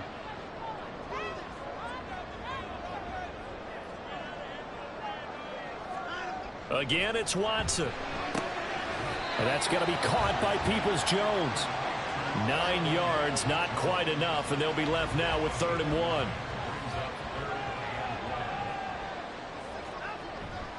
They'll run with Strong. No gain on the play there, and it'll bring up 4th down. Yes, it's the first half, but we'll see if that stuff there on 3rd and 1 comes back to haunt him. I hope you don't mind, but it's not going to stop me from putting a check mark next to this play. Let's look back as this game progresses and see if this is one of the key plays in the game, even though it occurred early. On 4th down, on is Corey Bojorquez to punt. And a bit of a mistake there. This is well into the end zone for a touchback. The 49ers offense now, they get set to head back on the field. They've had it twice. They've punted twice. Not the start they were hoping for. Not at all, and let's face it, every facility we visit, everyone talks about converting on 3rd down, how big that is. In this situation, they've had to punt it away twice, so they're furiously going over things on the sidelines. What do we need to do to pick up a 1st down and change our momentum? 2nd and 9 now from the 21. McCaffrey on the counter. And he can muster only a couple here to the 24. We look at this Browns defense. They currently sit at number 4 in the NFL in terms of stopping the run. I still crack up a little bit after we left our meeting with the defensive coordinator, because I said to you, stop me if you've heard this before. How about him saying, well, first order of business, we got to stop the run. Of course you do. He's got a good unit, but facing the number 1 rushing team, they have to stop that in order to have a good performance. So on 4th down, here's the Australia native Mitch Wishnowski to punt this one away. And he's getting a workout here in this first quarter as he gets it away. A big kick there. We'll call it 56 yards on the punt. And it will be 1st and 10 as they take over. Cleveland offense making their way out. Over on the sideline, hoping to hit that reset button between possessions. Last time out, they had to punt it away. This time hoping to finish this thing off in the end zone. Now he's going to swing this one out to his running back. And he'll get this up past the 25 before he's out of bounds. 2nd down and 3. Here's Watson. He's got a man complete. It's Amari Cooper. A busy first quarter. His 3rd catch of the afternoon is a 1st down.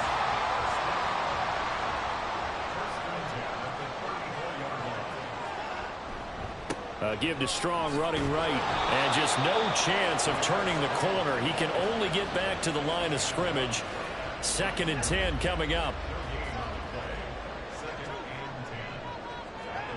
Watson now to throw. This short pass into the hands of Njoku. 5 yards. Now it's 3rd and 5. This defense for the Niners, they were very good in the win over Dallas a week ago. Yeah, they gave up 17 points, but that's what you would consider a goal for each and every defense, because if you give up 17 points a game all year long, you're thinking you're going to be a playoff team because you expect your offense to score more than that. That's what you're looking for. Room to improve, of course, but I have to say a very solid performance. Boy, everything clicking on this drive. He's 4 for 4 now, and that throw, maybe the best of the bunch. This offense is really humming, and they pick up another first down. So from inside Niner territory now, this is 1st and 10 at the 44-yard line.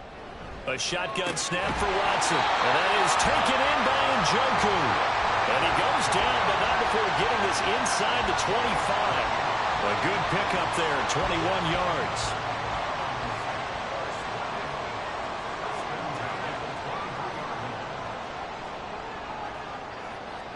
On 1st and 10, Watson. And he fires one incomplete. The Browns at 3-1 here through their first 4 games. And they come in with fresh legs. They got the extra time off thanks to an early season open week. And usually your hope is that your open week comes a little bit later in the year. But when you get a chance to get your fresh legs back, you have to take that time and run with it. And that's what they're trying to get done here. This offense was on the move. Now 2 straight incompletions have them looking at 3rd and 10. Out of the gun, Watson. Oh, it's intercepted. A drive killer there. And the Niners are going to get the football here as he gets this up past the 20-yard line. Well, they were in a great position to take the lead, Charles. Obviously, all they needed was a field goal to do that. They wanted the touchdown. Unfortunately, they're going to get neither. And you know every offense talks about the same thing each week, don't they, Brandon? They want to end every drive with a kick, whether it's a field goal attempt, a point after the touchdown, or at worst a punt. This time they had that opportunity but didn't get it, because you know the field shrinks that close to the end zone, and that allows a defense to tighten up their coverage, and they pick that one off. Purdy going to lead the 49ers to the line, 1st and 10 at their own 21. And he'll start by handing this off to McCaffrey. And he'll get about 6 up to the 27-yard line. Oh, boy, Christian McCaffrey shaken up, so hold everything here as they're going to take a look at it. Well, now they're going to come out and take a look at this injury, and we'll be back in a moment. 2nd down and right back to McCaffrey. And tackled down after a gain of 3. Leaves him with 1 yard to go on 3rd down.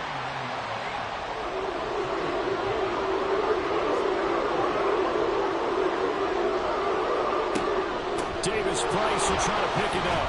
And he will have a first down as they get him to the ground at the 37. It goes as a gain of 8, and it moves the chains. Yeah, they really needed to get something going, didn't they? They had punted on the last 2 possessions. The running game starting to come to the front for them, providing a nice pickup there to keep this drive going. 1st down, and they go right back to Davis Price. And he can only manage to get a couple. 2nd and 8 coming up. Ball on the 40 now. Here's a 2nd and 8. Now this time they'll throw it. Here's Purdy. Taking a shot for Samuel. And at the 7-yard line, the catch is made. Touchdown, 49ers. Deebo Samuel, his 5th touchdown now on the year. And the 49ers have now taken the lead.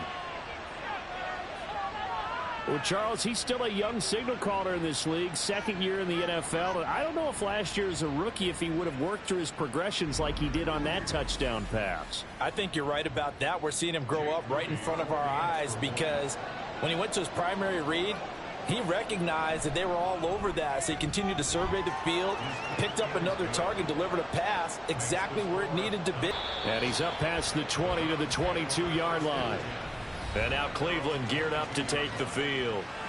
And 2 interceptions thrown here in this first half. You hear it, no matter the sport, they say the great athletes, they can kind of have a short-term memory, but that's easier said than done. It is easier said than done, but I played with a guy who threw 2 interceptions in the first quarter of a really big game we were playing. Johnny Unitas? And no, not quite at that level and not of that age. But I remember going for the age. I remember looking over at him, and he was smiling. And I thought, what is he smiling about? It's because he had enough confidence in himself that that was a fluke. And he went out and played pretty well the rest of the day. Through one quarter, 14-7 our score. Round 7. On to the second from Cleveland. It's the Browns in control of the football. Second down and a yard. As they've got it as we resume action. Now it's Watson. A bootleg. This is Akins hauling in the short pass. And we're going to stop play here, at least momentarily. It looks like there's a 49er who's in some discomfort. The medical staff is going to come out here and take a look, and we will take a short break. So from the 36 now, 1st and 10.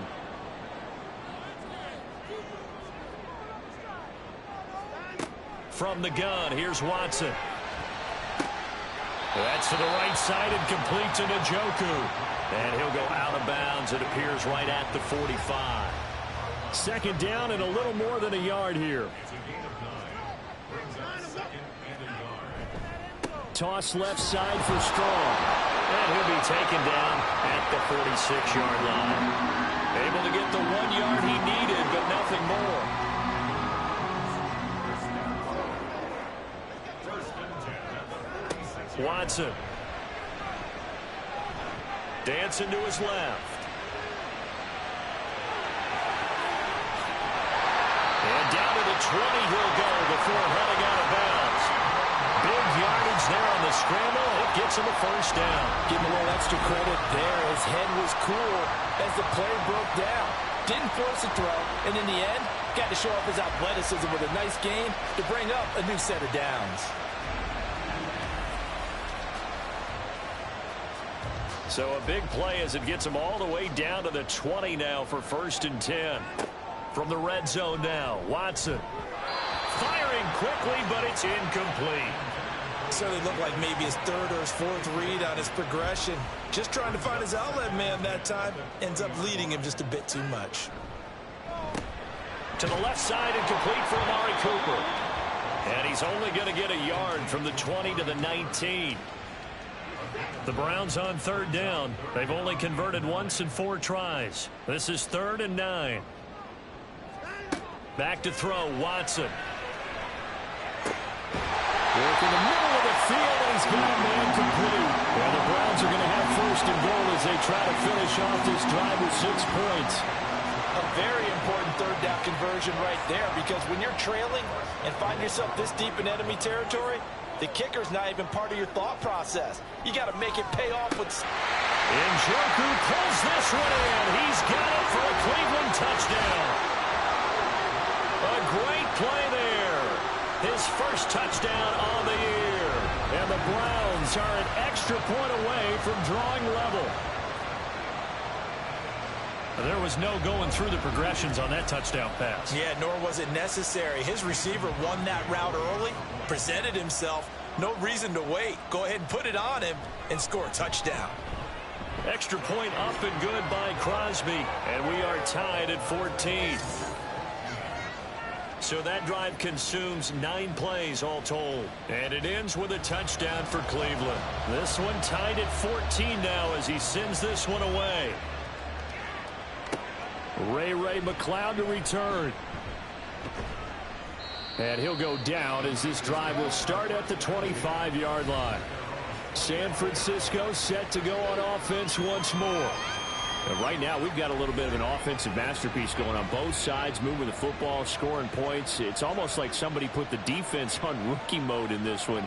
I mean, we haven't even left the first half, Charles, and we're certainly on pace for a shootout. An excellent start for both offenses. The fans have to be enjoying this to seeing all these points go up on the board.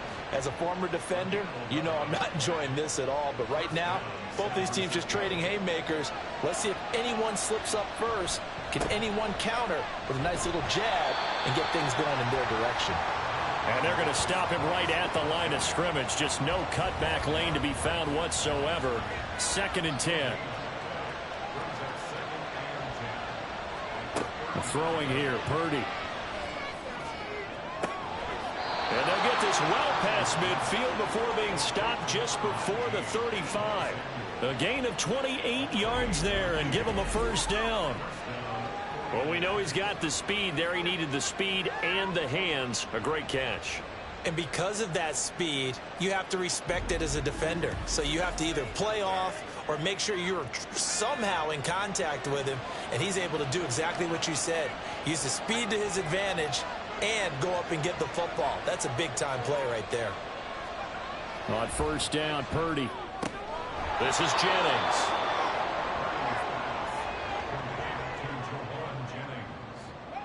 Now a 2nd and 6.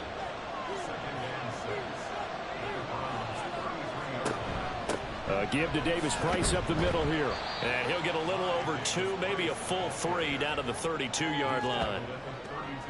When we talk about defenders, specifically linebackers, keeping their eyes in the right spot, he had that eye down the entire time. And you know that's not easily done because they throw a lot of misdirection at you. They try and fool you and get your eyes in the wrong place. But you're right about that one. He correctly figured that one out and made a really nice play. So Purdy off and Moody on for the 49er field goal. This is a 49-yard attempt, right hash. And this will split the uprights. It's right down the middle, and they take a 17-14 lead. So they're able to end that drive with 3 points in this one-possession ball game. And ideally, you want to end every drive with points. Most quarterbacks would tell you, let's end it with a kick, right? A PAT, that's number 1. Field goal you'll take. Punts, you really don't want to do that. In this case, they'll take the field goal and get prepared for the rest of the game. And now the Browns coming out on the field. And that last drive was very, very balanced, pretty methodical. You think they go that route again?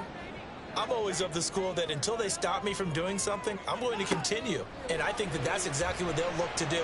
But the beauty is the balance that they've created sets up opportunities for big plays.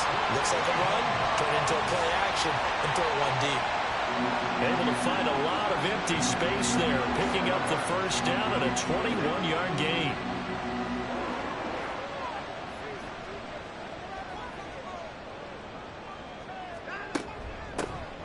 They run with Ford. And a 5-yard gain gets him to the 42. That's a really good gain right there. They pick up 5 yards halfway to a first down. The only problem now in the huddle, everyone's going to want to touch the football. Be a lot of chattering now because they've seen that they can move the line of scrimmage. And this will move the chains again as the tackle's going to be made at the 49ers 36. And now timeout is whistled as it appears there's a Brown shaken up on the play. So from inside Niner territory now, this is 1st and 10 at the 36. Running left, it's Strong. Shoves him aside. And he'll go out of bounds inside the 15-yard line. That's now a pair of explosive plays in succession, both north of 20 yards. They're making it look easy out there. Another first down. So far on this drive, let me do this little bit of math here. 4 plays, 3 first downs. That's a pretty good recipe for success.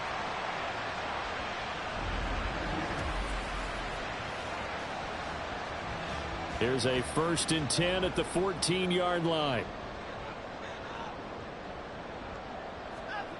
Now it's Watson. And Bryant's got it over the middle. They'll give him 4 yards there, and that will bring up 2nd down. Completion was given up, but that's why you play zone defense, so that you can have people around the ball when it's caught, and you don't give up much run after the catch. Finds Strong on the check down. So nothing doing there. 3rd and 7 now. They couldn't get anything going there out on the right side of the flat of the swing pass. And didn't we have a discussion with their staff about wanting to get the backs more involved in the passing game? Huge emphasis for this game, but obviously the defense had other plans and really made a nice play. Meanwhile, on 3rd down, they take a shot at the end zone, but it's incomplete. But that was certainly an aggressive call and an aggressive play. Instead of just going for the first down, took the shot in the end zone, went for the touchdown. And on 3rd down, they said, forget about the sticks. We want 6. The kick by Crosby is good, and that will tie things at 17-all. So they put together a good little drive there, but ultimately stalling out in the red. Their defense a little bit of rest, let them settle down over there. So all in all, to me, that's a good drive. And ultimately cannot get this out to the 25-yard line as he's dropped at the 23.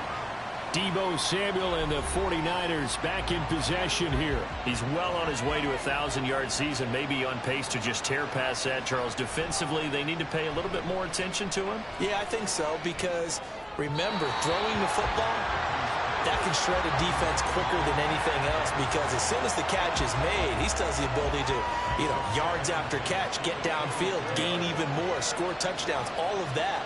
This is going to be a lot of fun to watch as this progresses, to see how they defend him and how he changes up his game in order to try and keep getting open. And they get him down, but not before he takes it across the 40-yard line. Third catch of this first half for him, and this one is a first down.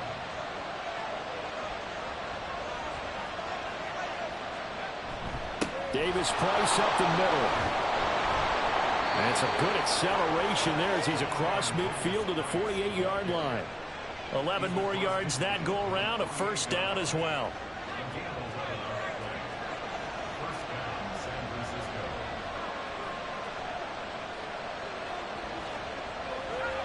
Purdy now to throw. Only able to gain a couple there, and it'll be second down. And that's a good job there by the corner. We do talk about this a lot, that a lot of corners see their job as simply covering receivers. Tackling isn't everyone's thing. But in this case, he came up quickly and made a nice, sure tackle. He'll get only a couple down to the 44. Sometimes you're aligned perfectly and the play comes to you, and sometimes you got to cover some ground to go make the plays we just saw there. We saw a great example of perseverance right there on that play. Got to be careful. They might want to throw one over his head as this game progresses. And they're going to mark him down short, maybe by about a yard, if that. Decent gain on the scramble at 6, but now it's 4th. Thanks to his effort, they now have a big choice to make here. He just ran them into field goal range with that one, so here come the choices. Do they kick it here, or do they trust him to make another big play and possibly get a first down? Field goal would have been a decent length at 55 yards. They keep the kicking unit on the sideline. They're going for it. They'll try and run for it. And, boy, this is going to be close. That mark looks a little short, and he didn't get there. Kyle Shanahan, an offensive mind, but his guys stopped up short. And this Browns defense stands tall. Even though they didn't get it, probably the right call. Too long for a field goal and just not a whole lot to gain from a punt there. Yeah, you wouldn't have really netted very much yardage if you punt the ball, right? And the thing about a field goal, and you know this from so much experience, the longer the field goal, the lower it comes out off the kick, right? Which means it's got a better chance of being blocked. So you're taking a chance either way. I like the fact they went for it. And now a throw on first down there, but it's incomplete. And I think they'd be well served to take that type of a physical approach against him the rest of the game. He's had his way so far, but on that last one, that worked quite well for the defense. And his throw is going to be incomplete. And this offense on third down today, they've converted just 2 for 6 thus far. This is 3rd and 10. Now Watson. He finds his man, complete. It's Ford. And he's able to get this one out closer to midfield across the 45. A gain of 8 there on the play. And it'll be 4th down. Here's Corey Bojorquez to punt this thing away. He gets this away. It's a good one, drawing toward the sidelines. And this will be out of bounds, and they spot it at the 15-yard line. Not too bad. The 49er offense now making their way out onto the field. A kind of a lucky break on the prior drive, Charles. The turnover on downs that the offense had didn't come back to bite them after the other side. Their defense came through, was able to hold them without any points. I would agree with you, partner. A little bit of a lucky break indeed, but you know what they'd say to us? No luck, just pure skill. We rose to the challenge, and we didn't permit a score. That's how we roll. Well, I'm kind of curious, Charles, if they might temper their aggressiveness now offensively if they get in that 4th down spot again. Yeah, one would think so. But maybe because they held them, they might go for it again. So the incomplete pass on the last play, and that leads us to a 3rd and 3. Going for it, here's Davis Price. And he won't be close to a first down as he runs into a wall right around the line of scrimmage. No gain on the play there. Nice job defensively, and it likely forces a punt situation on 4th. As usual, the hallmark of a good run defense, linebackers making plays near the line of scrimmage. Absolutely nowhere to run there. Wisnowski on to punt as he sends this one away. That'll be put in the books as a 53-yard punt. Heading out as a Cleveland offense now as they get set to take over here. As we eke closer and closer to intermission, Charles, remember last time out they punted. They would love to get points here, especially if this is going to be their final possession of the first half. Yeah, and this is what close games feel like because the pressure is on both sides, but sometimes the pressure is a little bit higher on the team with the slight edge because they're trying to hold on to that, trying to increase it. Let's see how this one continues. Second quarter, 2 minutes to go. Tie ball game. 2nd and 11.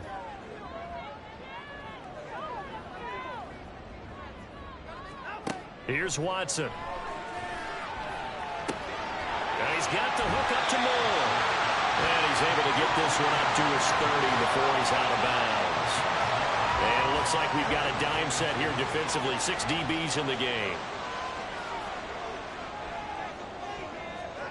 To throw is Watson.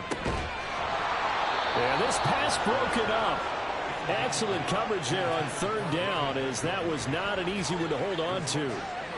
That's an excellent job right there on 3rd down. Like any defense, you never want to let them get anything started, and that would have been a first down. Instead, you saw the contact on time, no penalty, and before this drive could get wings, it's 4th down. And he didn't quite have the backspin on that one. It hits at the 4 and continues into the end zone. It's a touchback. San Francisco's offense returns to the field.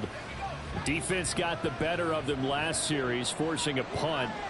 See if they make a few changes in the game plan here and try to get points out of this drive. 1st and 10. Gets it out wide to Davis-Price.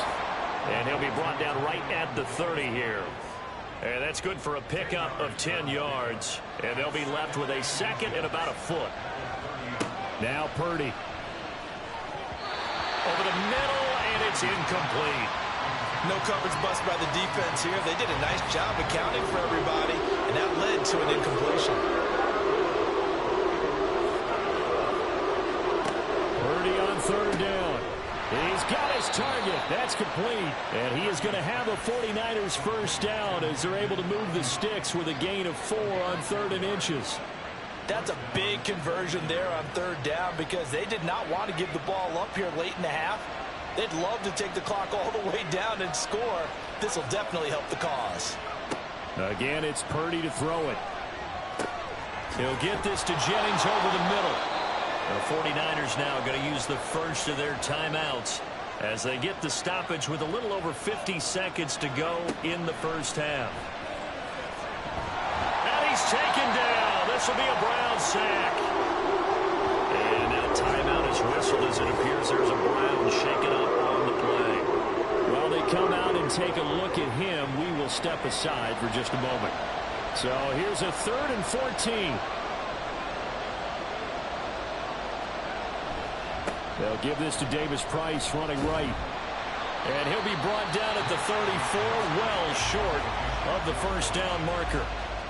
Now the Browns signal for the 2nd of their timeouts as they'll stop it with 40 seconds remaining in this first half. The Browns now going to take over late in this first half. And they've got a little under 40 seconds to go if they want to try to put something together here.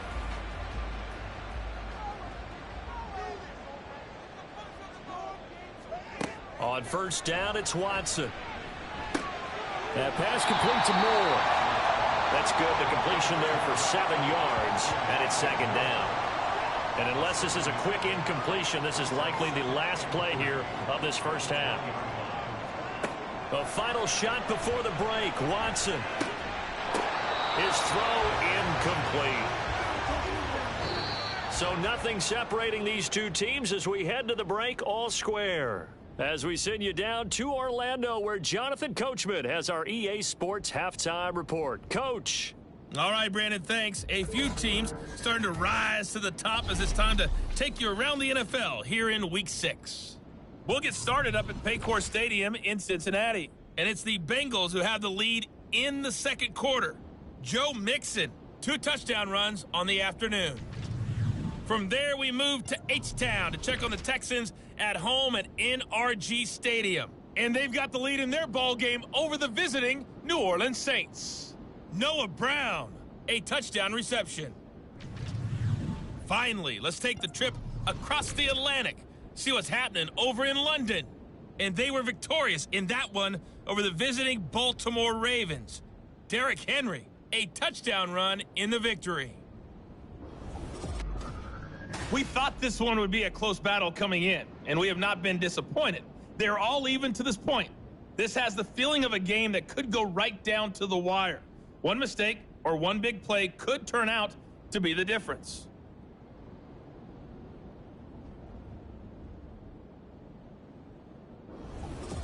Okay, Coach, adjustments likely going to play a big role. And he'll be brought down at the 28-yard line, so the decision to bring it out of the end zone gets him 3 more. The 49er offense set to go to begin quarter number 3. This offense ready for the first drive of the third quarter. Well, quarters number 1 and 2 entertaining. We saw some good offense points put up, Charles, and all tied on the scoreboard. And it sets us up for what could be a really fun second half because we've seen both sides score almost at will here in the first half. And now, here in the second half, getting the ball first, you've got to think, hey, we can go out and really run our offense the way we did in the first half. But if I'm a defensive player, all I'm thinking is, can I make a play to really help out my team and break this streak of offense? A loss on that play, and now third down gets tougher. 3rd and 6. Purdy looking to throw. Got his man complete over the middle. It's Jennings. And he is going to have a Niners first down as they're able to get the third down conversion. And we're going to stop play here at least momentarily. It looks like there is a 49er who's in some discomfort. The medical staff will attend to him, and we will step aside. There's Purdy on 1st and 10. Connects with Kittle underneath. And he's able to get this one out closer to midfield across the 45. From the 46-yard line, a 2nd down and 6. Purdy. Now a quick throw there, but it's going to be incomplete. He's a little trigger happy right there, and it turned into an ill-advised throw into their zone. We know he has confidence. He'll throw it any place, anytime, anywhere. That time it fell incomplete. Once more, Purdy looking to throw. Open man is Samuel, complete. Now he won't quite make it. He needed 6. He got about 5. 4th down. Well, it looks like they got what they wanted. They got the completion, but they weren't able to break any tackles or gain nearly enough yardage to pick up the first down. Now to be 4th and short. And that'll hit in the end zone. Much too much leg there. That'll be a touchback. And play is stopped here. Timeout. It's the defense calling the timeout here. And as the two teams talk it over on their respective sidelines, we take a break. And he stopped right at the 25 after a gain of 5. All defenses worry that whenever anyone catches the ball and has a head of steam coming out of the backfield, it could turn into a big play with missed tackles or he runs through people. But they were right there waiting, and they stopped him for a minimal gain. And he probably should have given that one off as he's going to get hit and taken down behind the line. A loss on that play, and now third down gets tougher. 3rd and 6. Watson now to throw. And down he goes. The 49ers get there. Finally hauled down for the first time this game. Multiple defenders in there to drop him. The Browns send out their punter now. He's been terrific so far.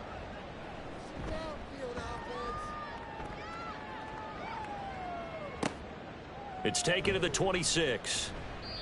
So possession goes over here on the punt. And the Niners will go on offense. 1st and 10. And San Francisco gets set to go here. And right now these guys, they're shuffling a little bit, maybe doubting, because 3 straight drives have ended with them punting the football away. Yeah, so you start pointing fingers at each other a little bit, asking a lot of questions. What are you seeing? What are you getting?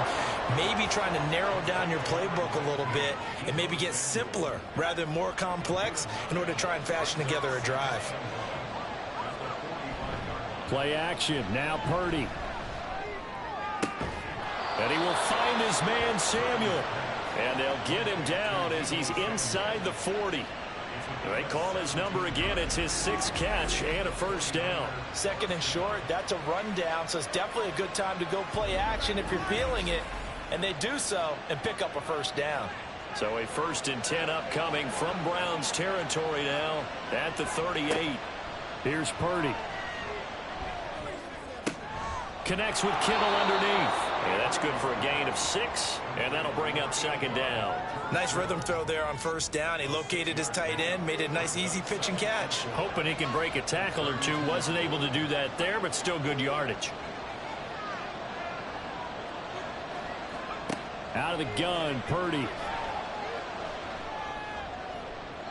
And that one to the right side and incomplete. A great job defensively taking away his receivers, and he was forced to put that one into Lake Erie, but that's what good quarterbacks do. They don't take unnecessary chances if they don't have to. Pass taken in by his big tight end, and he is going to have the 49ers first down by about a yard. It's a gain of 5 on 3rd and 4. At first glance, I thought he just used his size in order to win the route, but he also had a little subtle move in there as well. Made the defender think he was going one direction and was able to track the ball in another. Looking for the crossing receiver, and he's got him. It's Samuel. The Niners passing game in sync now. They've got another first down.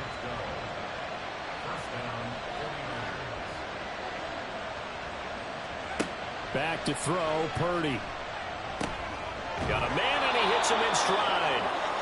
That will go as a pickup of 7 on the 7th play of the drive. 2nd down from the 8. They can get a first down by reaching the 5. Purdy will look to throw again here. This will be caught at about the 5. And they'll get this from the 8 to the 5. Pickup of 3. I wouldn't be surprised to see the next step in utilizing this position is to actually utilize more of a scat back in this spot, because we saw the catch there, right? He made it. There's a bigger stroke. Touchdown! Jawan Jennings. A 5-yard touchdown. And the 49ers have taken the lead. A nice throw there by the 2nd-year quarterback. And I don't believe that was the kind of play he would have made as a rookie, because usually your rookie season is a continuation of your college days. A lot of one read, and if you don't have it, you just take off and go. Now he's settled in the pocket a little bit more, reading the field and getting to a 2nd and sometimes 3rd progression. That was a nice play. Moody good with the extra point. And they will take a 7-point lead.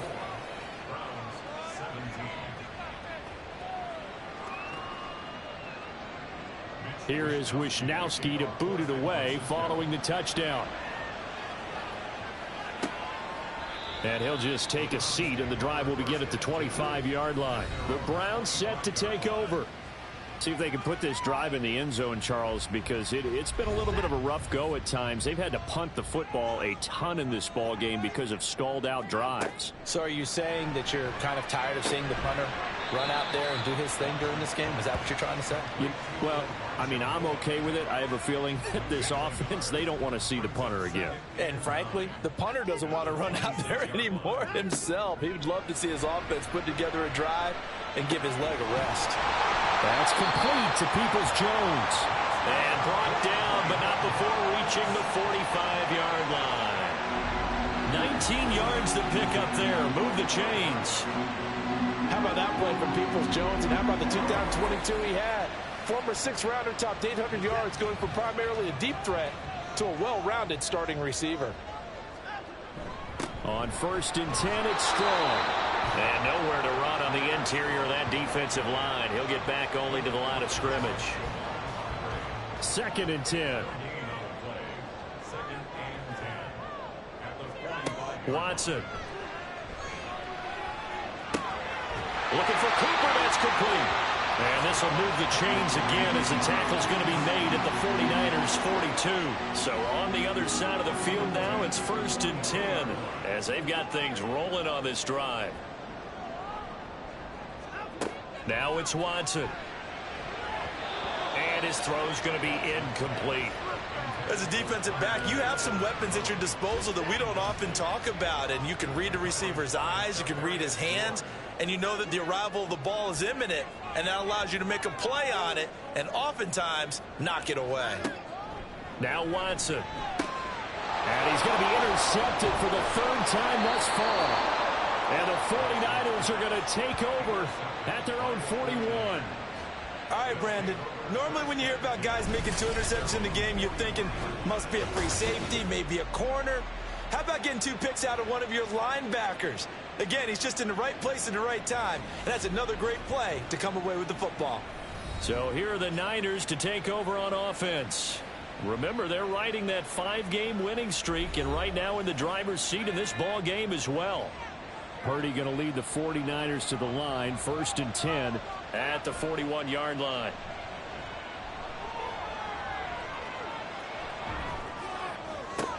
Throwing here to start the drive as they connect left side. And he's going to get this one down to the edge of the red zone.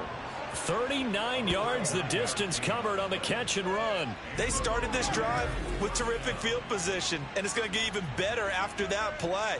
Had great options with where they started, so they decided to press their advantage, and it paid off.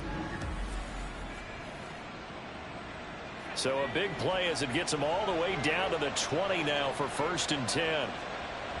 Now a toss to Davis Price running left. And he will lose yardage here back at the 23-yard line. 2 yards the loss, 2nd and 12. I'll tell you what, this defense hasn't played its best, but they're still right in this football game. And if they keep making plays just like that, they're going to give their offense a chance. 2nd down, and again it's Davis Price. And he's brought down just outside of the 10 at the 11. 53 yards rushing for him now in the ball game. Here now, 3rd and a yard. They go play action here. Purdy. And this is going to be incomplete. They don't get the hook up there, but you really have to marvel at how precise he's been throwing the football these last couple weeks. Oh, that's a perfect word for it, precise, because if you're at 70% or better 2 weeks in a row, you have a job as long as you want one in this league, won't you? I mean, let's face it, it's not just West Coast offense either. He's putting the ball downfield as well. Able to convert on 4th to bring up 1st and goal. That's a big 3 yards right there. Throwing here, Purdy. He gets this one to Davis Price. And he was able to shed 1 tackle but could not get away from there. Only a yard on the completion. It's 2nd and goal. And we see another pitch and catch there to the running back. This position just continues to evolve. They become just as critical to the passing attack as a lot of receivers, tight ends, because their ability to make people miss in the open field can really generate big plays for an offense. And he's going to go down. Sacked back at the 13-yard line. That time, multiple defenders getting pressure. And it's a loss of 6. 3rd and goal, and still a long way from the end zone. Purdy will set up to throw it here. Gets this one to Juszczyk. They wind up with 6 on the hook up there, but it's not enough. 4th and goal. So much about this game is just understanding situations and then having to execute, isn't it? Guard the first down sticks. Don't let them get there. And they rallied and made the tackle. And his kick is right there. It's good, and that will extend their lead even further. When you think about it, that's a pretty important second-half field goal, Charles. That now stretches this to 2 possessions and really kind of ratchets up the pressure on that opposing sideline. It certainly does, because that interception and adding a field goal to it, that puts them in firm control of this game right now. They're about 1 more big stop from putting this thing absolutely out of reach. And the Browns getting set to go. And with 3 interceptions thrown already, we'll see. Do they rely more on the ground game here? They may have to change things offensively to try and settle things down, not just for the guy throwing the ball, but for the rest of the offensive unit, because their confidence has to be shaken a little bit. And you just wonder, is the backup going to start to warm up a little bit over on the sideline? Brings up 2nd and 7. On the ground, it's Ford. And everyone on their assignment defensively there as he'll be taken down behind the line. It'll be a loss of a couple on the play, so now third down coming up. But these guys are going to chop into that deficit. They're going to have to do a much better job in the run game. Caught behind the line of scrimmage, no yardage to be found. Throwing on third down, Watson. Work in the middle of the field, and he's got a man complete. And he is going to have a Browns first down as they're able to get the third down conversion. Now that's a catch of some significance. It's number 631 of his career, and why that's significant, it ties him with Hall of Famer Raymond Berry. He was one of the most precise route runners at any position during his time in his career. So I think that we're seeing something very similar here. He may not have known Raymond Berry, but he goes about his business the same way. Understands how defenses are going to play, understands where the leverage is, and goes away from it to the tune of 631 catches. And we're back now here in Cleveland. Here's 2nd and 10. It's the Browns with a deficit. They're trailing, but with the football here to start the fourth. Now we'll play fake, and it's Watson. And he'll find Akins there, complete. Now he's going to get this all the way down inside the 35. Last play, they got stuffed at the line. Different story here, over 20 yards. But when you hit him on the move like that, he's able to get into open field with a full head of steam. Oh, boy, it's going to be tough to get him down. Yeah, there was a big window. They're lucky they did get him down. So signs of life in what's been a dormant offense in this second half. Here's 1st and 10. Here's Watson. This short pass into the hands of Njoku. It'll be a gain of just a yard, and it'll be 2nd down.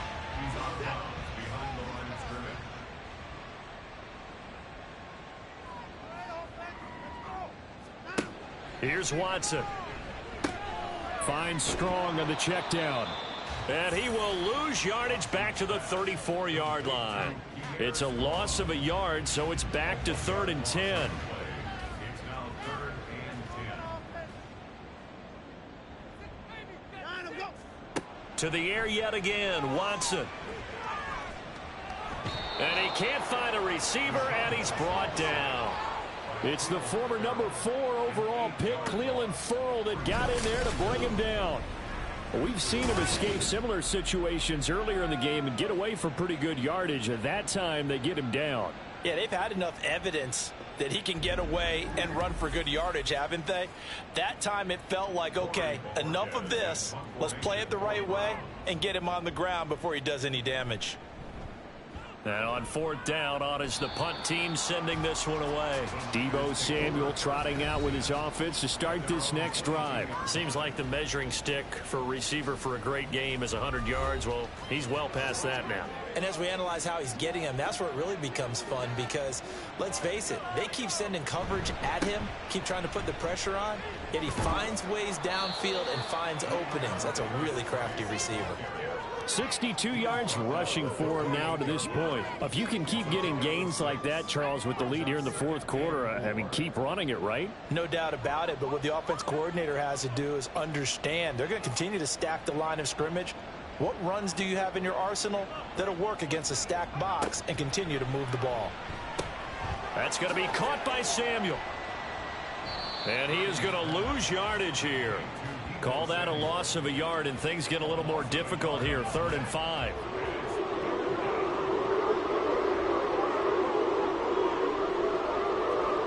Purdy now to throw.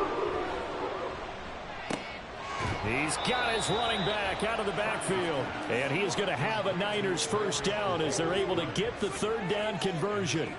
And that pickup of a first down, that's going to leave a mark because they really needed to stop them there, didn't they? Oh, so frustrating. Defensively, you're a play away from getting that football back here down late. Tough. Now they've got to find a way to create a turnover or a takeaway. Otherwise, this one will probably get away from them. Davis Price on 1st and 10. And he'll get this up to about the 40. It's a 6-yard pickup, and it gets him to 2nd and 4. A 6-yard pickup brings up 2nd and 4. Another touch for Davis Price. And the second wave of tacklers is going to get him as they stop him behind the line. It'll go down as a 2-yard loss, and it brings up a 3rd down.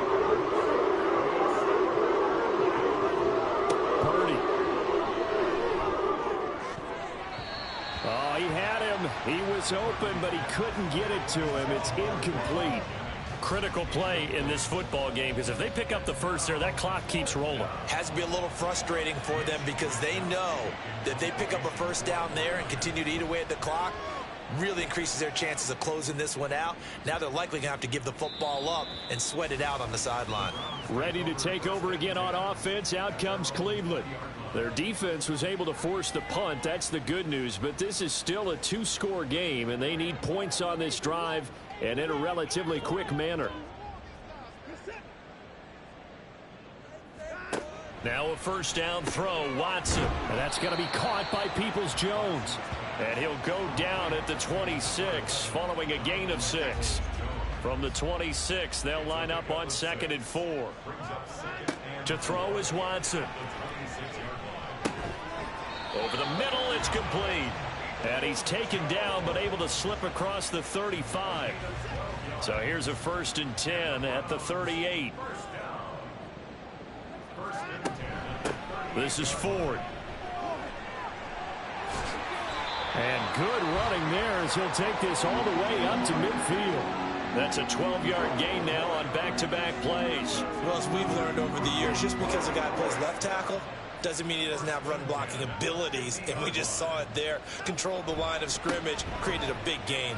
That's kind of a bonus. He's there to protect that high value that you have back under center, but he creates space in the run game. Yeah, not only can he dance, he can mash, too.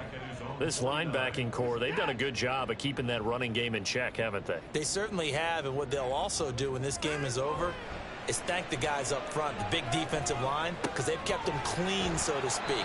Not letting blockers get to them, allowing them to run to the football and keep that running game bottled up. The Browns on 3rd down. They've had a lot of chances, but not much success, converting only 3 times. This will be 3rd and 5. Back to throw, Watson. Throw left side, complete. That's Ford. And he is out of bounds, but not before he's inside the 30. The Browns passing game finding its stride. They've got another first down. And in a two-score game, obviously, every play, every 3rd down, like we saw there, magnified. Big pickup. It was a huge pickup. What they really want, though, is to not even get to 3rd down. They've got to maximize time and conserve as much as possible. On 1st and 10, Watson. This short pass into the hands of Njoku. And he's going to get a solid gain of 9 before being brought down. 2nd and right at a yard. From the 20, here's 2nd and a yard. And that'll be incomplete. Took a pretty good shot as he tried to pull that one in. Couldn't hang on, 3rd down.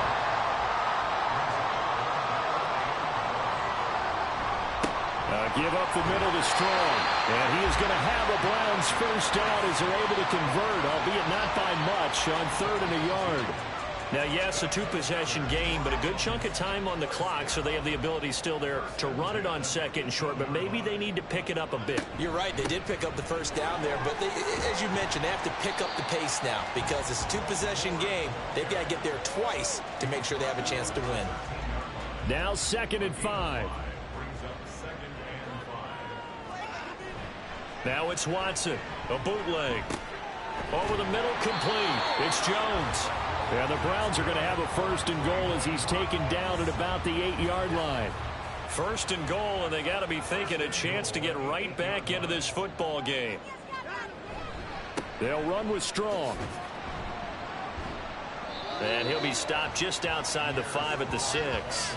It's a gain of a couple, and it'll be 2nd and goal. The 6-yard line, the line of scrimmage on 2nd and goal. Watson now to throw. That is caught left side by Bryant. Only able to pick up 2, and that leads us to 3rd and goal.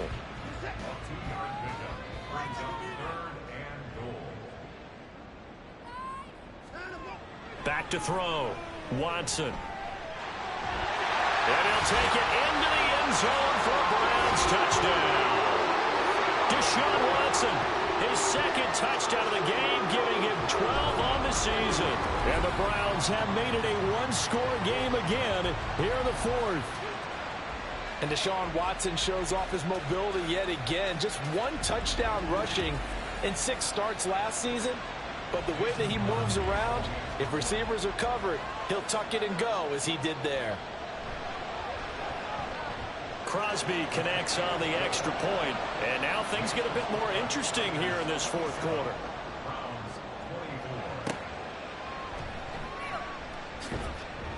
And good coverage there on special teams as they'll get him down shy of the 20.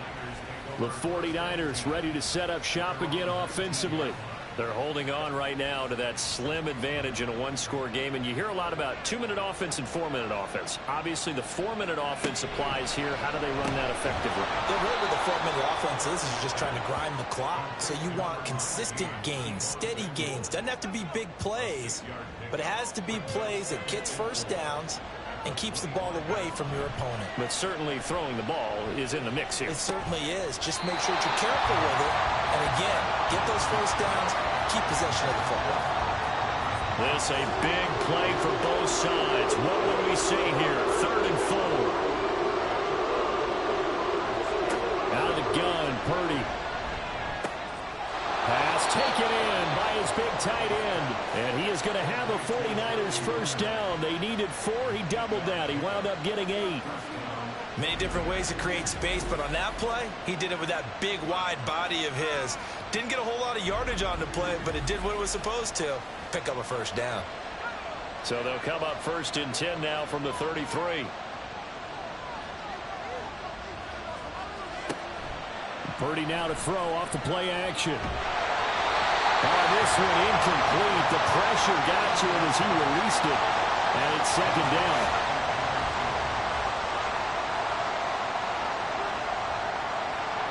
Again, it's Purdy to throw it.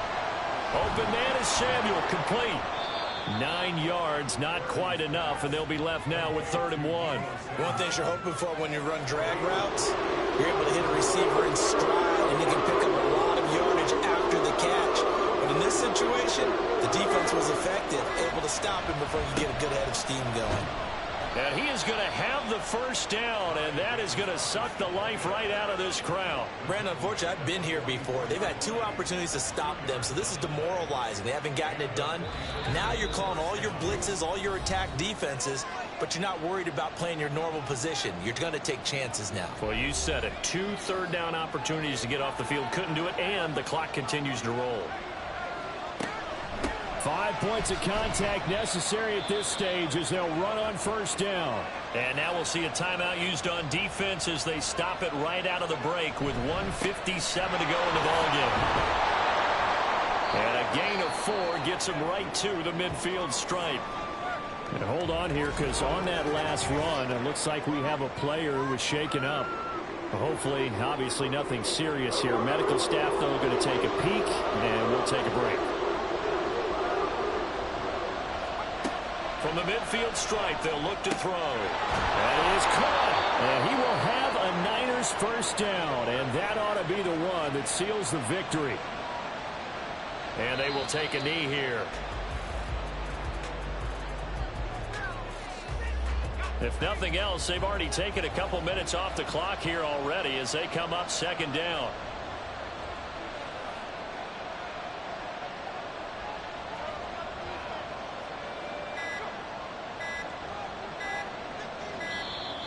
Oh, and they sent the man in motion too late. This is going to be a delay. Delay of game, offense. So they accept the penalty, of course, and push the offense backwards a bit. Still 2nd down.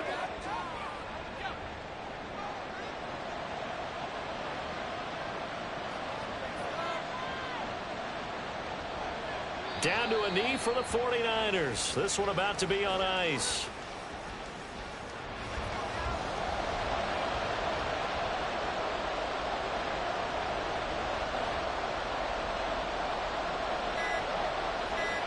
They'll go ahead and take the knee here, and the unbeaten season will continue. And a sight that's becoming familiar in this season. They remain undefeated, another win under their belt. And they did it the way that they really want to. Taking a knee at the end of the game, that means you have the ball, you're in control, you dictate the final part of this ball game, and they did exactly that. And the clock rolls down to 0. What a game we were treated to in this one. And then on that final play, they had a chance. They had the ball just beyond midfield for one final shot, but couldn't get it done, and they suffer the loss. Yeah, and you mentioned how they had a chance on that final play, and getting it to midfield gave them that opportunity, hoping they could find their way to the end zone and make that miracle happen. A really good ending to an entertaining contest, though. So for the 49ers, they remain as hot as anyone, 6-0 now through the first month and a half. And they'll get another road date next week as their opponents will be the Minnesota Vikings. Meanwhile, for the Browns, the loss will move them back to 3-2 on the year. And they'll try to get back to their winning ways next week as they head to Indianapolis to take on the Colts. That'll do it for us. I'm Brandon Gaudin alongside Charles Davis. Thanks to our entire crew as well. We'll talk to you next time. So long, everybody.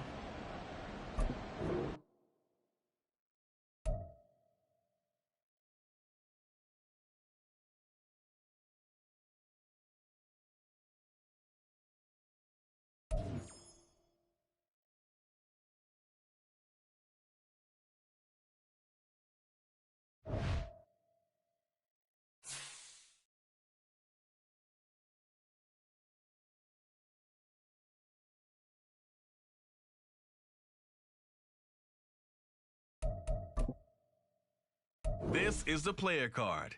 Here you can see your strengths and weaknesses by looking at your arc. Here are a player's motivations. How well your team aligns with each player's motivations will determine how interested that player is in re-signing with your team or joining your team as a free agent.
It's Madden NFL 24 on EA Sports. And up next, it's Deshaun Watson. He's coming off a quality showing last week, well over 300 yards in that one. It's the Browns and the Colts, and it comes your way next.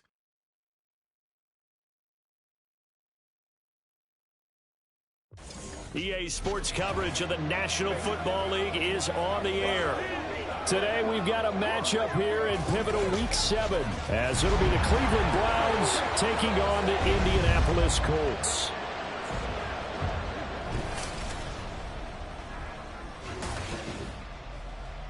With Charles Davis, I'm Brandon Gaudin. And Charles, we take a look at the Colts entering play. They come in losers of 2 straight, so they're trying to right the ship here a little bit. They're teetering a little bit, aren't they? And now things could really go south if they lose this game, so they understand the importance of playing well and stopping this streak. Meanwhile, for the Browns here, we're in October now, so everybody should be coming into form.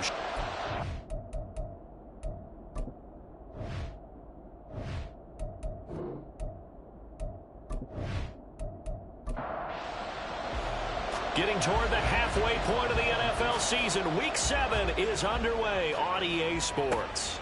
Taking it about the 1. And he'll take it a yard or so past the 20, called it the 21. So here come the Browns for their first drive on offense. Leading them out, a first-round pick in the 2017 NFL Draft, former Clemson Tiger, Deshaun Watson. Well, his ratio was good last week. Most quarterbacks are really excited about a 3-to-1 ratio, but it's flipped in the wrong direction. He threw 3 interceptions, not touchdown passes, and he only had the 1 TD pass in that game. So he's trying to turn that around and find a way for his team to win.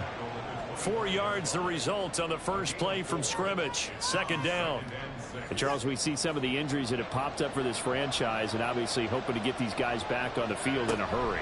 Brandon, I'm going to go ahead and age myself, but I'm going to ask you, when you were in high school and there were injuries, did you hear next man up from your coaches? Well, you hear it every week now in the NFL, that's for sure. You know, back when I played when dinosaurs roamed the earth, you didn't hear next man up. You heard, oh, no, we've got to put in Davis. On first down, they'll run with Chubb. And this time the yards won't come so easy as they'll, in fact, tackle him behind the line. He'll lose a yard there, and it's 2nd and 11. Watson. And there is Amari Cooper, his first catch. Touchdown, Browns! Amari Cooper with career touchdown number 60. And the Browns get the upper hand as they're on the board first here this afternoon.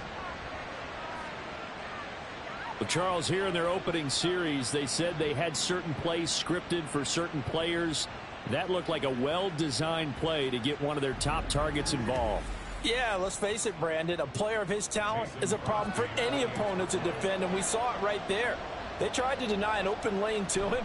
He still outplayed the coverage and scored the early touchdown. Good luck trying to figure out how to defend him as this game moves on. From a couple yards deep, he'll bring it out of the end zone. And the decision to come out of the end zone is going to cost him 5 yards as he's taken down right at the 20. So here come the Colts to take over for the first time, and leading the way is the number 4 pick in the draft out of Florida. Here's Anthony Richardson. He had the numbers of a game last week that if you win, you talk about him being a gritty guy, managing the game, getting it done. But they lost. So obviously 2 interceptions, 1 touchdown pass, that's not going to be good enough. Got to get that changed around. Here's a throw out wide, complete to his running back right side. Short completion, just 4 yards, and that'll make it 2nd down.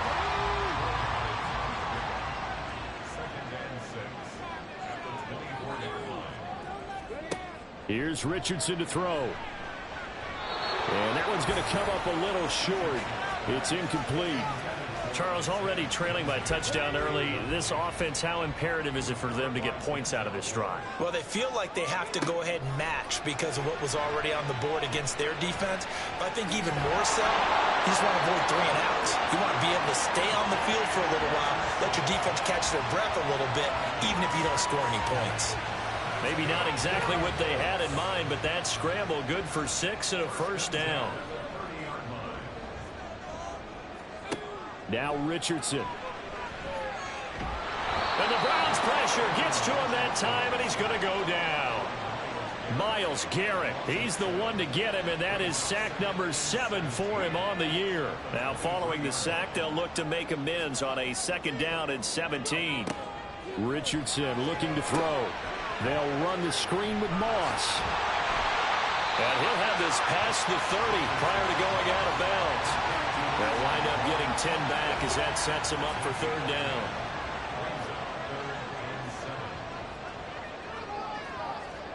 Richardson looking to throw this. And he can't find anywhere to go with it, and he goes down.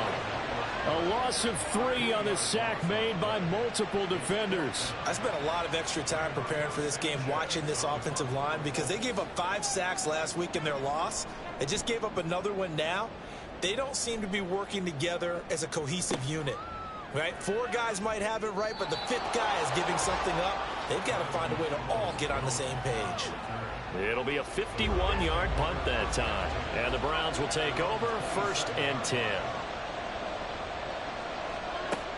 They start on the ground with Nick Chubb. and that to the 30. It'll be second down. You look at this Colt defense. They're a unit that enters play way down, number 28 in the NFL right now against the run. And this group talks all the time about wanting to be better, getting stronger against the run. And to me, it all starts up front. You've got to win the line of scrimmage in order to play against the run very well. They'll come up facing 3rd and 5. Here's Watson. And he will slide to a stop.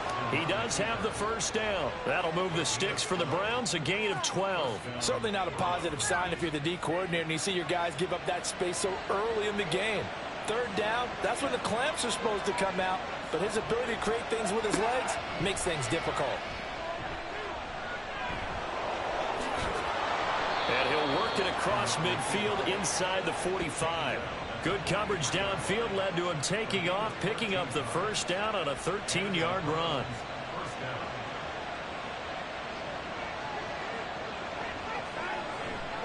They'll go left side on the ground with Chubb. And he's going to get stopped up quickly. Give him a yard down to the 43. They work now on 2nd and 9. Coming right, this is Chubb on the toss. And he'll be brought down at about the 42. I know that speed is the hallmark of today's NFL game, but the key to good rushing defense is still having your linebackers set the edge. Throwing on 3rd down, Watson. He had a man open, but he missed him, and it's incomplete. As my dad used to tell me all the time, when you're getting ready to play a big-time game, especially when you have one going into a dome setting, better strap it up tight because that crowd can really affect things. Especially on 3rd downs like the one we just saw there with the incompletion. And it's out of bounds. Now we'll see what the side judge says. He says out at the 8-yard line. Second drive coming up here for the Indianapolis Colts.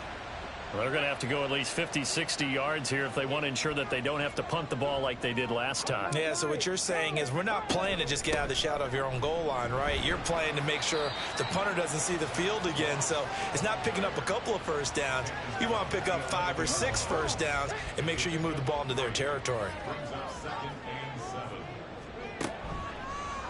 And they run the option on 2nd down. And he's brought down, but not before they get it across the 20-yard line. Nice pickup, 10 yards and a first down on the keeper.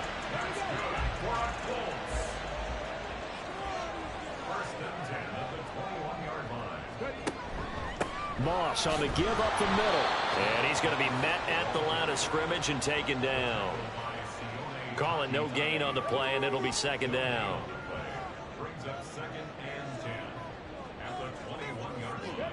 Back to throw. Here's Richardson. Isaiah McKenzie hauling it in. They get 6. That'll leave them with 3rd and 4. In search of 4 yards here to pick up the first down. Richardson. Work in the middle of the field, and he's got a man complete. And he is going to have a Colts first down as they're able to get the 3rd down conversion. So, Charles, take nothing away from this young man under center because I know people think he's got a very bright future in this league, but I have to figure the defensive coordinators love the thought of squaring off against a rookie quarterback. And especially if they have guys they can put together a game plan with that's going to confuse, disguise a lot of coverage, make this kid think a little. Richardson hit and he fumbles it. And this is picked up by the Browns. And his guys are going to get the football at their own 47-yard line. Well, we know he's got the speed to get downfield, Charles, but there's the negative side. A little loose with the football that time. And that's normal, especially when you have his type of talents, because you feel like you're into the open field and maybe you don't feel the people who are around you or closing in.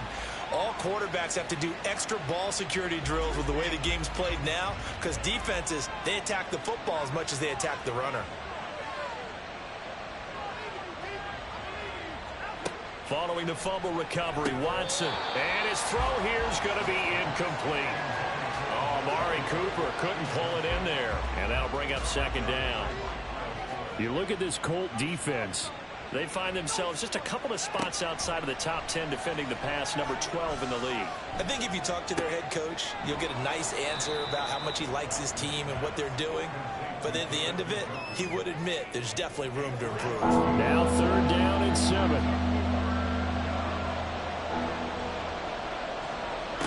From the 50, it's Watson. They set up the screen to Chubb. And he's able to get this one down to the 40-yard line. That's good for a Cleveland first down, an 11-yard pickup. Well, I like the play design there. They occupied the defense downfield, everyone trying to account for someone.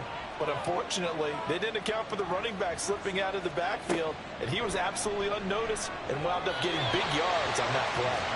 Throwing on first down, but this one winds up to be incomplete. So 2nd down and 10. Once again, they'll go from the 40. Throwing again is Watson. That's complete. It's Elijah Moore.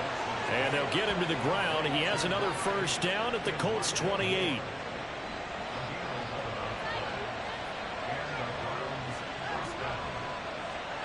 Now it's Watson. Incomplete. The Browns at 3-2, a game over 500 here to start the season. And they come in losers of 2 straight, so trying to turn things around here. And you just mentioned 2 straight, and when you're talking about 2 games, that's nothing to panic about. They feel like they've been a little bit unlucky in the last couple. This is a club that's more than capable of turning things around, and I expect them to play really well here. The 8th play of the drive coming up. It's 3rd and 3. Watson looks to throw again. And that is incomplete. The Colts D sticking to their assignments, and that brings up 4th. I love those corners who can not only cover, but don't mind getting a little physical as well. How about the coverage on that play, knocking that pass away? The kick by Crosby is good, and that will extend their lead even further. So the defense are able to force their first turnover of the game, and then they add on to that by getting the field goal. And you don't just want to take the ball away from your opponent, partner. You want to make them hurt as well. And if you don't score yourself on defense, turn it over to your offense and have them put points on the board. And he returns this to the 22. And the Colts getting ready to go. They'll look to get something started. They need to, down 10-0 early, as they've got it 1st and 10.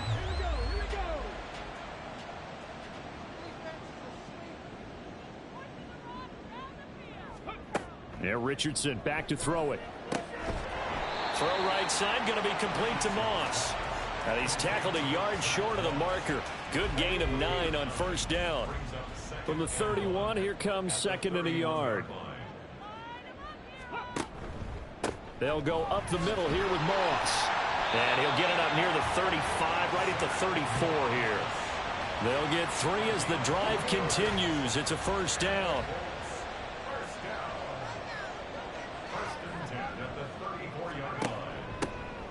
Now a handoff inside. It's Jackson. And he'll be taken down, but not before they work it across midfield. That burst good for 20 and a first down. I love football lingo and the evolution of it all. Nickel defense makes sense, right? 5 defensive backs. But then you go to 6. What are you going to call that? And they call it a dime. A dime, which is just very simple for them. The math doesn't add up. But I know one thing. Offenses love to run against dime defenses. Typically, the bigger guys have an advantage against the smaller defensive backs when they're blocking downfield. And we saw that advantage right there. Now 2nd and 9. Now it's Richardson. Oh, he tried to fit it in on the slant, and it's intercepted. Picked off by Greg Newsome. And the Browns are going to take over at their own 41. So problems with errant passing continuing. Remember, he threw 2 picks in the loss last week, and now another here in this first quarter. And sometimes, partner, this is the result of a quarterback who's simply trying to do too much. Feels like he's trying to make up for what he did last week, and you can't do it all on one throw. So here are the Browns to take over. They lost 2 straight coming in, but good news for them right now. They've got the lead and the football. Watson and the Browns now with a 1st and 10 at the 41-yard line. Now a throw here to his running back. Give him a gain of 5 on the completion, and it's 2nd down. It's a gain of 5. Brings up 2nd and 5. 10-0 the score after one on EA Sports. The start of the second quarter, and it's the Browns in control of the football. From the 46, here's second down and 5. As they've got it as we resume action. And he's got his receiver, Cooper. Now he's going to get this all the way down inside the 35. And now timeout is whistled as it appears there's a Brown shaken up on the play. So as the medical staff takes a look, we'll step aside. From the gun, it's a give to Chubb. And he'll go down at the 28. It's a 6-yard gain on the ground, and that'll make it 2nd and 4. It's a pickup of 6. Brings up 2nd and 4. They'll fake the handoff. Now Watson. And incomplete on the deep ball. The offense on 3rd down. They've hit 2 for 4 thus far. This is 3rd and 4. Watson now to throw. He's going to get that to his running back out of the backfield. And he is going to have a Browns first down by about a yard as they find a way to convert there on 3rd down and 5.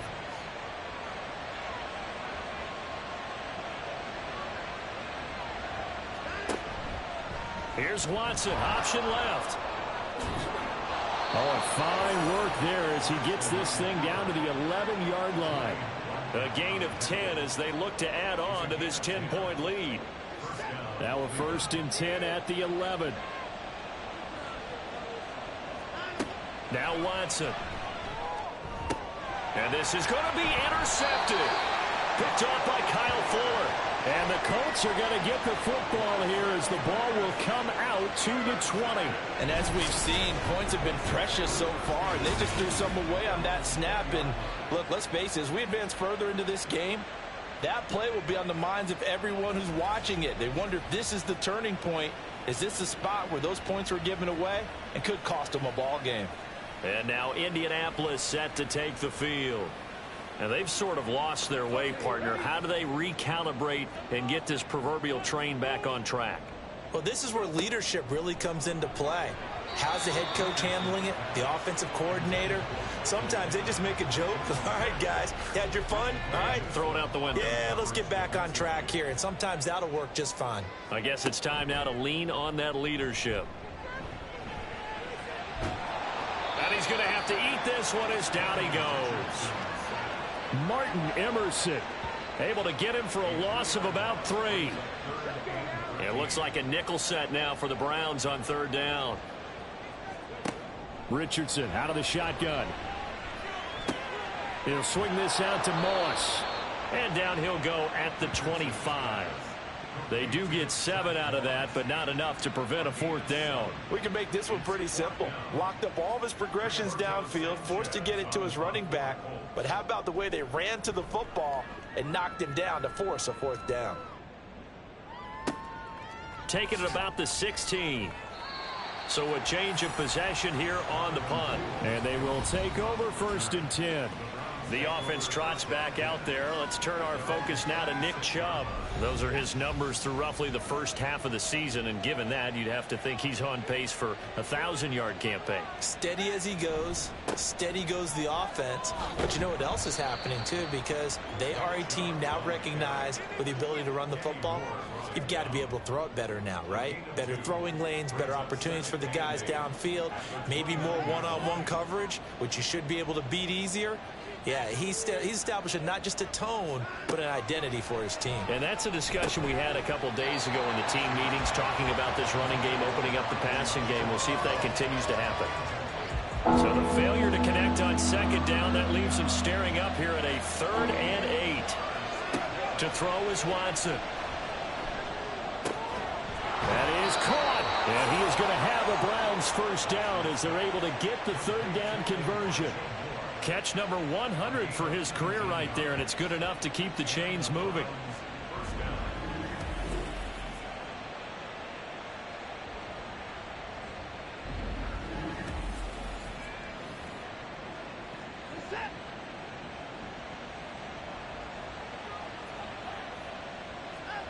Now a first down throw, Watson. That certainly appeared to be a play call where they were just trying to make second down, second and short.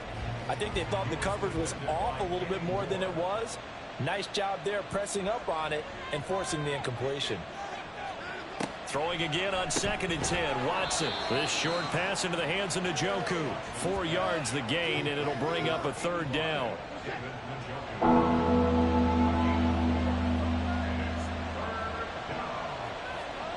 And he will slide to a stop. He does have the first down. And they get 10 yards there and convert on 3rd. Evident there that he learned his lesson from the last drive. No way he was going to force a throw that time. When nothing broke open, kept it, and ended up running for a first down himself. And now a throw on first down there, but it's incomplete. Right up to that point, I was about to say he's had a pretty good half catching the football, but let's just be honest about it. He should have caught that one. And he knows that. That was one right in his breadbasket and one he normally catches. Another throw on 2nd down, and this one incomplete as well. It's another zone defense. It looks like it's open for possibilities, but they did a nice job patrolling the middle of the field and forcing an incompletion. Throwing on 3rd down, Watson. Pass to the sideline and pulled in. And they'll have it in the red zone before he crosses over out of bounds. He's exceeded his receiving yards from a week ago, and we're still in the first half. It's a first down. Well, things are definitely going right for them here in the first half. Pick a down, any down, even 3rd down, no problem. They get a connection there and pick up a fresh set of downs, continuing to move the ball. So here's a 1st and 10 now, down inside the 20. Here's Watson, option left. And he will be brought down at about the 6-yard line. Another strong gain on the last 2 plays. They've moved it a combined 33 yards. A lot to praise on this drive, obviously. I know you're seeing what I'm seeing. Those guys up front, they're getting it done. Doesn't matter what play is called. They are handling their business at the line of scrimmage and dominating right now on this drive.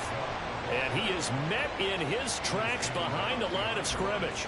Now that sends him 2 yards in the wrong direction and leads to 2nd down.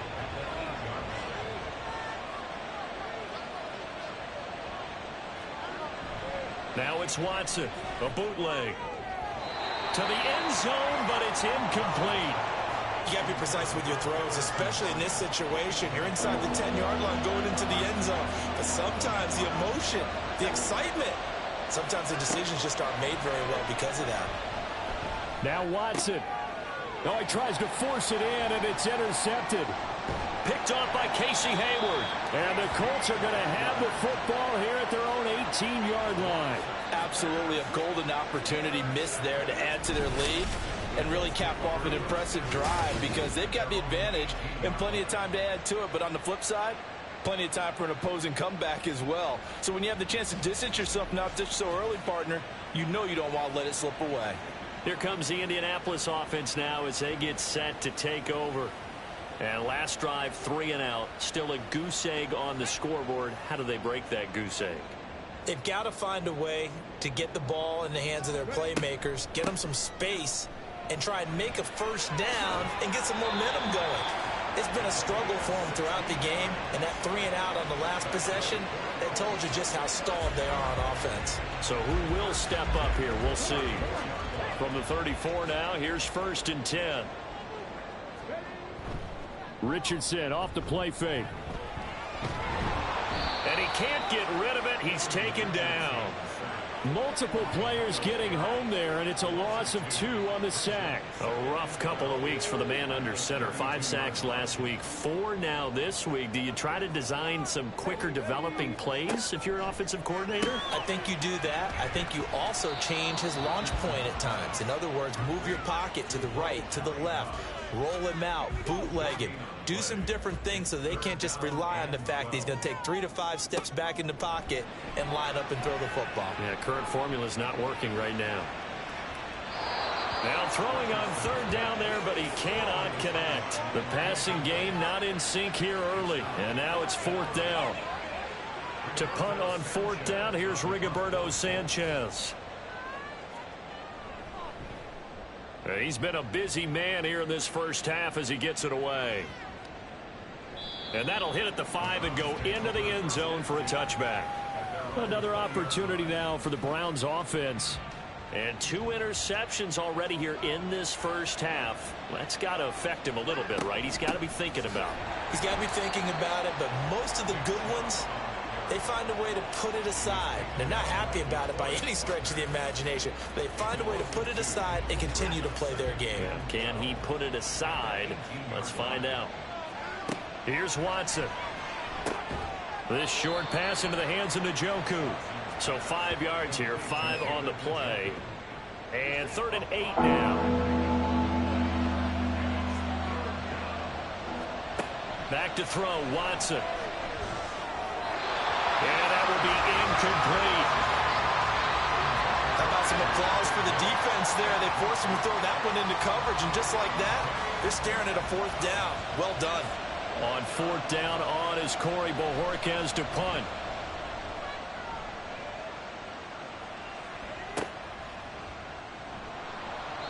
A big boot that time. 57 yards the official distance. And the Colts will go on offense here. 1st and 10.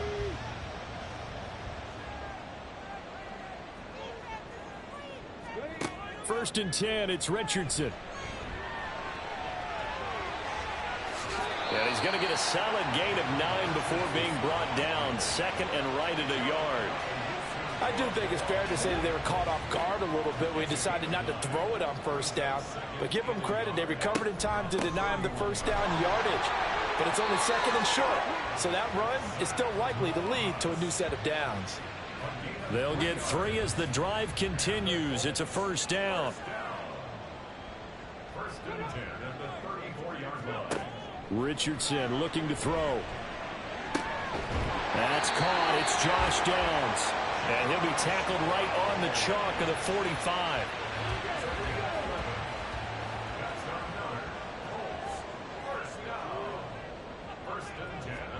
Richardson to the air on 1st down. That is caught. Michael Pittman with it. And they'll get him down as he's inside the 40.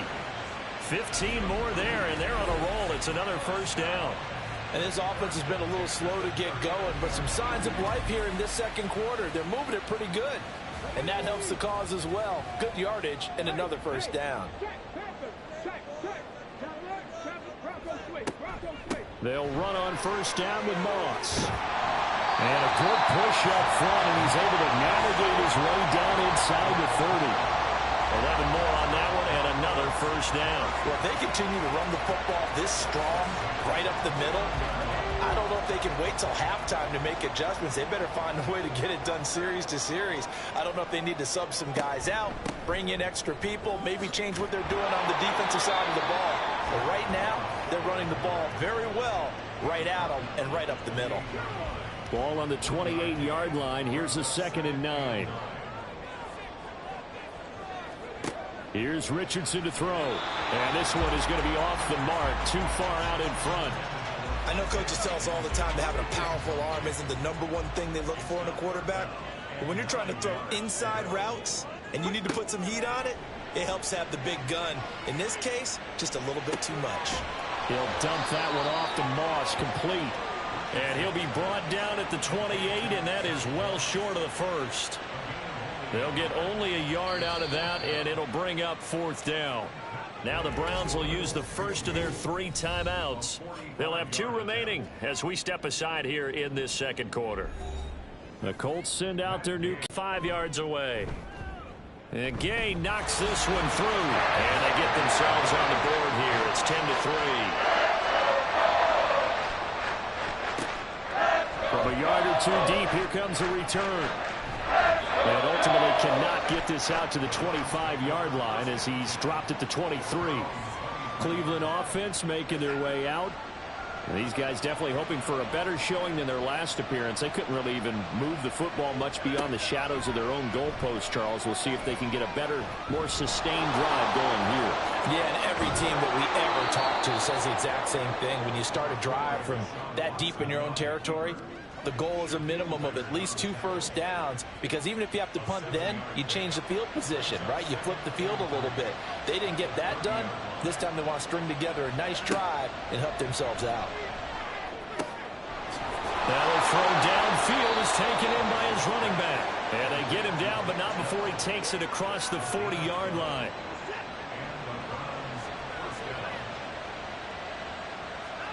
On first down, it's Watson. And he's got it. What a catch on the sideline. It'll go as an impressive 31-yard gain. I'm seeing a lot of hands on hips in that secondary, and I suspect a lot of mumbling under their breath as well, because this defense has had no answer for the passing game here in the first half.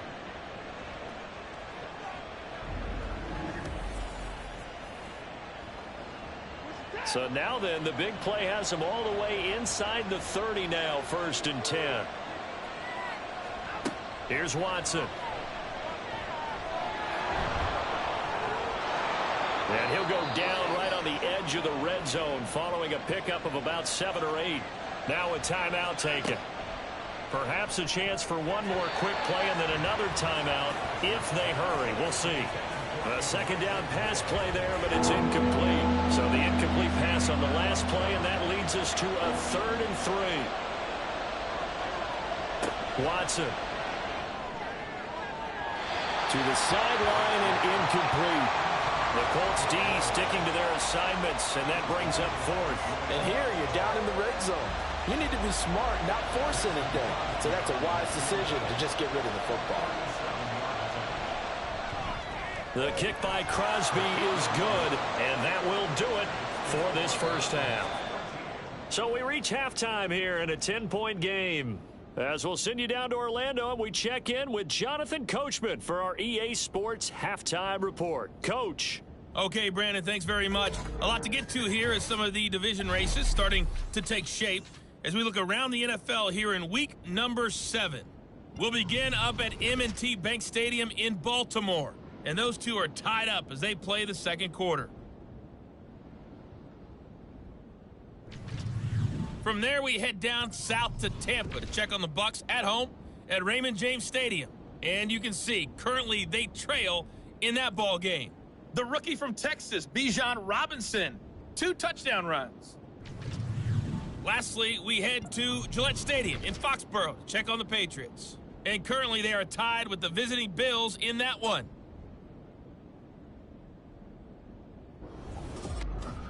We were certainly treated to an entertaining first half. Both these teams with some high points and maybe a couple of low points as well. So it's going to be a question of who can be the most disciplined team going forward.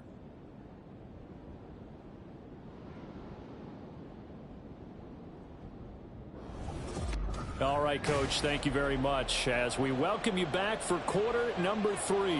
The Colts getting the football first, and they trail here as we are back underway in quarter number 3. And they'll start this drive just across the 30. Pretty nice work on the return. The Colts going to take over on offense to begin this third quarter. All in all, pretty manageable deficit, Charles, here as they start this third quarter offensively when you consider the fact that in the first 2 quarters, they had 2 costly turnovers. I think you laid it out there perfectly, partner. Very tough to hold a lead going into the break if you continue to hand it over on multiple drives. Yeah, and obviously, Charles, it would be very tough to climb back into the game if those turnovers continue. I would say borderline impossible. You keep turning it over, I don't know how you make up a deficit. On second down, here's a run with Moss. And only able to get 2 here. Stopped at the 30. He continues to struggle to find a crease to break off a big one and might need to just put that aside and just try and ram his way forward and get what he can.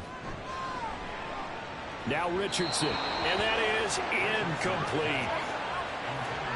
Well, they certainly aren't letting up today, partner, because they've forced big turnovers already. And it's been incredibly tough for them to get yards against, let alone put points up on the board. As Sanchez on to punt here as he sends this one away. We'll call that a punt of 54 yards. Well struck. And it will be 1st and 10 as they take over. Watson and the Browns now with a 1st and 10 at their own 17-yard line. He'll start things off with a handoff to Chubb. And there just continues to be nowhere to run. He's bottled up again at the line of scrimmage. Now a 2nd and 10. Watson now to throw. He's got the connection to Moore. And they're able to get this one across the 35. 19 yards to pick up there. Move the chains. And now we get into the psychology of the whole thing, because a lot of teams with a 2-score lead in the 3rd quarter, they almost become defensive with their offense, just playing not to lose. I think with this team, you got to figure at this point, this is a great spot for them to go into attack mode, really try and put the hammer down and finish this one off. And he'll grab a gain of 5 out of this up to the 41-yard line. From the 41, here's 2nd and 5. Now it's Watson. That's complete to Peoples-Jones. And they'll get him to the ground. He has another first down at the Colts 39. The good pick up there of 20 yards. That's another beautiful throw right there. It gets it to his man right in stride. And I think that throw kind of exemplifies what we've seen from this offense throughout this game. They've been in rhythm. They've been sharp. They've been on it. And they pick up another first down there. 2 yards on the pickup there. It'll be 2nd and 8. 2 yards on the pickup. It's 2nd and 8. Now Watson. And he's going to be intercepted a 3rd time. Picked up by Juju Brents. Down the right sideline. And he will bring it back. An interception return for a Colts TD. Well, here in this 3rd quarter, the whole complexion of the ball game flips on a dime there, CD. This is back to a 1-score game. And sometimes when your offense is sputtering, you as a defensive unit have to take it upon yourselves to say, we've got to go out there, maybe take a few chances along the way, and see if we can generate some points ourselves. And lo and behold, they were able to deliver. Matt Gay on for the extra point.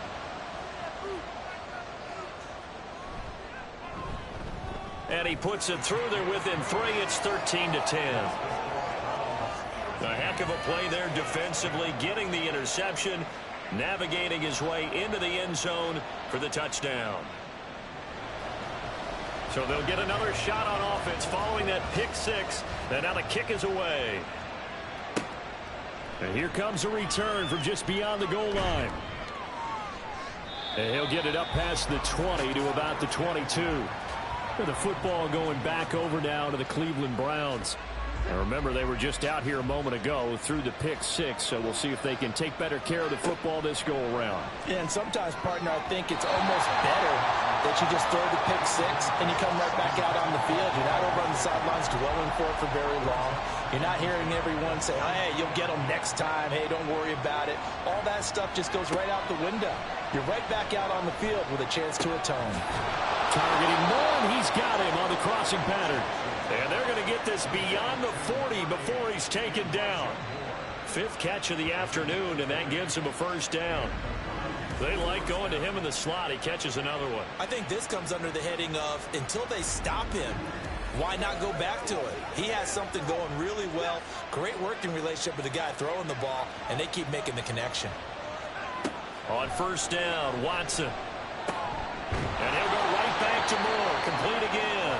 And he'll be taken down, but not before he gets into enemy territory.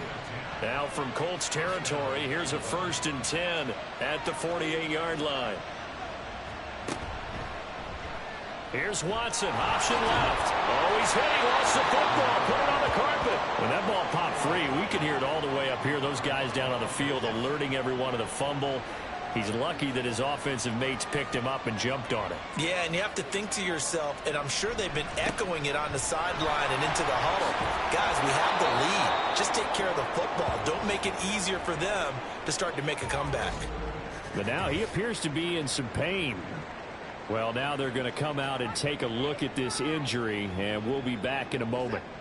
So they'll come up 1st and 10 now from the 33. To throw is Watson. And that is incomplete. Then their back's up against the wall a little bit, and they come through by forcing an incompletion. Now they've got to continue to ratchet up the intensity a couple of more times and get off the field before giving up any more yardage. They do get a couple, but they'll be left staring at a 3rd and 8 coming up. Well, that's not a run that's going to make any of the highlight tapes, but they've been moving it well all game on the ground. This is another one that keeps them moving forward. From the gun on 3rd, Watson. Able to find the open man. That's complete. And they'll get him to the ground. He has another first down at the Colts' 12-yard line. That good for 19 yards as they pick up the conversion on 3rd. I tell you what, it looks like he's shaking off that pick 6 just fine. It's not just defensive backs that have to have short memories. Quarterbacks utilize that as well. A much more confident throw right there. Now a first down throw, Watson. And it's intercepted at the goal line. Picked off by Kyle Fuller. And the Colts are going to take possession here. It's a touchback, and they'll take over at the 20-yard line. Charles, whatever's going on between his ears right now, it's just not completely calculated correctly. 7 picks between last week and this week after that one. And they always say the most important part of a player is those 6 inches between the ears. But right now, it's all those interceptions.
So Cleveland able to come away with the victory here. And you've got to say, CD, it was the defense who had a big part in the W. Well, without question, when you force 4 turnovers, you get to enjoy the spoils of victory, don't you? It's rare that you force 4 turnovers and lose a ball game. That's almost unheard of. They carried this one home. You talk about celebrating with each other and being in a position where going forward, all you think about is, let's get 5 next time. They're going to be on the hunt. So for the Browns, their good start continues as they get their record up to 4-2. And they'll get another road date next week as their opponents will be the Seattle Seahawks. Meanwhile, for the Colts, they did